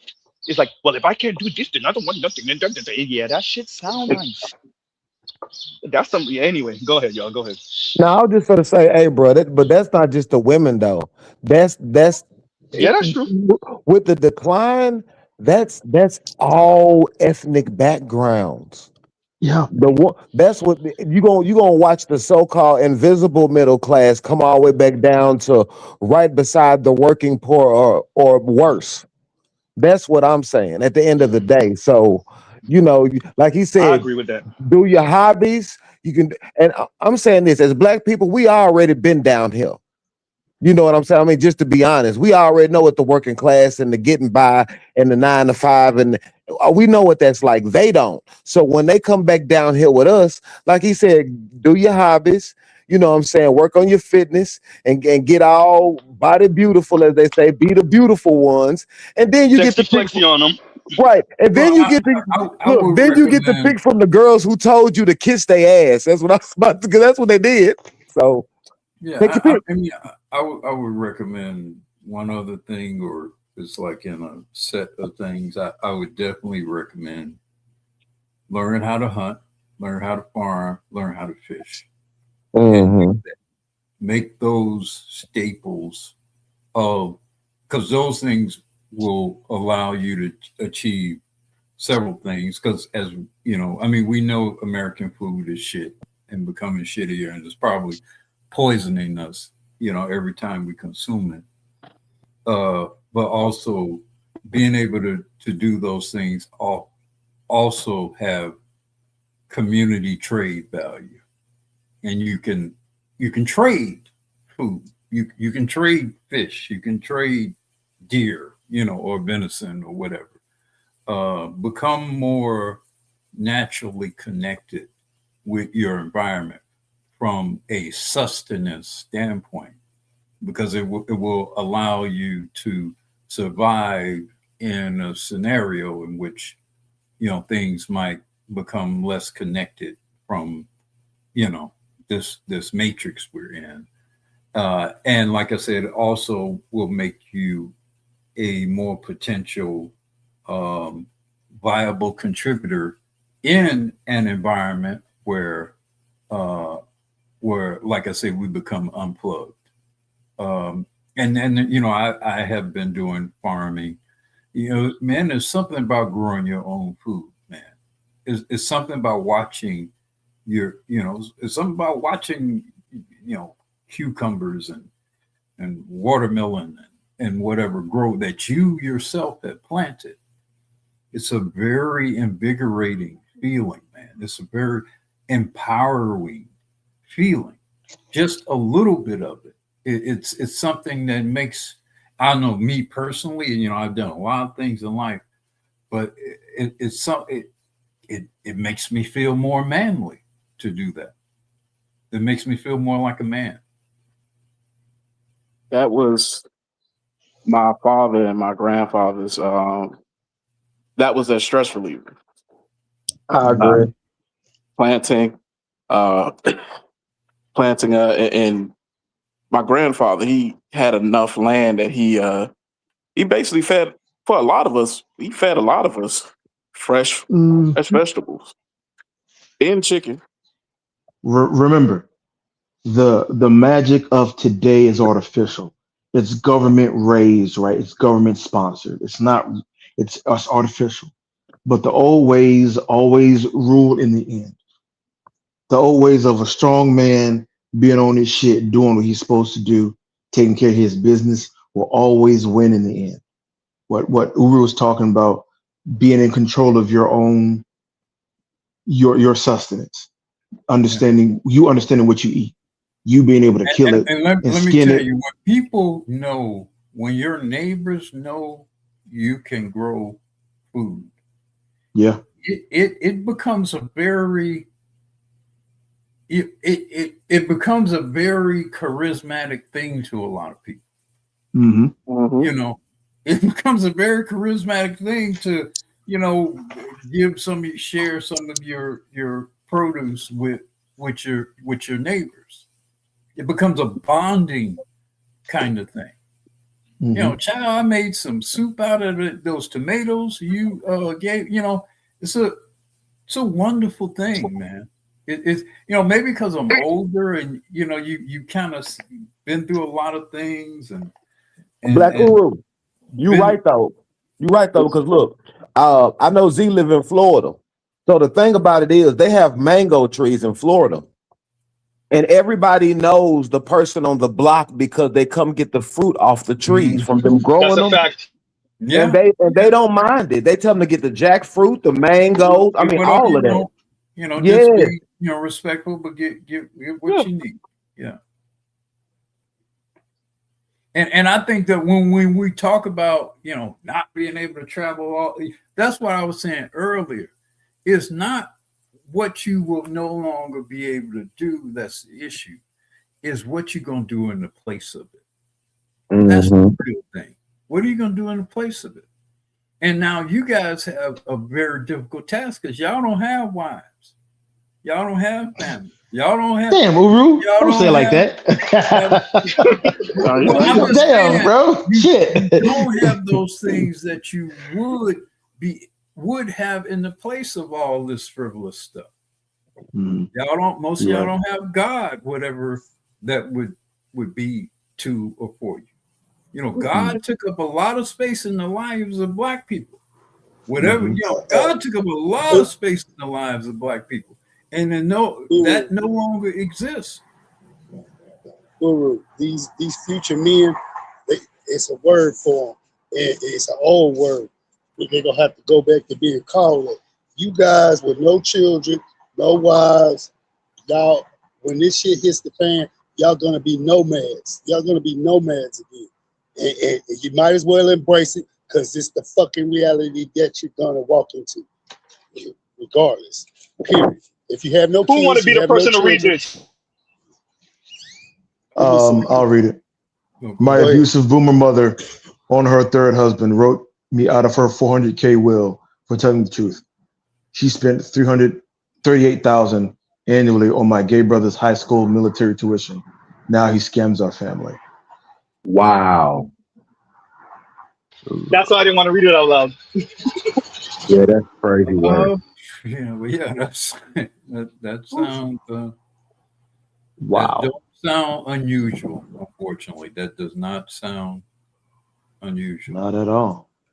Yeah, and there's going to be, look, as Z was describing this sort of transitioning across generations, and there's going to be a lot of, interesting decisions and reckoning of family relations, and in some cases, revelations about things, that come with that for some of us is going to be enlightening, thrilling, frightening, infuriating. All of a sudden, some half brother y'all didn't know about. I don't know where, I mean, as we transition and folks die, there's going to be a lot of, like I say, revelations of things. So be prepared to be surprised and infuriated and hopefully overjoyed. Yeah. If I'm just stupid, dumb, retarded, I mean like insanely generous to the particular boomer that this brother is describing. If I mean straight jacket level, Z, you always trying to save these hoes as generous to these type of black female boomers. What I will say to him is, and I'm not going to the individual selfishness of your mother. What I am saying is, I think if I'm just dumb generous and insanely kind with the interpretation or the reading of history, I would argue that certain boomers thought this was going to be the new normal. That when they came of age and they came of age towards the end of the civil rights movement, and they saw upwardly mobile, they saw the feminist movement making moves, they felt like the civil rights movement opened the door for them and their younger extra cousins, and they just thought this was the new normal. So they might have thought, I don't need to leave no money for my son and my daughter. I don't need to be all that because they're going to be good. As a matter of fact, this is for me. Once again, I don't buy into this. I'm just saying, if we going to be stupid with it, shout out to KMS, then that's what I would say, right? That's what I would say is that they thought this was going to be the new normal. Imagine being born in Jim Crow and then coming of age in post Jim Crow era. From what I've seen, I'm not discounting what you're saying, but from what I've seen is a lot of intra or intergenerational resentment and hostility. I think some older people think to some degree younger people have squandered opportunities or whatever that they thought were not available to them, and a lot of times they're viewing things in a biased way. Like you'll look at your children, you'll think the world is open to them, right? Maybe you're a boomer or a silent gen, but you don't, because you're not living it yourself. You think, I'm sending my child to an integrated school in a good community, and to highlight the potential hazards of it, you end up with a Carmelo Anthony scenario. Just to highlight the point I'm making, that you think that what is being made available to your children are good things, but they come with a lot of hidden costs and consequences. And a lot of times your children, like a lot of Black people, for example, one thing I've observed in my extended family, on my mother's side in particular, I don't know my father's side as well.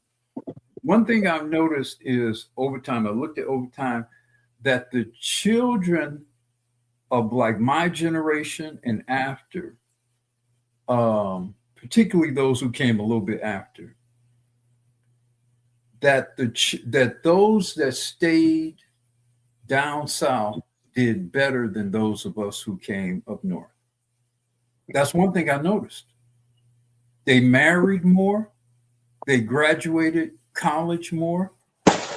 They did better staying in Mississippi. They did better staying in Memphis and Florida than we did coming to Chicago, in Milwaukee, and Detroit. Now, those who came up north, our parents or whatever, and in some cases our grandparents, now a lot of them did fairly well. They got the the GM jobs, right?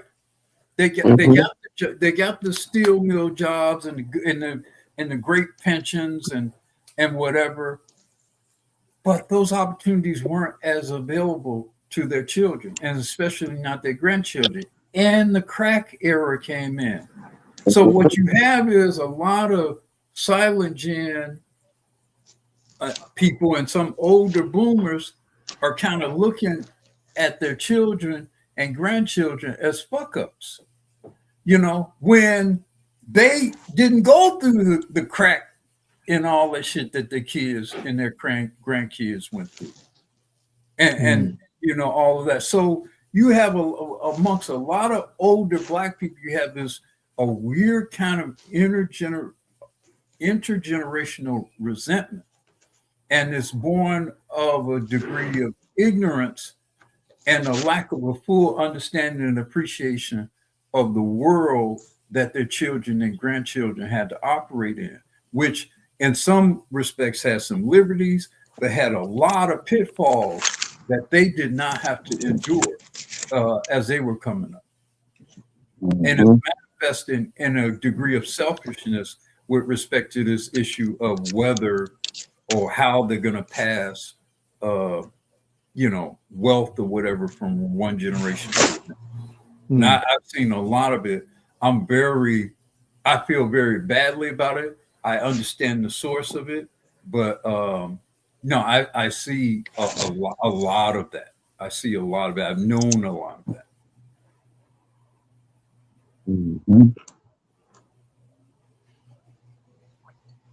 Yeah. All right, the boys, I'm gonna head on now. And the sad part is, as you say, Mr. Z, the rest of the world ain't gonna give a damn. The rest of the world ain't gonna give a damn. Like you say, if the wealthier white boomers or whatever are gonna pass things over to the Z's or the millennials or the Z's, nobody cares about what went down between us. In fact, if anything, they basically set things up to make it just that much more difficult for us to pass things on. But they're not going to care. And, if we're trashing each other across generations, then that's just all the better for everybody else, which apparently is what many of us are going to be willing to do, unfortunately.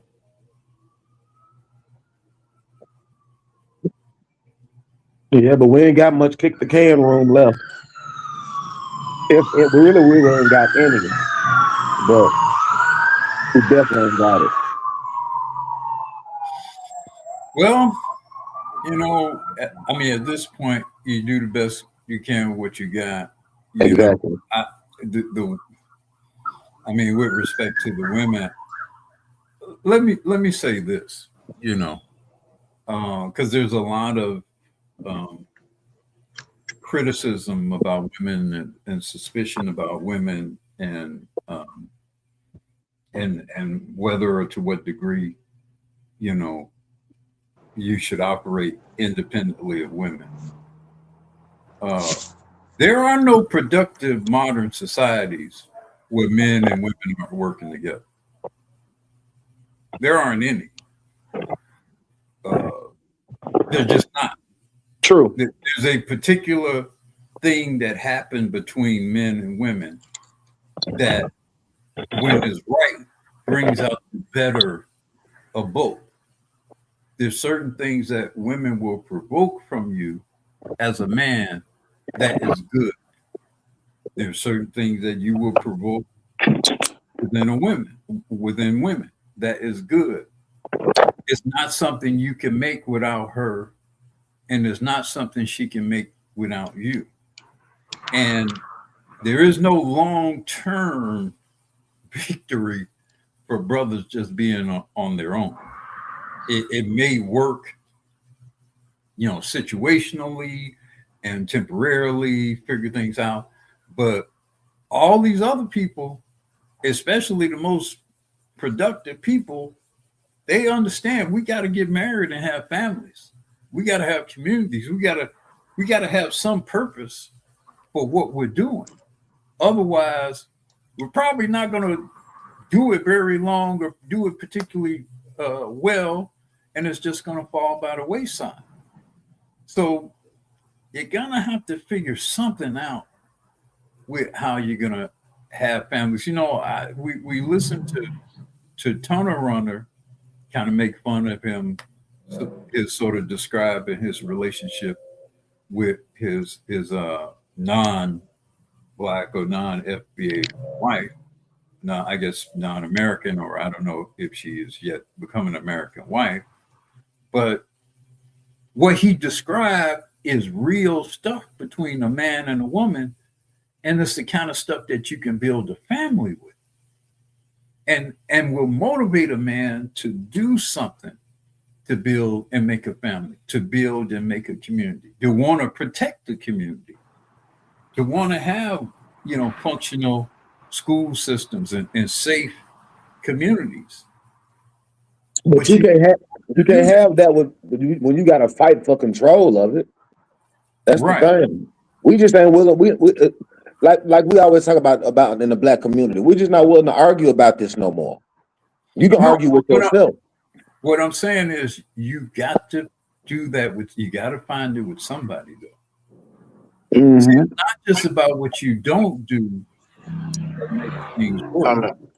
Ultimately, it's about what you do that makes things work. Ultimately, this dynamic has to change so that men now have some skin in the game. Better you when you're done, read this for me, please. The super chat? Yeah, the super chat. Okay. I own 2 houses, and she made fun of the city I lived. I guess she's saying made fun of the city I lived in.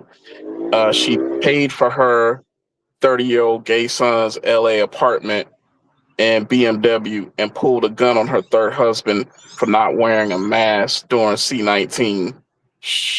I guess there's another part coming. All right. But it's like one of those TikTok story times. Man, what? I'm trying to tell you. That's why I say, why do I want to audition for that? I'm cool. Yeah. No, look, I understand. I obviously avoid trouble. You know, I'm just saying, though, you got to figure something out with someone. Like I say, maybe, you know, Tonal Runner particular way is the way, I don't know, but you got to figure something out with someone. You know, if you leave a country or within the country, SYSBM or whatever, but you got to figure something out. You know, man was not meant to be alone. You know, and as the what do you call it? The experiment, the read the index card. Explains. Eventually, you just die off. You just waste away and die off. You know, I really feel that in certain respects, we as black men are far too kind, and we give chances and benefit of the doubt far more than we should. And I think with certain things and certain dynamics, we should just simply stand on business. Yeah. Hey, look. Let me play this real quick, because this is going to what Gitmo is trying to say to Black Wood. It's a shame that I have to act broken just for a broken bitch to accept me. This is for me to get some pussy. I can't act healed. Because if I act the way I really feel, I wouldn't talk to none of you bitches. That's the crazy part. I have to belittle myself to be in a room with you slow ass hoes. And that's fucked up. God damn. And that's why. This is me and Gitmo right now. This is me and Gitmo. Go ahead, yo. I'm in solitude, bro. Like I said, it's not like I can't get nobody. I can get people. I don't want nobody. I don't want to deal. Like I kept saying, even when BGS was up here, I do not want to audition for you to be my responsibility. I don't want the emotional labor that I would have to put in even to deal with you. Just like, okay, I'm glad Black Uru, you up here. Well, yes, you are up here. I told Z all week, just to be honest, when you asked me about the young lady last weekend, you said, "Well, what is she there for? Why are you even validating her?" Since then, I have been by myself in solitude. I'm saying that to say, even that wasn't really. Wait a minute, you mean I ran her off? Is that what Yeah, you mentally ran her off of my Hey, mind because no lie, Black Woman. He has been saying that to me all week. He not lying. because honestly, it's the emotional labor that I would actually put in. And not saying that she's just a horrible person, but the amount of emotional labor I have to put in, even if we're just fooling around, it's nothing serious. It's still not even worth it when you logically think about it. That's true. The juice isn't worth the squeeze, gentlemen. So now the sex is not even the point. It's the emotion. Because once you start talking to the girl, and once you do the do with her, you are going to be on the hook for some kind of emotional labor. Yep. I don't care if it's listening to her day. I don't care if it's, well, you didn't call me last night. When can I come get choked out? All that. Some days I don't want to deal with none of that. I have my own everything. Just like they would tell us, I have my own everything. So now I am looking for a girl with a house, car, job. Because most of these hoes on 39,000 a year do not have house, car, job. Not on 39. Yeah, So that is interesting, and forgive me if I cause disruption in some way. No, you cause clarity. Sorry, you caused clarity. I appreciate it. Yeah, because the point I was trying to make, and it wasn't, I was actually bars. You caused clarity. Sorry, Black Woman. Bars. Go ahead, Black Woman. Go ahead. If you don't mind, because I was kind of using you as a avatar. By all means, as an avatar to provoke, just more consideration about, we were talking earlier about the return on investment. Correct. Like, what are you actually getting out of this? Because you may consider that effort to be worth it for whatever reason. That's fine, as long as you are actually doing the analysis. But as you explain, in most cases, when men do actually do the analysis, they are going to find the return to be limited in most cases. Yeah. Right, correct. Because see, I say that because at the end of the day, back from everything we done learned today, if you want to start going on them trips, you're gonna have to actually put in some work now. It ain't just you fly you out. We can't even fly you out no more. You're gonna have to have a 2-household economy to take a vacation. For real now. Now that's gonna be for real now. At first you could take it and go with your home girls, and just like we seen the girls complain about the brokest girl on the trip, it ain't gonna be none of that no more. Mm-hmm. You can't even get on the plane no more. You talking about one meal on the beach, you can't even get on the plane. Think about that for a minute. Now, if you get married, you might be able to do one trip a year, just like when AMS was talking to them about, you ain't no passport, bro. Yeah, ain't nobody finna be a nothing, especially these girls. You're gonna have to have a 2-income household to be able to save to take a trip, seriously, nowadays. Yeah. Yeah. So probably going forward, the passport, the passport bros, probably most of them gonna actually be really looking for wives. Right. Because that's a cost beneficial endeavor. Just going out to get some hoes. I mean, ain't gonna be it. Right. Even that is still probably more economically feasible than dealing with most women here. So you're still gonna have some of that. But my belief is some of that part is gonna tail off, and you're probably gonna have more men who are more actually seriously looking for life mates, because then when you make that kind of investment in expense and time and effort, you're actually getting some long-term benefit from it. Right. And they don't bring them back. Just don't bring them back. No, but they gonna have to do that. They gonna have to break themselves, as they say on the street. Break yourself. They gonna have to break themselves here in the States just to be stable. You can't sustain. Okay, you can't sustain leaving your children in one place. You sleeping at another place. The dude you messing with, he's sleeping at another place.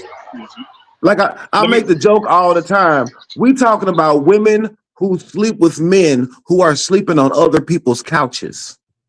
Yeah. Say that. Let me do this, y'all. Let me do this. Yeah. Let me do this. So I'm gonna ask Better You to explain why he laughed earlier when I played the clip. I'm gonna play it again, and then Better You got it, and then I'm gonna play 2 more clips, and then I really want us to talk about that because it goes right to what Gitmo was saying. So let me play this first, and then we'll continue. It's a shame that I have to act broken just for a broken bitch to accept me. This is for me to get some pussy. I can't act heel. Because if I act the way I really feel, I wouldn't talk to none of you bitches. That's the crazy part. I have to belittle myself to be in a room with you slow ass hoes. And that's fucked up. That was you, Gitmo? Was that you, Gitmo? No, that ain't me, but that's my sentiment. No, I'm saying, was that you though? Before you was acting broken to. Yeah, I mean, my thing is this. I've had a lot of time by myself, to be honest with you. Like I think Z know my story. I've had a lot of time by myself, and I've got away from everything. I've got away from a lot of people, After my this, you got family, everything. You know what I'm saying? So now, coming back out here on the date market, like Z say, thrown back out here on the date market. Not most of these men are thrown back out here not by choice, but this is what we got to choose from. You got to dumb yourself down just to be accepted. Me personally, I refuse to do that, so I'm not going to play the game. I'm not going to buy at all. Period. That's it. So I don't know if you remember, Z, but it reminded me of the time.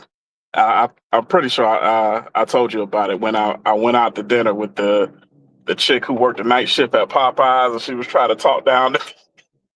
And then she found out I wrote a book. All of a sudden, her whole demeanor changed, and I said, "Fuck it, I'm going home to go play Street Fighter." And I pretended like I was still at the restaurant in the bathroom till she found out.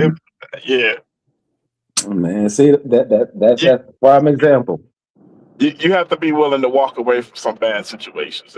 Yeah, you got to, bro. I'm telling you now. I've learned being by myself, even black man or just a man, period. I'm gonna say 90%. 90% of the stuff that you encounter, most people bring it upon you, or they fall on their own sword. Once you get by yourself and you're stable, everything's pretty stable until you invite somebody else in, like a vampire, basically put. Then you got to deal with. Then you got to go ahead. I was gonna say I've had a woman who I went out on this is our very first date. I've had a woman who said to me, as I asked her, like, "Hey, what are you looking for in a guy?" She told me. I was like, "Okay, don't sound like nothing crazy." And she asked me what I'm looking for in a lady, and I said maybe 2 things, and then she was like, "Whoa, hold up there." I was like, "Oh, what's wrong?" She's like, "You don't think you're asking a little bit of a lot?" I was like, "Nah." But we ain't never asked them for nothing though. You feel me? Think about it. If with us, they asked us to be charismatic. They asked us for the physical physique. They asked us for the finance. They asked us for the progress. Like I told y'all, I don't even sit in front of a person on a date anymore. I sit beside her because I don't want to be interrogated. For what? At the end of the day, for resources, for interrogation to find out, am I pre-selected? I don't want none of that no more. And the fact that you would insult me to think you entitled to it, because not only because you think you entitled to it, you don't even care how you look when you're presenting yourself to me. You don't even care about that no more. Oh no, that the best part was she said, "Whoa, slow down there, fella." It's like, "You asking a lot." I was like, "You think so?" She's like, "Yeah, you asking a lot for a black man." And I looked at her, I said, "You dated other men before? Date other races of men before?" She's like, "Yeah, I've tried a couple." I was like, "You ever tell them they asked for a lot?" And she looked at me, and I could tell that she didn't quite realize it. And she said the quiet part out loud. I was like, "Okay, no, I ain't calling your punk ass back." Think about it. If they got the first right of refusal in our community, why would they think we deserve anything? They think they own y'all. I mean, they think they own us, not y'all, but us. What they can think that, but when they deal with you, hey, where I'm from, we have a little saying, and the old head say sometimes you got to learn them some respect, learn their ass some respect. Oh yeah, And that's gonna go where? That's gonna come from, not from us. It's gonna come from where? The economy, the environment, the everything else. Demo, let me say this real quick. There we go. Real quick, baby. You super lowsy. So, I don't know who needs to hear this, but women are allowed to be broke. Yep, I said it. It's men that are not allowed to be broke. It's you men that are not allowed to be broke. Something I recently learned is no matter how much you love your friends, if they're broke, do not invite them on the group trip because I'm telling you, you will regret it. I'm like, Nisi, if you don't order yourself an Uber like we all just did and get over here, she's like, are you kidding me? Like, Uber's like $50 to $60. I don't even have that much. That's all the money I was going to use to eat this week. Girl, you only got $50, $60 to eat. That's going to be one meal on the beach. I indeed also only want to be surrounded by bitches with money or some type of motion or some type of like, I'm sorry, I just cannot be around people who just are okay with being broke. You got 2 legs, 2 arms, a mouth, and you're not ready to go get you a job, and like, it don't even gotta be a lot of money. Motherfuckers get mad when you don't want to invite them certain places. Like, I'm not finna invite you because I know you can't afford it, and I'm really trying to be like a good person and not embarrass you in front of all these people because I know what your situation looking like. I'm hungry, but I'm with my broke best friend, and I guess she gotta eat too. But I'm just so tired of having to pay for everything. Like, I don't want to kick it with nobody that's always broke. Like, that's just really irritating because people who be broke, like, they don't understand that they in survival mode, and they don't even notice when they be trying to use people. Like, no, I don't want nobody coming around me. You always trying to smoke up my smoke. You always trying to drink up my drink. Like, no, like, I don't want to be bothered with that. Absolutely not. And then, like, you ain't never got no gas money, like, nothing to contribute to the kick it. Absolutely not. 2 things that being said. One, think about it. When the absence of a male is present, when we gone, and we like Lion be saying sometimes with the indifference, look how they turn on each other. That should say something in itself. They only want to hang around each other if they ain't got no money. You see how the lesbians, then they wanted the studs, quote unquote, want to start dating men again. You see how I was telling y'all about the fist fights when they go out to eat together, because some of the girls can't even pay for their meals. At the end of the day, you ain't got no choice out here. It's gonna do itself. We ain't done yet. When y'all be saying, hey, I mean, gotta match my lifestyle, I mean, gotta match what I actually be doing, why y'all be cutting corners? Rhetorical question. When y'all be dating these men and y'all talk about how they need to match your lifestyle, why y'all always do it with group project money? And by group project money, what I mean is, it don't be just you going by yourself to Nobu on a random Tuesday evening. It's like, no, that's a special event. You went with your girls for your birthday, and then it was 10 of y'all. So, yeah, 10 of y'all should have been able to split $3,000. Or you did go out the country, right? But when you went out the country again, and it was you and 5 of your friends that actually could make it out the group chat. And so y'all was sharing rooms, and you didn't go by yourself, right? So it was a travel package. But you telling him if he can't do that for you on a regular, you're not doing that on a regular. Why, when y'all be saying, hey, I mean, gotta match my lifestyle, I mean, gotta match what I actually be doing, why y'all be cutting corners? Because y'all be talking to him like y'all the boss that actually employ the whole city. You the big baller that, you know, making everything move, shake, and function. No, when y'all go get sections, it don't be one person who buy the section. Y'all collaborate that effort. And good, right? Good girlfriends should do that for one another, but it never gave you live like that. It always give group project. So why he gotta come and fill in the group project? Like, was he supposed to outbeat 8 incomes?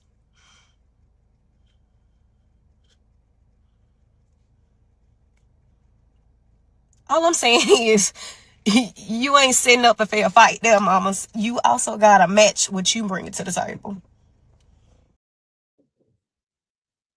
There you go right there. And just like we was talking about, at the end of the day, who's taking the pictures on these well-curated Instagrams they got?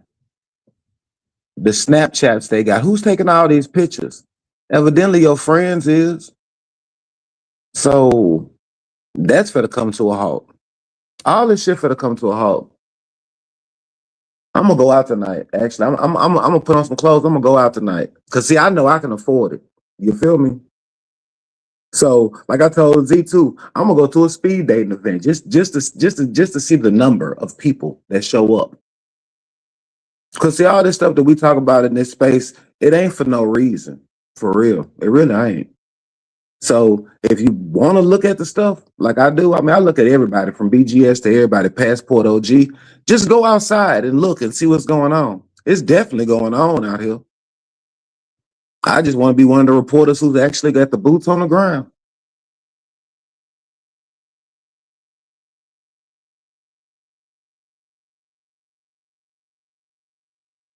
You know, I don't, go ahead, Joe.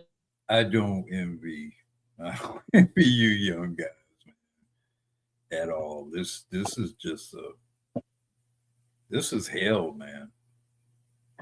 This is not any kind of way for people to have any. I mean, you know, I'm watching these videos, watching all these videos of all these young women. Some of them, most of them, rather attractive women, and in some prior life, they might have been good wives and mothers, and it seemed like such an incredible waste.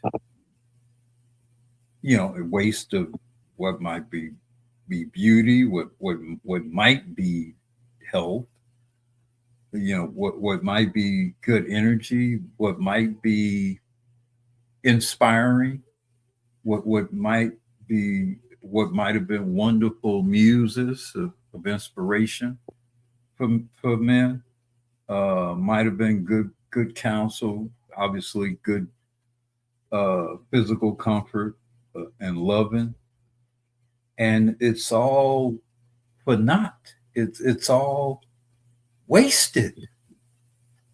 All of stuff just wait. A lot of incredible stuff could be incredible stuff for men, for children, for communities, for progeny.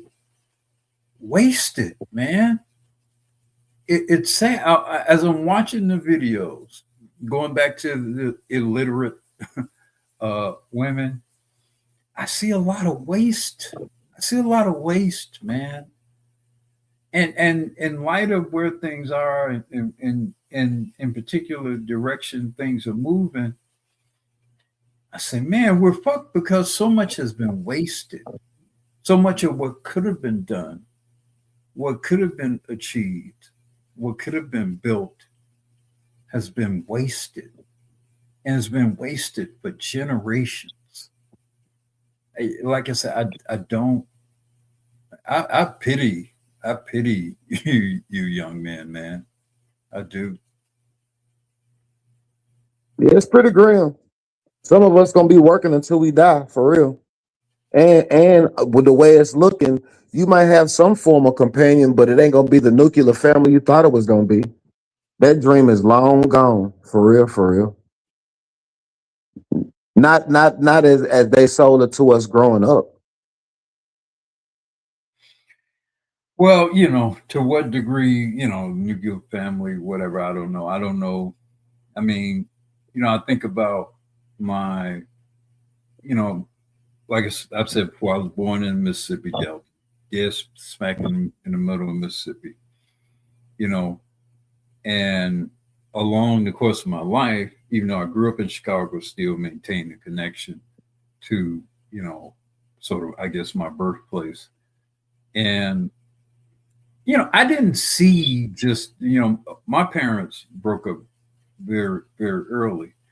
But I was blessed to be around a lot of other marriages that maintained even until the point of either of the expiration of people. You know, I'm blessed to have an uncle who's in his mid 80s who is still with, you know, they celebrated 60th wedding anniversary a couple of years ago.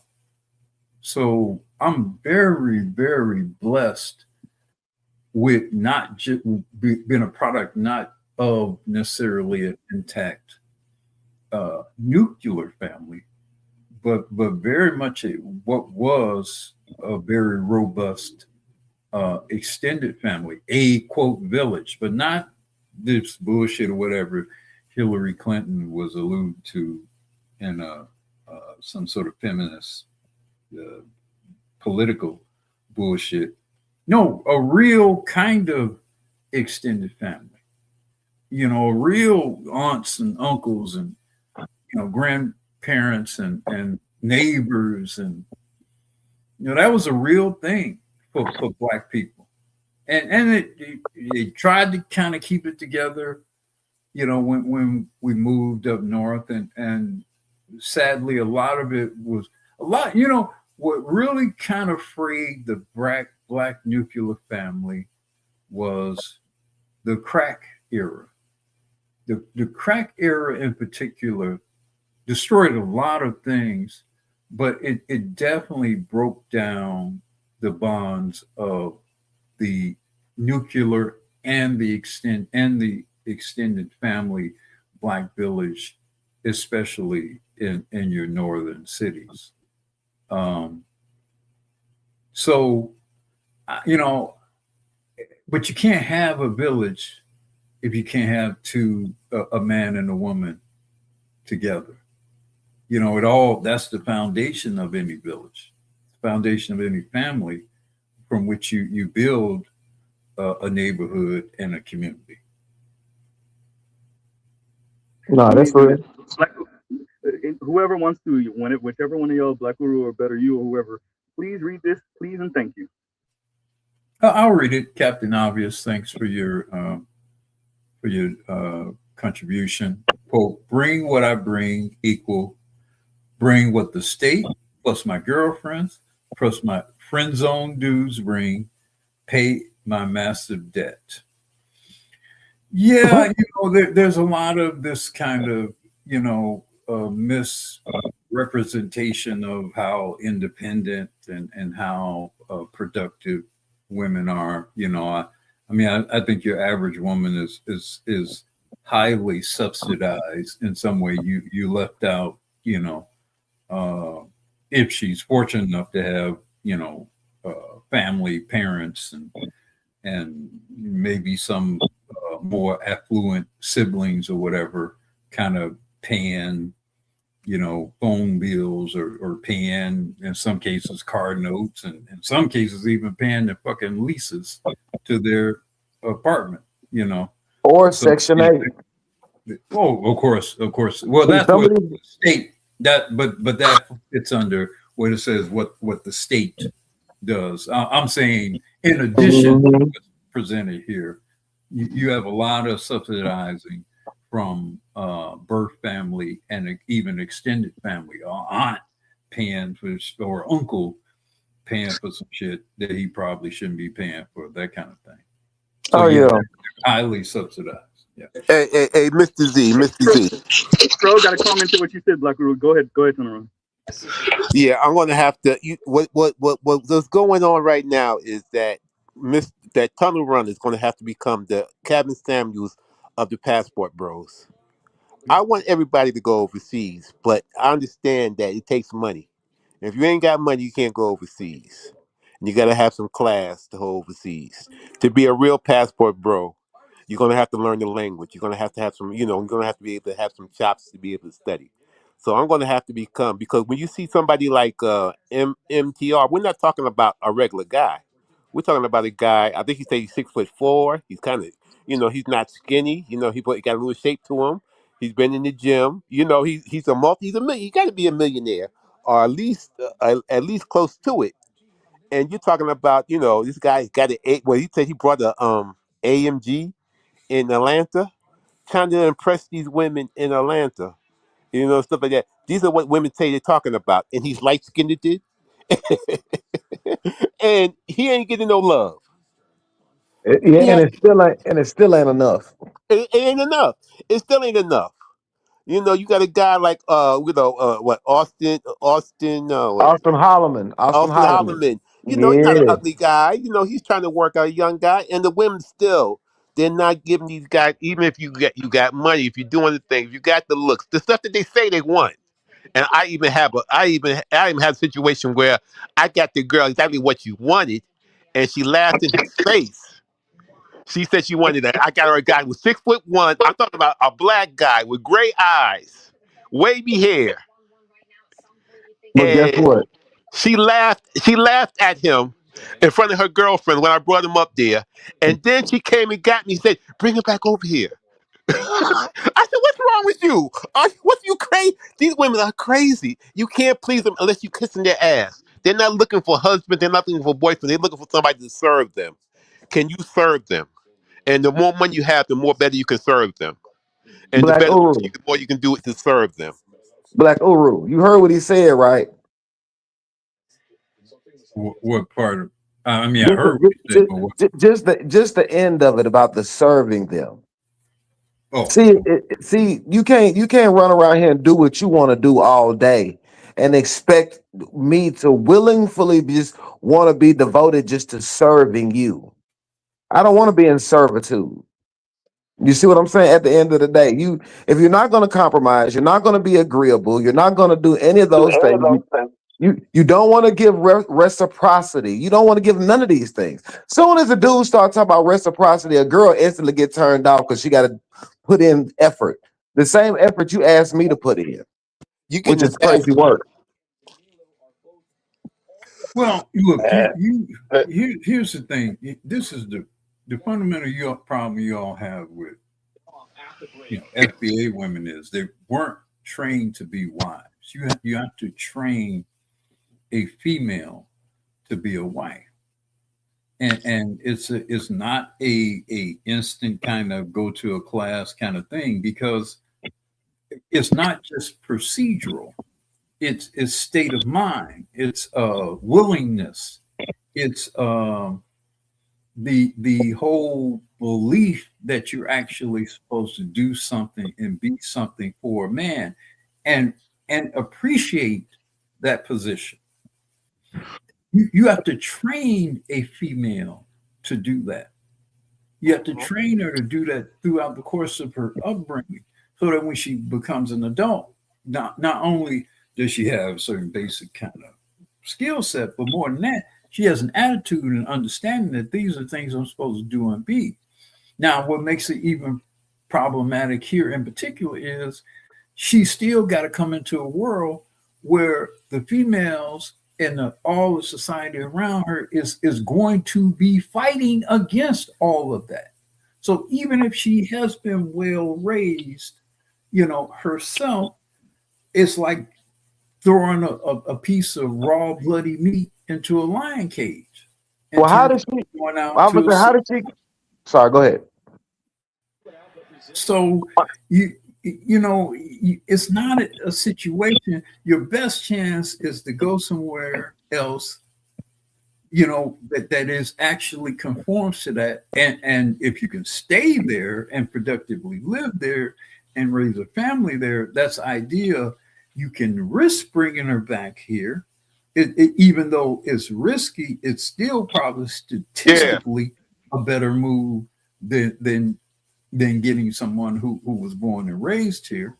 But if you get somebody who's born and raised here, you're going against so much of her own internal programming, and then all the environmental forces that is reinforcing a lot of negative things. It's not something that's going to work for most of you, and it's not your fault. It's just the environment. Submission costs. At the end of the day, like you said, it's the environment, and submission costs. Like you were saying about they know how to. Okay, some of them know how to cook. They're just not willing to, because what? We don't make enough. Okay, you're not willing to be nice. Why? Because I don't make enough. You don't even want me to approach you. Why? Because I don't make enough. It's not like they don't know how to be nice. We see that when they go code switching and jump over there with Brad. They know what to do under certain circumstances. So I mean, I just can't buy they don't know what to do. You know what to do. It's like I'm not the select person, so you don't want to do it. Yeah, they don't want to do it in general. Even Brad would tell you they don't want to do it. Even Brad would tell you they don't want to. They'll try. They'll play. They'll code switch and act for Brad, try to get him. And they will. At least they will do that for Brad. But they don't want to do it. Like Black Guru was saying, my wife at 8 years old was cooking and cleaning. And she was taught by her mother, her father, her grandfather, her grandmother, her mother's fathers. I mean, her mother's sisters and brothers. So I mean, the whole family. They're teaching my wife how to be a woman, how to be a wife, and money wasn't included. It was like he's a man, and the man's supposed to get treated a certain way. Yeah, and part of that teaching ain't even just the actual do this and do this that way. The biggest part of the teaching is her observing all the other women doing it, because women are kind of pack animals. So if I'm seeing all the women around me doing these things, then I'm just going to naturally kind of conform to the expectation. So it's not a drudgery, it's not something that she's going to be antagonistic towards or whatever, because that's all I know that I should be doing. And that's, in my view, is your only chance probably for really getting a good wife, is somebody who's come up in an environment where that's all they know that they're supposed to do. Now, that don't mean that they can't, in some other respects, do other things, although even that can get a little dicey in terms of how close they might get to some of this feminist nonsense. But at the very least, you wanted to have at least some basic training for being a wife. And if you're dealing with women who don't have that basic training, then you're gambling. You're gambling that she's gonna defy all her faulty upbringing and all the stuff in the environment that she's being exposed to. What's the likelihood that a woman is going to do that? Very slim. Facts. Once again, let me play this again because I love this damn clip. When y'all be saying, hey, I mean, ain't gotta match my lifestyle, I mean, ain't gotta match what I actually be doing, why y'all be cutting corners? Rhetorical question. When y'all be dating these men and y'all talk about how they need to match your lifestyle, why y'all always do it with group project money? And by group project money, what I mean is, it don't be just you going by yourself to Nobu on a random Tuesday evening. It's like, no, that's a special event. You went with your girls for your birthday, and then it was 10 of y'all. So, yeah, 10 of y'all should have been able to split $3,000.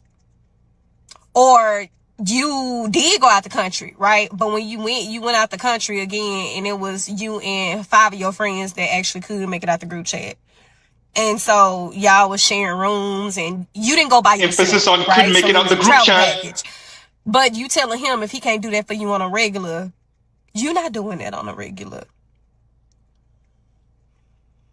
Why, when y'all be saying, hey, I mean, ain't gotta match my lifestyle, I mean, ain't gotta match what I actually be doing, why y'all be cutting corners? Because y'all be talking to him like y'all the boss that actually employ the whole city.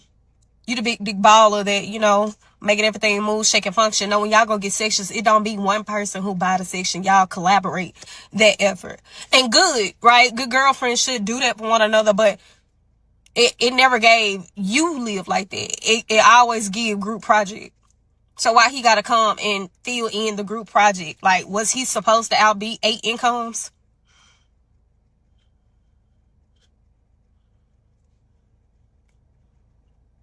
All I'm saying is, you ain't setting up a fair fight there, mamas. You also got to match what you bring to the table. See, and what Trail got up there is my point. That's why them girls got to fighting at that restaurant. That's why one of them girls got her face cut.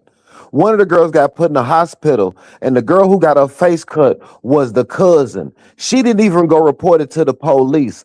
All of that is over a $300 tab, where some girl just got a whole bunch of shit, some Wagyu beef or whatever, and the other girl got a salad. But y'all all expected to pay $300. Let's be very clear. Pause. They couldn't afford the $3,000 bill. Okay, understandable. Most Americans can't afford that either. That's not just a black woman thing. Okay, fine. But here's the thing, Gitmo. They can't afford the $300 even when it's split either. That's the thing. So you still go into these exclusive restaurants or at least pricey places because you want the experience. Cool. You purposely want to split it. I'm going to the story you're talking about. You purposely want to split it even so that could alleviate your bill, because your bill was really $450 or something. Your bill was really $389 or some shit. So you want to split it even so that it could drop down to $300 that you still can't afford. I'm gonna find you a new. I'm gonna find you the news article to show you what I'm talking about. Please, I'll cover it.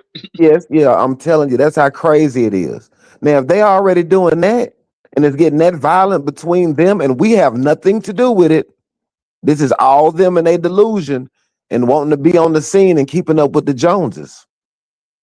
See, it's this faux elite living. Because think about what we're saying. If a bunch of y'all went to this restaurant and y'all still got to split the bill $300, right? So y'all in a pricey restaurant more than likely. Okay, cool. A bunch of y'all went, y'all split the bill even, so it came up to $300.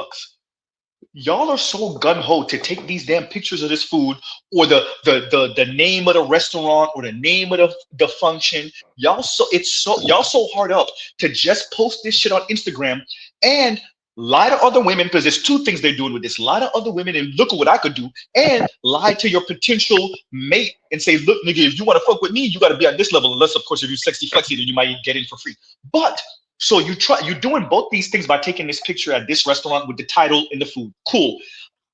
But here's the thing. You can't even afford to play like that. Understand what we're saying. We're living in the world now. And that's why I played the Spirit Airlines clip from What Money or whatever the hell. No, that's Lion's title. The reason why I played that clip from Spirit is to emphasize it's not just travel. These people can't even afford to fake it no more. That's what the economy's doing. We can't even, for those of us who can't afford it, you can't even afford to fake it no more. Or we're moving to the world where you can't even afford to fake it no more. Mm-hmm. Yep. Yeah, and Mr. Z, we're talking about a millionaire in Atlanta talking about $22 fried rice in Atlanta. Talking about, wow, I can get this for $250 in Thailand. Mm-hmm. And the thing about it is, I've been to both places, and the fried rice, even it's 10 times cheaper and 10 times better. Hey, Just like some say of that. these things. User says, real quick, user says, they don't have car insurance either. Listen, bro. One of the Yep. scariest things is knowing that I'm on the road, especially y'all know my red sports car. I am on the road. I haven't driven it in months. It's under construction as these cars go. Knowing that I'm on the road with people who don't have fucking car insurance, bro. Like, and a lot of people that don't have because the car insurance is too expensive, so they skip it out on, let's say your car insurance is $3 something a month, $2 something a month, $4 something a month, because some of these car insurance be pricey depending on the vehicle. Right. And so these people are on the road, including sisters. This is why one of the reasons why their cars be so beat up, that Ultima be so beat up, that Camry, Mm-hmm. that Kia Optima or the Hyundai Sonata, or name the car, the Nissan Sentra, the Corolla, the whatever the hell they driving, right? It be so beat up. The Nissan Rogue, whatever the hell they driving, it be so beat up because they driving around, they doing hit and runs, and they have no car insurance. That's half the reason why they doing hit and run. And number Exactly. one, that's You not are their in a first. Number horrible two, they place. can't afford the new insurance premium. That's the very important part. Even if they got insurance, they can't afford the premium. Number three, they don't got insurance in the first place. Go ahead. What you were saying, Solomon? You're in the worst place because they will pull this move on you. They will pull this move. I don't know. I don't know. I'm supposed to have car insurance. They go on their car. Oh, I didn't know. I don't know. And I have listened. I have been other countries. They don't have a department of transportation like we have. Sometimes they have private companies. So if you pay the money, you get your license. And some of these people head to Miami. I got a license. I got a license. No, they don't know how to Of drive. course. They learning how to drive while they're in Miami. They're learning how to drive while they're in Miami. Oh, We I could just tell from don't the dents know. in their car. I know. Yep. Yep. They're like, well, you Yeah. need a car in the land in the Miami, and they just get a car and they just wing it. They don't know I about could. Hey, insurance. hey, for the men that you talking about, I know because I could see how beat up they goddamn Toyota Tacoma is. Yep. I know because your Tundra look like you don't know how to drive, player.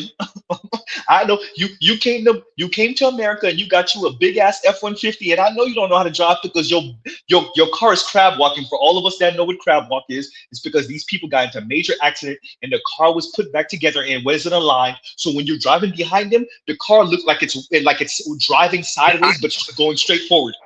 Correct. Right? That's the crab walk because the chassis hasn't been aligned correctly. They didn't bring it to the right people because everything is messed up. They don't have car insurance. They got into an accident. They probably did a hit and run. So they brought it to one of their friends or one of their friends' brothers, got the car put back together. So if you're not paying attention, you might be like, wait a minute.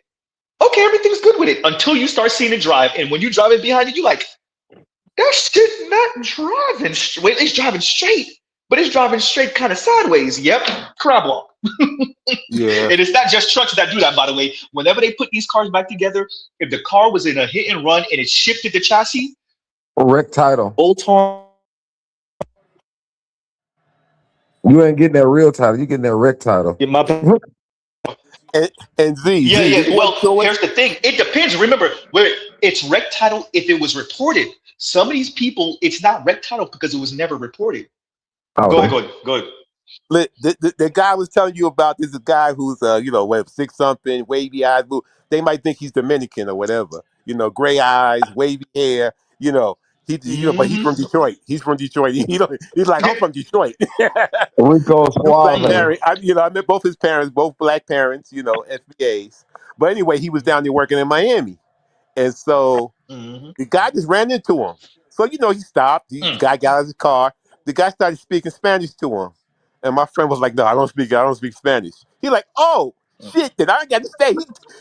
He jumped his car and took off. He said, "This is Miami. You ain't speak Spanish."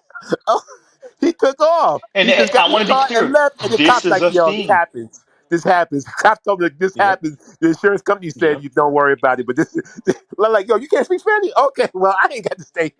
I'm out." I'm telling you, this is a thing, and especially in South Florida, bro. Like this is a thing. Our insurance is sky. Lucky for me, because Mr. Z be trying to save his little ducats. I pay my car insurance every 6 months because I hate paying car insurance monthly. Jesus Christ. Thank God for all of us that got classic car insurance. You already know you pay that shit once a year and it'd be low as hell because they know you don't drive it like that. Because they know you don't want it to be in an accident with these ass clowns. So you drive it for car shows, special occasions, maybe once or twice on the weekend, and that's it. It go back in the garage for the next 2-3 weeks, maybe month, and then it'll see daylight again in another month or so, right? Just for maybe 2-3 dozen miles, and then you park it right back and call it a day, right? So yeah, I hate paying car insurance monthly, so I pay it every 6 months, and it saves you a couple dollars too, by the way, for those of you who've never done it. But yeah, it's because these folks are on the road. Yeah. And they just and going to what Getmo was saying, they don't have car insurance. Nope. Not at all. Man, before I was in a relationship with my ex, I was dating a chick. She worked at the post office, yo, driving with one of those fake car insurance things because she literally was one of the ones that was delivering mail, so she wasn't just in the shop. And she was driving dirty with no car insurance, and she was finding those fake car insurance coverage people because she had been in so many fender benders that the major car brands stopped covering her. So she was always trying to find these little mom and pop insurance companies, pay them a few dollars and whatnot to make it seem like she was insured.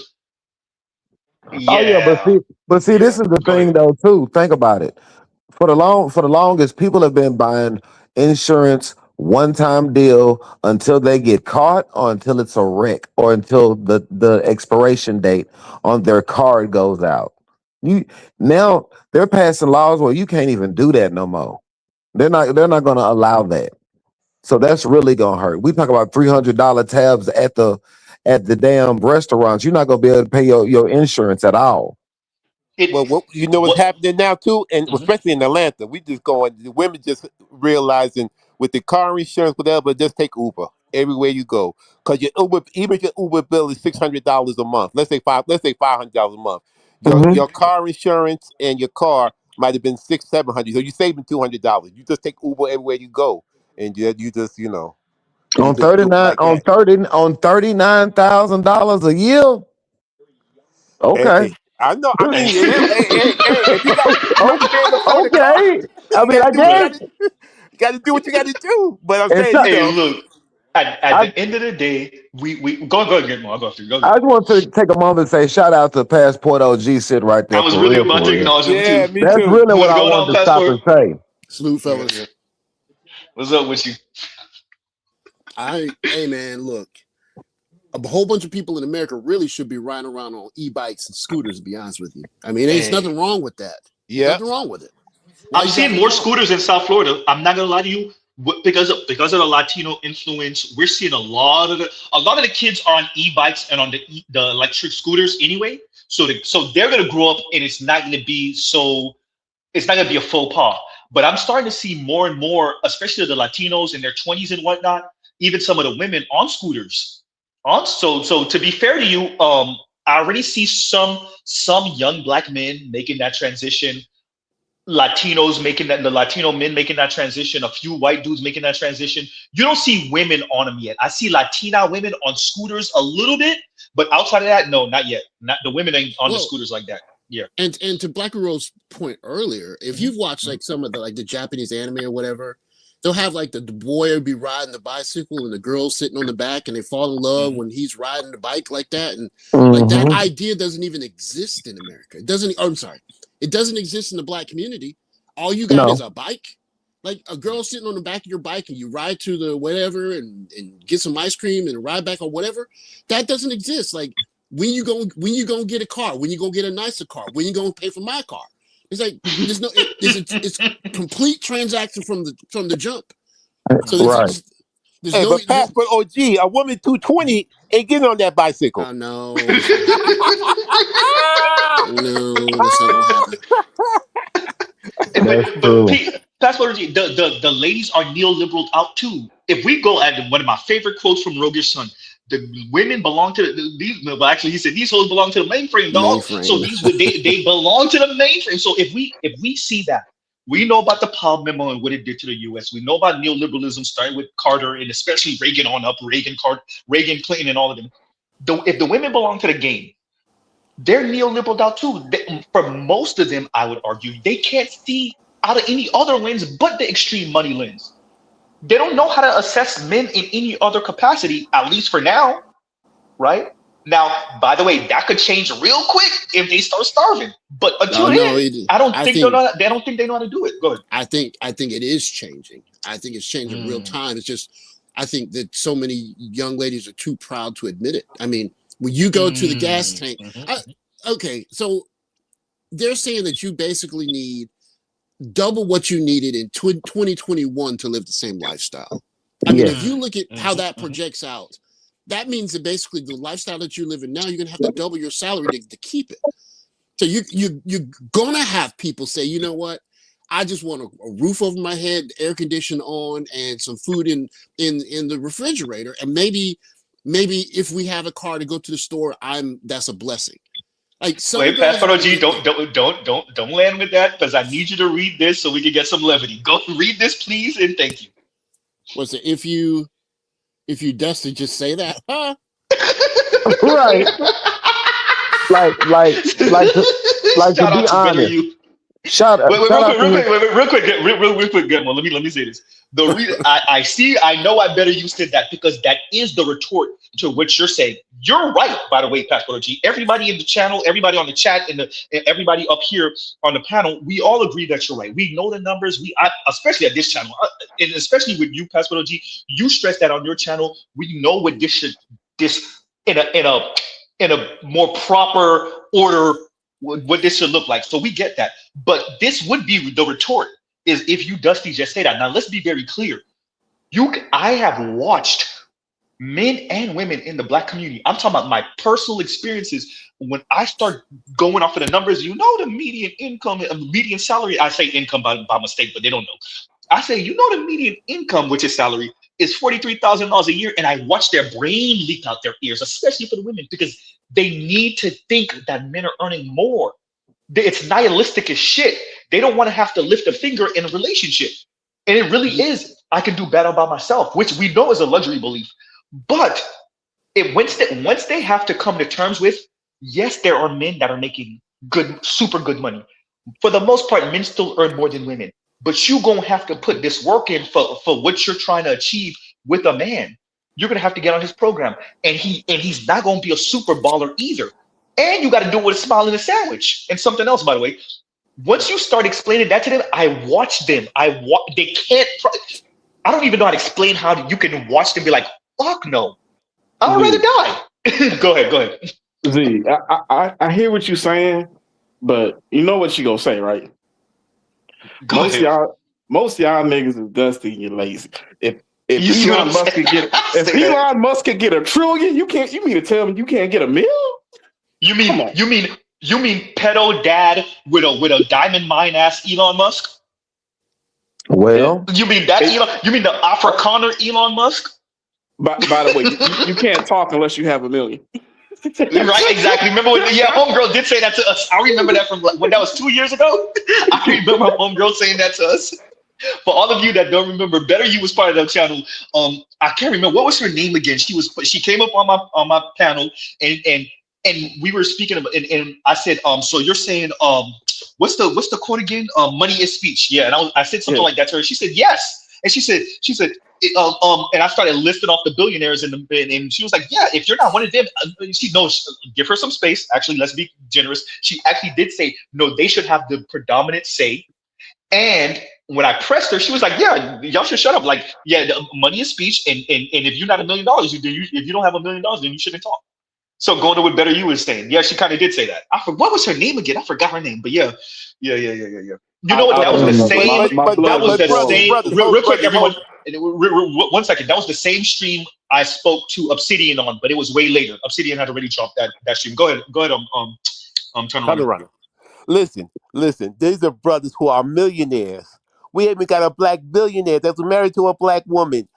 And she did not stay with. We got Michael Jordan married to a black woman. He was multi-millionaire on his way to become a billionaire. She did not. She left that man.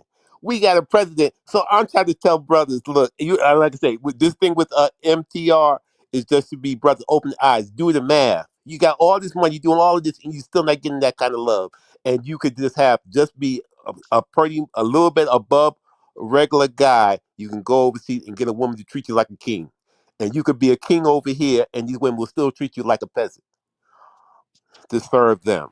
So it is the situation, the calculation. We have to do the math too, because they're doing the math. We have to do the math.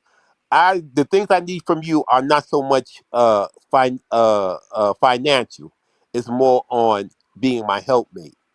And I can get somebody else from another culture that can do it, that's been trained to be a wife, and y'all not trained to be a wife. I can't be dealing with y'all. Because y'all not looking for husbands, y'all looking for partners, and I am not gay. I'm not looking for a No, partner. but they're not even looking for partners. If we were to hold women to partner all the way down to the freaking R in partner, if we were to hold them to that word, every single letter, they would crumble anyway. Yeah. They don't want partners. But if we was like, oh, you meant partner, or we go when you say partner, we hear business partner, and I'm gonna make you meet every bit of this goddamn contract. They would crumble anyway. The ladies don't want that. They want patriarchy by feminist specifications. They want walking wallets and overglorified guard dogs with some good peen on the side, right? And that's what it's about. They paymasters, exactly, Trail. Paymasters, they do not want partners. Tunnel runner, that is hell no. If we was to hold them to partner, fuck no. Go ahead, y'all. No sense of the word do they want partner. They don't want to pay half. Nope. They don't want to do half the protection. They don't want to do half. So in no way do they want partnership. They just absolutely not. Yeah. So with everything that y'all saying, I'm gonna keep saying this forever and a day. Why should I audition for you to be my responsibility? I got the simplest answer, and I'm being funny when I answer this, but I'm also kind of not being funny at the same time because it's your job. I'm glad you say that because I hop on this panel to say this.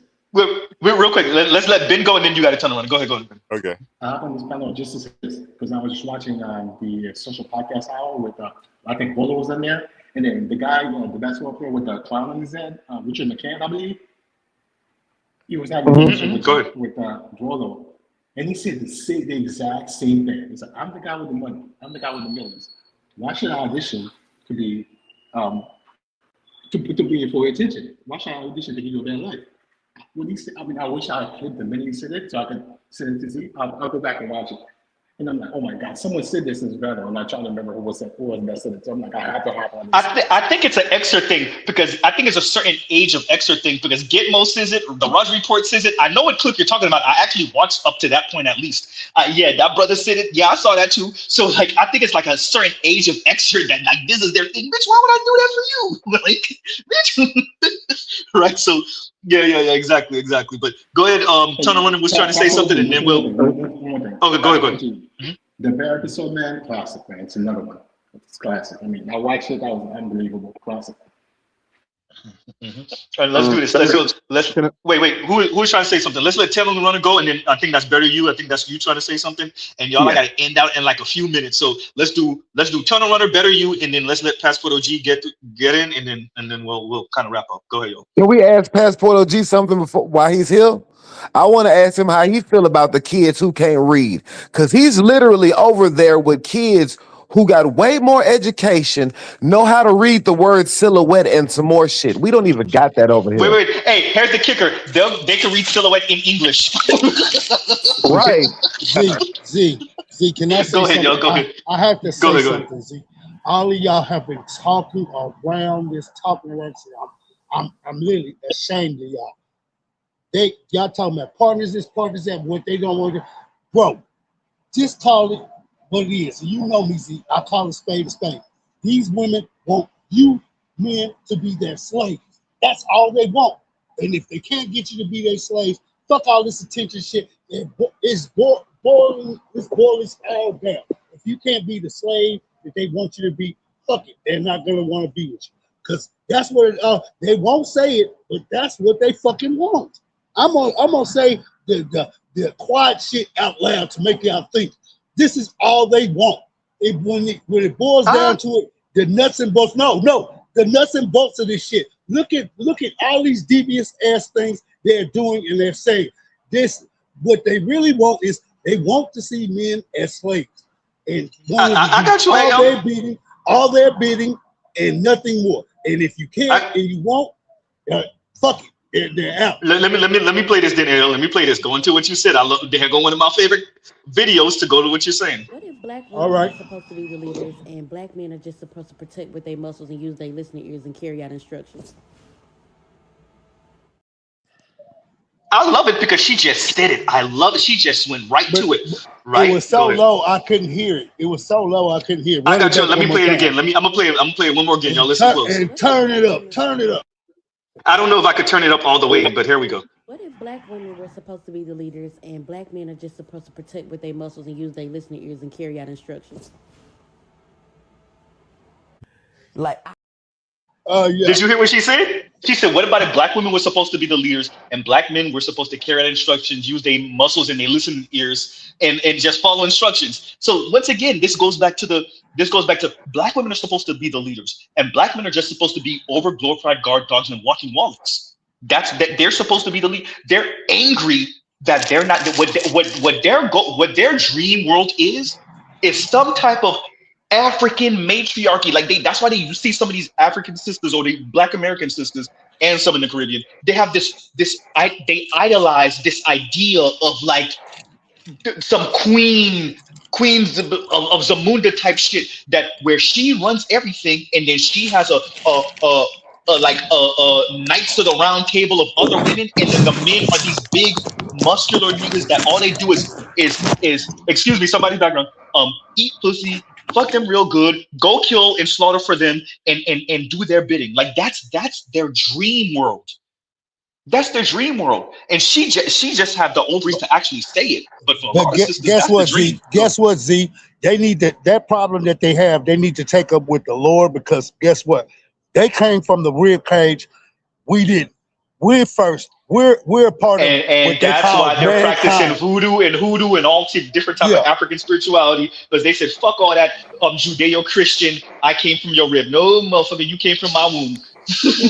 well, Z, but you're running into a different problem in that if you are a guy and you have your own place, you have a PlayStation, you got a job, you can order pizza, your life is basically decent. You would like to add some affection, and you look at how much it costs or how much difficulty is going to come to your life, and you think it's not worth it. then I could want to be a transformer and fly in the sky like Starscream. If I'm not a robot, I can't do it.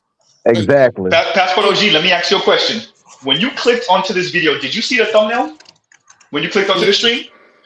What did the thumbnail show? Okay, what did the thumbnail show, Passport OG? I can't remember. Do you remember? Give me if you don't mind, go onto your YouTube, go look my channel up and look at the thumbnail, and it shows you exactly how these young men are responding to the environment. Anybody and everybody, before you click on the video, just look at the thumbnail for this very stream. But look, also too, Z, to what Passport OG is saying, everything that he's saying is to the point where you don't have to participate. Like I told y'all about the yellow Jordans. Me personally, you don't have to buy into what I don't care what you're selling. If the market's not going to buy it, which the market is us, if you can say whatever you want to. If I'm going to sit home, I come home from work majority of the time, take a nap, get up, get on the PlayStation, watch all of y'all on YouTube, cook, chill, do what I want, and repeat the process. I hear no nagging. All my bills are paid, truck paid off, got money. But like I say, why should I audition? I don't need you. I've built everything at this point. Well, Pretty much. Or even a different way of looking at it is, when we were kids in the 80s, we all wanted the Converse, whatever they were called, the Attacks or whatever they called. The idea of wanting Nikes wasn't even in our heads, right? And then fast forward 20 years, and it's Nike or nothing. Right. And now here you are, and Steph Curry is signing a damn near $1 billion deal for some Lee Nings. So you go 10 years in the future, people are gonna be walking past the Nikes, they're gonna be on discount. So I mean, you can't see the writing on the wall, ladies. Like, a trip to Costco is going to be a date. You're going to see women in Costco looking for dudes. Yes, like it's coming. Like, they already in Home Depot. They already in Home Depot. No. I got one for you. The new thing is they want to know why no single Christian men are coming to church, because y'all there and we don't want to be where y'all at, and we know it. And on top of that, y'all all hands listening to that one fucking rooster up in that pulpit preaching y'all bullshit malarkey, and we know it. But guess what? They mad at why are all the single Christian men not coming to church? They ran us out. They ran us out. One and two. I mean, you got somebody who's supposed to be the pastor, right? First of all, if you're supposed to be the pastor, you're supposed to preach all of the Bible, not the parts that just benefits them. And they pay more tithes than anything. So you think they're gonna change the message when they the ones that's paying the tithes? Then they don't want to come to church. Then the church falls. Okay. Let it fall. So to kind of go back to the original theme of the stream, a bit of advice for all the brothers who are here and are listening who have 401ks. You may want to speak with whoever your administrator is, if there's some company that is actively managing your 401k, to see about avoiding exposure to SpaceX, Anthropic, and some of these other ones that just recently launched. Because basically the way it's set up, it's a pump and dump. And essentially part of how they're going to do it is because they changed those rules to get into those indexes. Essentially, your 401k is going to buy their stock, which is going to boost the price. They're going to cash out. It's going to dump, which is going to sink your 401k. Right. Ooh, stop. Don't hurt me. That's for real. If you got exposure to the NASDAQ. Oh, man. Tunnel runners in pain. I'm just being real. I don't know how to duck this one because I'm doing the same thing myself come Monday. Oh. But by the way, Passport OG, this is what I was talking about. Yeah, I see it. That's pretty much what it is in a nutshell. But like I keep saying, I keep making that Hunger Game reference for a reason. This is going to be the Hunger Games on the screen. Y'all up, gonna get. everybody? There you How go. you doing? Hey, So but Lee, remember, brothers, you can multiply your money if you lead the way. listen, Yeah, you can. If you For got some some, net worth, you gotta have some net worth. But if you got some net worth, you can take that overseas to a lot of these places, 85% of the planet, and be very successful. So you just have to do your math. You got to make sure you got money coming in, or you have to wait for retirement. But if you have to make some of these moves, and to digital nomad. yeah, if you can, try. Gotta try. Yeah, you got to try.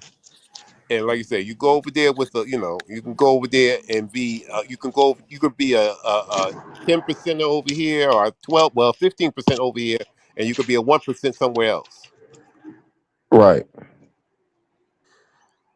And if that 1% get treated differently, Yep. That wherever you and that's the But one thing but about but by the way, past. I want to say this to you, Getmo. Every time you say yellow Jordans, I think yellow PT Cruiser, yellow lack on rims, I yellow Homer, yellow mean, beans. Go I ahead, mean y'all. Go that's. ahead. Stop slandering my yellow Jays, man. Man, I'm just saying that to just just to show y'all that they tell us that nobody's willing to change. We either have to buy what's here, or it's that or nothing. That's what I mean by my bad about the yellow Jordans, but it's either that or nothing. We can't get no more colors, no more variations. You won't cooperate, yellow Jordans. well, and I think something that a lot of guys don't really understand in our community is that we pretend like age doesn't matter, or at least let me rephrase. I hate to say black women singularly, but black women pretend like age doesn't matter. I just saw a picture of Sanaa Lathan and the other chick. They're on a beach somewhere at 55, 56, 57. They celebrating how glorious it is, sing whatever. Dude, all of those races that do that mate guarding, they don't do that mate guarding when those girls turn 30. When they Right. turn 30, they are looking for somebody to take that woman and basically let her live on her own, because most families are going to keep that woman in a house until she gets married. And that, I don't want you looking at my girls at 18, 19, 20, 25, turn 30. That dude is going to ask you into the house and say, hey, do you want to sit down and have some dinner? I hear you got a good job. Would you like to marry my daughter? Right. Guess what? We're not doing that. Mm-mm. Sounds too organized for me, Pastor OG. Sounds too damn organized. and I mean, and Sounds too passport structured to me. OG, that's proven to work. So why would we do that? That's proven to work. So why would we have fathers getting involved That giving lacks their daughters? passion. I mean chaos. I mean passion. Hey, Yeah, there's a arranged whole marriages are the most, and that's where the father is the most involved, there's a and don't work whole the lot of years, between 30 and 75. It's a whole lot of years. Man, right. Whole lot of times you got to go to this grocery store and buy something to eat. Somebody got to Well, pay. I mean, right now they Oh, can't even by go the to the way, grocery let me store. pause for the cause. Passport OG, I've been trying to hit you up for the longest. I done emailed you and everything. When you get a chance, check your emails and I got whatnot. you. I got you. I got you. Now Okay. Yeah, I'm yeah. gonna be a little bit more hood with it. I'm a member to you, OG. I'm actually a member to your channel. I've been trying to send you Cash App money for 2 weeks. Oh yeah, yeah, I yeah. ain't gonna lie to you, bro. Like I done Louis, told Z behind the scenes. I mean, I be trying to support y'all on a real level. I know I'm a blue collar worker, but I appreciate y'all's content so much, and it gives me so much to think about. I be trying to throw y'all money for real. So Louis can tell you. You're not the only blue collar worker. Reckless. Keep going, yo. no, No, I'm just saying, but I'm just trying to show my support, especially the Passport OG, because okay, the first thing that Z had up is very true. You ain't got to worry about the manosphere red pill and women. I mean, you ain't got to worry about the women. I mean, you ain't got to worry about the men getting red pilled and they getting turned out. The women are making the men come over here to the red pill side. With that being said, I found, like I said, Kevin Samuels. I found you, Passport OG, Dr. Thunder. I done found all of y'all in a span of 3 years just because of the environment. So what I'm saying is I'm trying to pay my respects. I'm trying to pay my homage. I'm trying to pay people who are actually teaching us, well, teaching black men anyway, especially in my age range. And like I said, I'm 46. I learned hella late. I learned about everything that you put about SWV and weak and everything about the 90s and stuff. I actually lived it and I can see the contrast. So the knowledge that y'all all be giving, like BGS say, I don't respect poor righteous teachers either. I need to be giving y'all money too. For real. But y'all might Preach, not see it brother, like I preach. do. Let me put this up because this is what he was making reference to, and there y'all go. Yeah, Oh, I mean, yeah, exactly. that for sure. I mean, But if you're a go ahead, young Pastor guy, OG. if you're a young guy, you have a job, you have roommates, whatever. You try and take a young lady on a date to say Cheesecake Factory, you spend 115, 20, $120, and she's still complaining. You're like, dude, I like wish I would. I I wish wish I I could have would. stayed at home. I Right. wish I would. I wish I would. I look. I'm like Pimp C. Fuck it. And y'all need to get with the program. If you spending more than $40, you got a problem.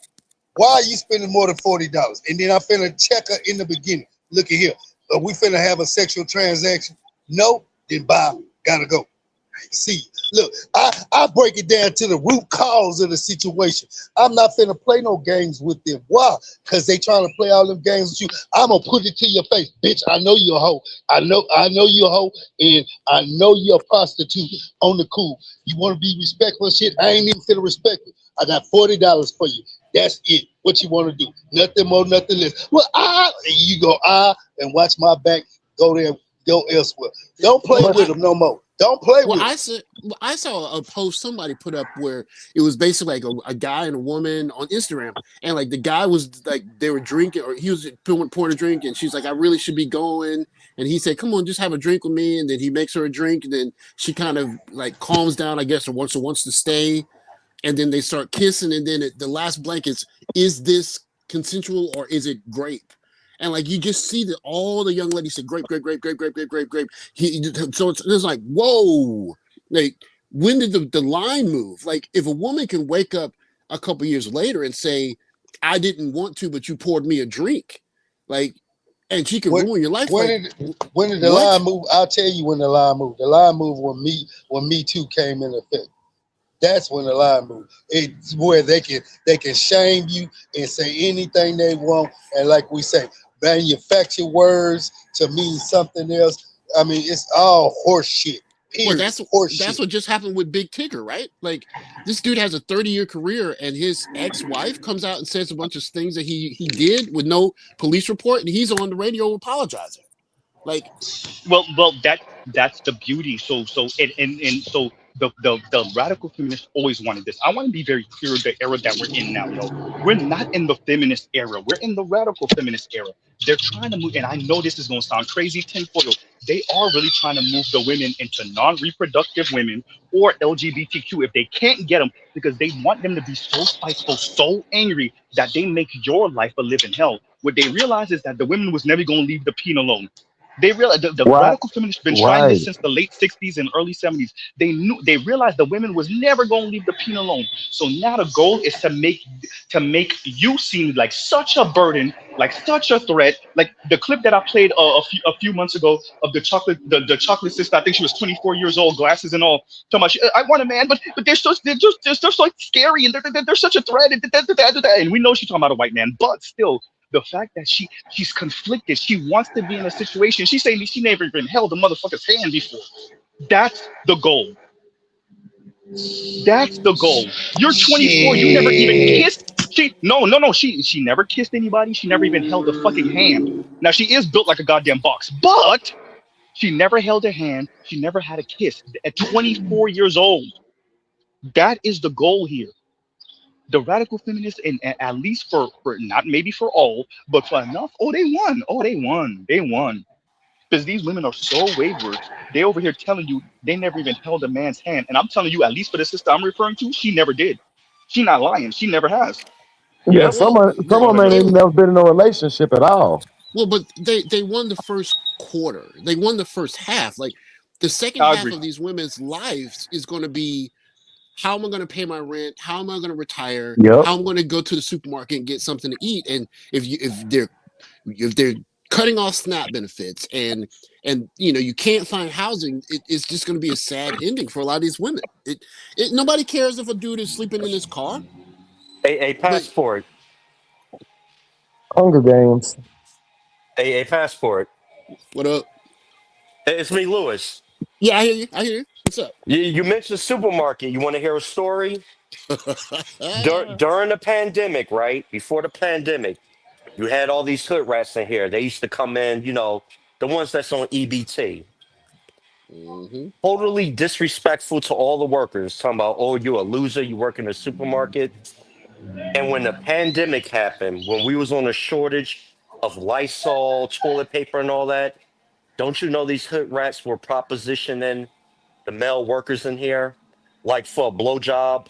They said I'll give you a blowjob if you could give me some Lysol. What? Mm-hmm. What? Yeah. I can believe it. I can believe it. Hold on. There was a brief period of time where Lysol was a life or death decision. So if you look at it from that perspective, a blowjob is not that big a price to pay. And here come Black Uru with the rationale, boy. Here Right, there you go, Black Uru. Kudos to you. Kudos to But you. I want to stretch those real quick because it's true. Listen, this is what we have to say. Everybody already appreciates this, and this is where the feminists come in again. They know the second times get hard, that vagina is up to be rationed. It's up there, and so they appreciate that. That's why they want to keep it. And that, by the way, that's another reason why they don't want to make the intent toes legal. They want to starve you out. This is the goal here. Because look at what Louis just said. When the struggle got real, right? The first thing the ladies went to is ass and mouth. Of course. Yeah, Go but ahead, yo. you're not even gonna want to deal with that though. As the late great Patrice said, O'Neal. Patrice O'Neal said, a series of 3 holes. Yeah, but like I was just saying. Well, we've seen that whenever they ask the ladies what would they do if they were a man, what's the first thing they say? They would start typing something. They can't think of it any other way. They can't think of us any other way. What? Yep. You just said that, bro, and I was in a social group, and I seen that too. They said if you woke up as the opposite sex, what's the first thing you will do? And the girl say, play with it. The comments was throw it around like a helicopter. I mean, the most juvenile shit. And in my mind, I'm gonna tell you the truth. That's what they think we do. You know what I'm saying? When you give answers, but this is what you get when you have 14-year-old perpetual childlike state mindsets that go from ages 9 to ages 89. This is what you get. Why do y'all keep trying to hope that they'll have brain cells? They do not. New brain cells worthwhile of logic, ration, and reason, which makes up mankind, which is us. They're not us. They can't think like us. They're not going to think like us. They're perpetual children with 33 siblings running around in their fucking heads. You guys, sometimes you guys kill me because y'all hoping upon hope for a motherfucking species that's perpetually fucked up and has been proven throughout the years. And we know it. I mean, I know we know it, bro, but that don't mean no. I mean, and I'm just listening to you talk for the first time. You is very harsh on them. You very harsh, bro. Like, I mean, to the point of even though we do know it, you better ask Black Uru. You better ask Black Uru and Mr. Z. Hate them. I'm not playing with these motherfuckers no more. I'm so Black Pill. I'm like mud to these hoes. That's what it is. I'm pouring it all on them. I don't care. And y'all need to get with the fucking program because y'all know it, but y'all don't want to face it. Y'all know these hoes are out of control. They are out of control. I know they're out of control. Go ahead. I'm sorry, OG. Well, the problem is every election, like we can't talk anything political as a Black community because we're going to get outvoted. Like they're more women than us. Correct. So if we're going to try and talk about anything that's going to be structurally political, like you have to address the fact that at least some of the women have to get it so that we can vote in some other way than just say, hey, Keisha Lance Bottoms is going to save us. Like, no, she's not. Like, I mean, look how they treated NWA. In other words, look how they treated Ice Cube when he said something about it. No, they don't. We put it like this. I keep saying every day, we invisible. In the community, we invisible so far as they don't even. Go ahead. I don't think we're invisible, Gitmo. I think we're hyper visible. Well, you when I make that reference, you know what I'm saying about that. We've always been not looked at when it comes to I think the ignored, community. not invisible. Go ahead. Okay, ignored. Okay, close enough. Ignored. But I mean, like I always say, if you apply both sides gets the same fair treatment, you will see the hypocrisy of it. We don't get that. So once we withdraw, they have no choice but to look in the mirror. You ain't got no choice. You can't keep running this delusion forever. You can't. You can't. Just period. For real. Let's do this. Well, okay, go ahead. We down on the battery life. We're gonna have to end it out in a minute. So somebody do the let's do this. Pastor OG, go ahead and say what you were gonna say, and then we could get a benediction from either Pastor OG or Black Guru. See, now we got Pastor OG on them. Let OG wrap it up. Thank you. Yeah. See, you already been voted. See, thank you. You've been drafted. You done messed up. You've been exactly. So go ahead and make your outro and everything. Go ahead. I'll say it's been a pleasure and an honor, but I would like to yield back to Black Guru because I want to hear some more what Black Guru has to say. So with that, salute to the brothers, salute to you, Z, and I look forward to your next. Check your email. Yes, sir.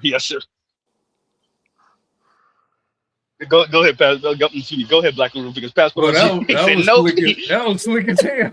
You see what I'm saying? It was smooth. He been in Japan too long. He been in Japan too long. He been in Japan. That's what it is. It's magic. No look. Kind of, well, on the last point that you guys were talking about, and it's an honor always, Passport. Very often when I listen to your videos, perhaps more so than anyone else in this environment, I often feel very sad because you have a way of presenting a kind of historical perspective in contrast to either where we were or where we thought we were versus where we are. And it makes you kind of reminisce. You think about times when you think maybe things were better. Perhaps they really were not, but at least we thought they were better, or we thought we were more hopeful. Perhaps it was an illusion. In fact, if we looked honestly maybe at the 70s and the 80s and the 90s, maybe much of it was an illusion. Maybe what we have been experiencing the last 15 plus years has always been the real reality. Certainly the reality of the country, the reality of our political system, how it basically is a mirage or a fraud. And sadly, maybe what we thought we were as Black people, and in particular, Black men and Black women, maybe it was something born of conditions that were forced upon us, and those conditions no longer exist.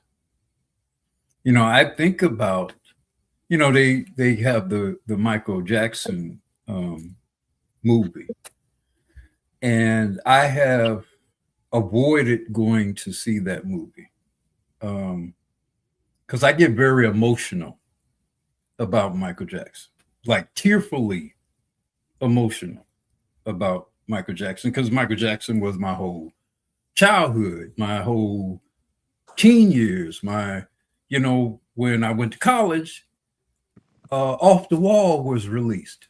My senior year of college, Thriller was released. So I get very emotional, and I think, and in a way, Michael Jackson, maybe more so than than maybe any other individual sort of represents, in a way, a kind of a dream of Blackness, but then also a very sort of tragic reflection of Blackness as well. And in particular, what is done both internal to us and then also external. So, I think like, man, there aren't a lot of options. There aren't really any real, like, definitive options.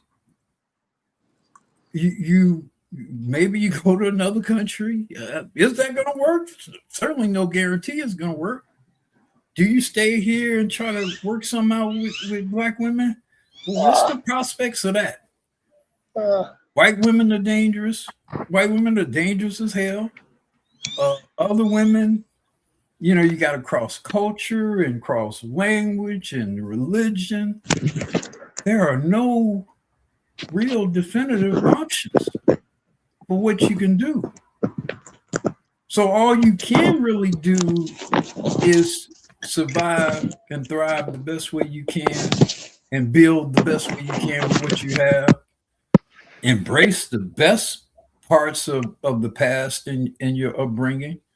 Maybe to some degree celebrate them, but realize and accept that, as you very beautifully present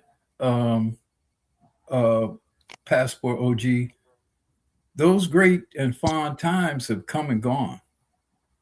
And now we have is a very uncertain future. In my benediction there. Let's do this. We're ending right there. I don't want to say nothing else. Good call, Passport OG. Good call. It's like, nope, that Black women get it. Exactly. That's why. We just gonna end that on that somber ass tone. Jesus Christ. What? One more thing. Wait. Nope. We gonna end out right. There's a reason why I'm doing it right there. I'm sorry, y'all. We gotta end out on that. I gotta let that sizzle. I gotta end out with that. So right there, we will pause. I done lost my damn exit. We'll pause right there. Low piece of chicken grease. Y'all go check out the Black Manosphere content or the non-Manosphere content. Jesus, I'm gonna clip that, y'all. That's gonna be clipped. All right, everyone. And I'm glad that everybody was quiet. So on that note, everyone, y'all have a great rest of y'all weekend. We might stream tomorrow, so y'all be prepared for that. And whoosh, all right, y'all. Mr. Z out. Jesus, fire. All right, y'all.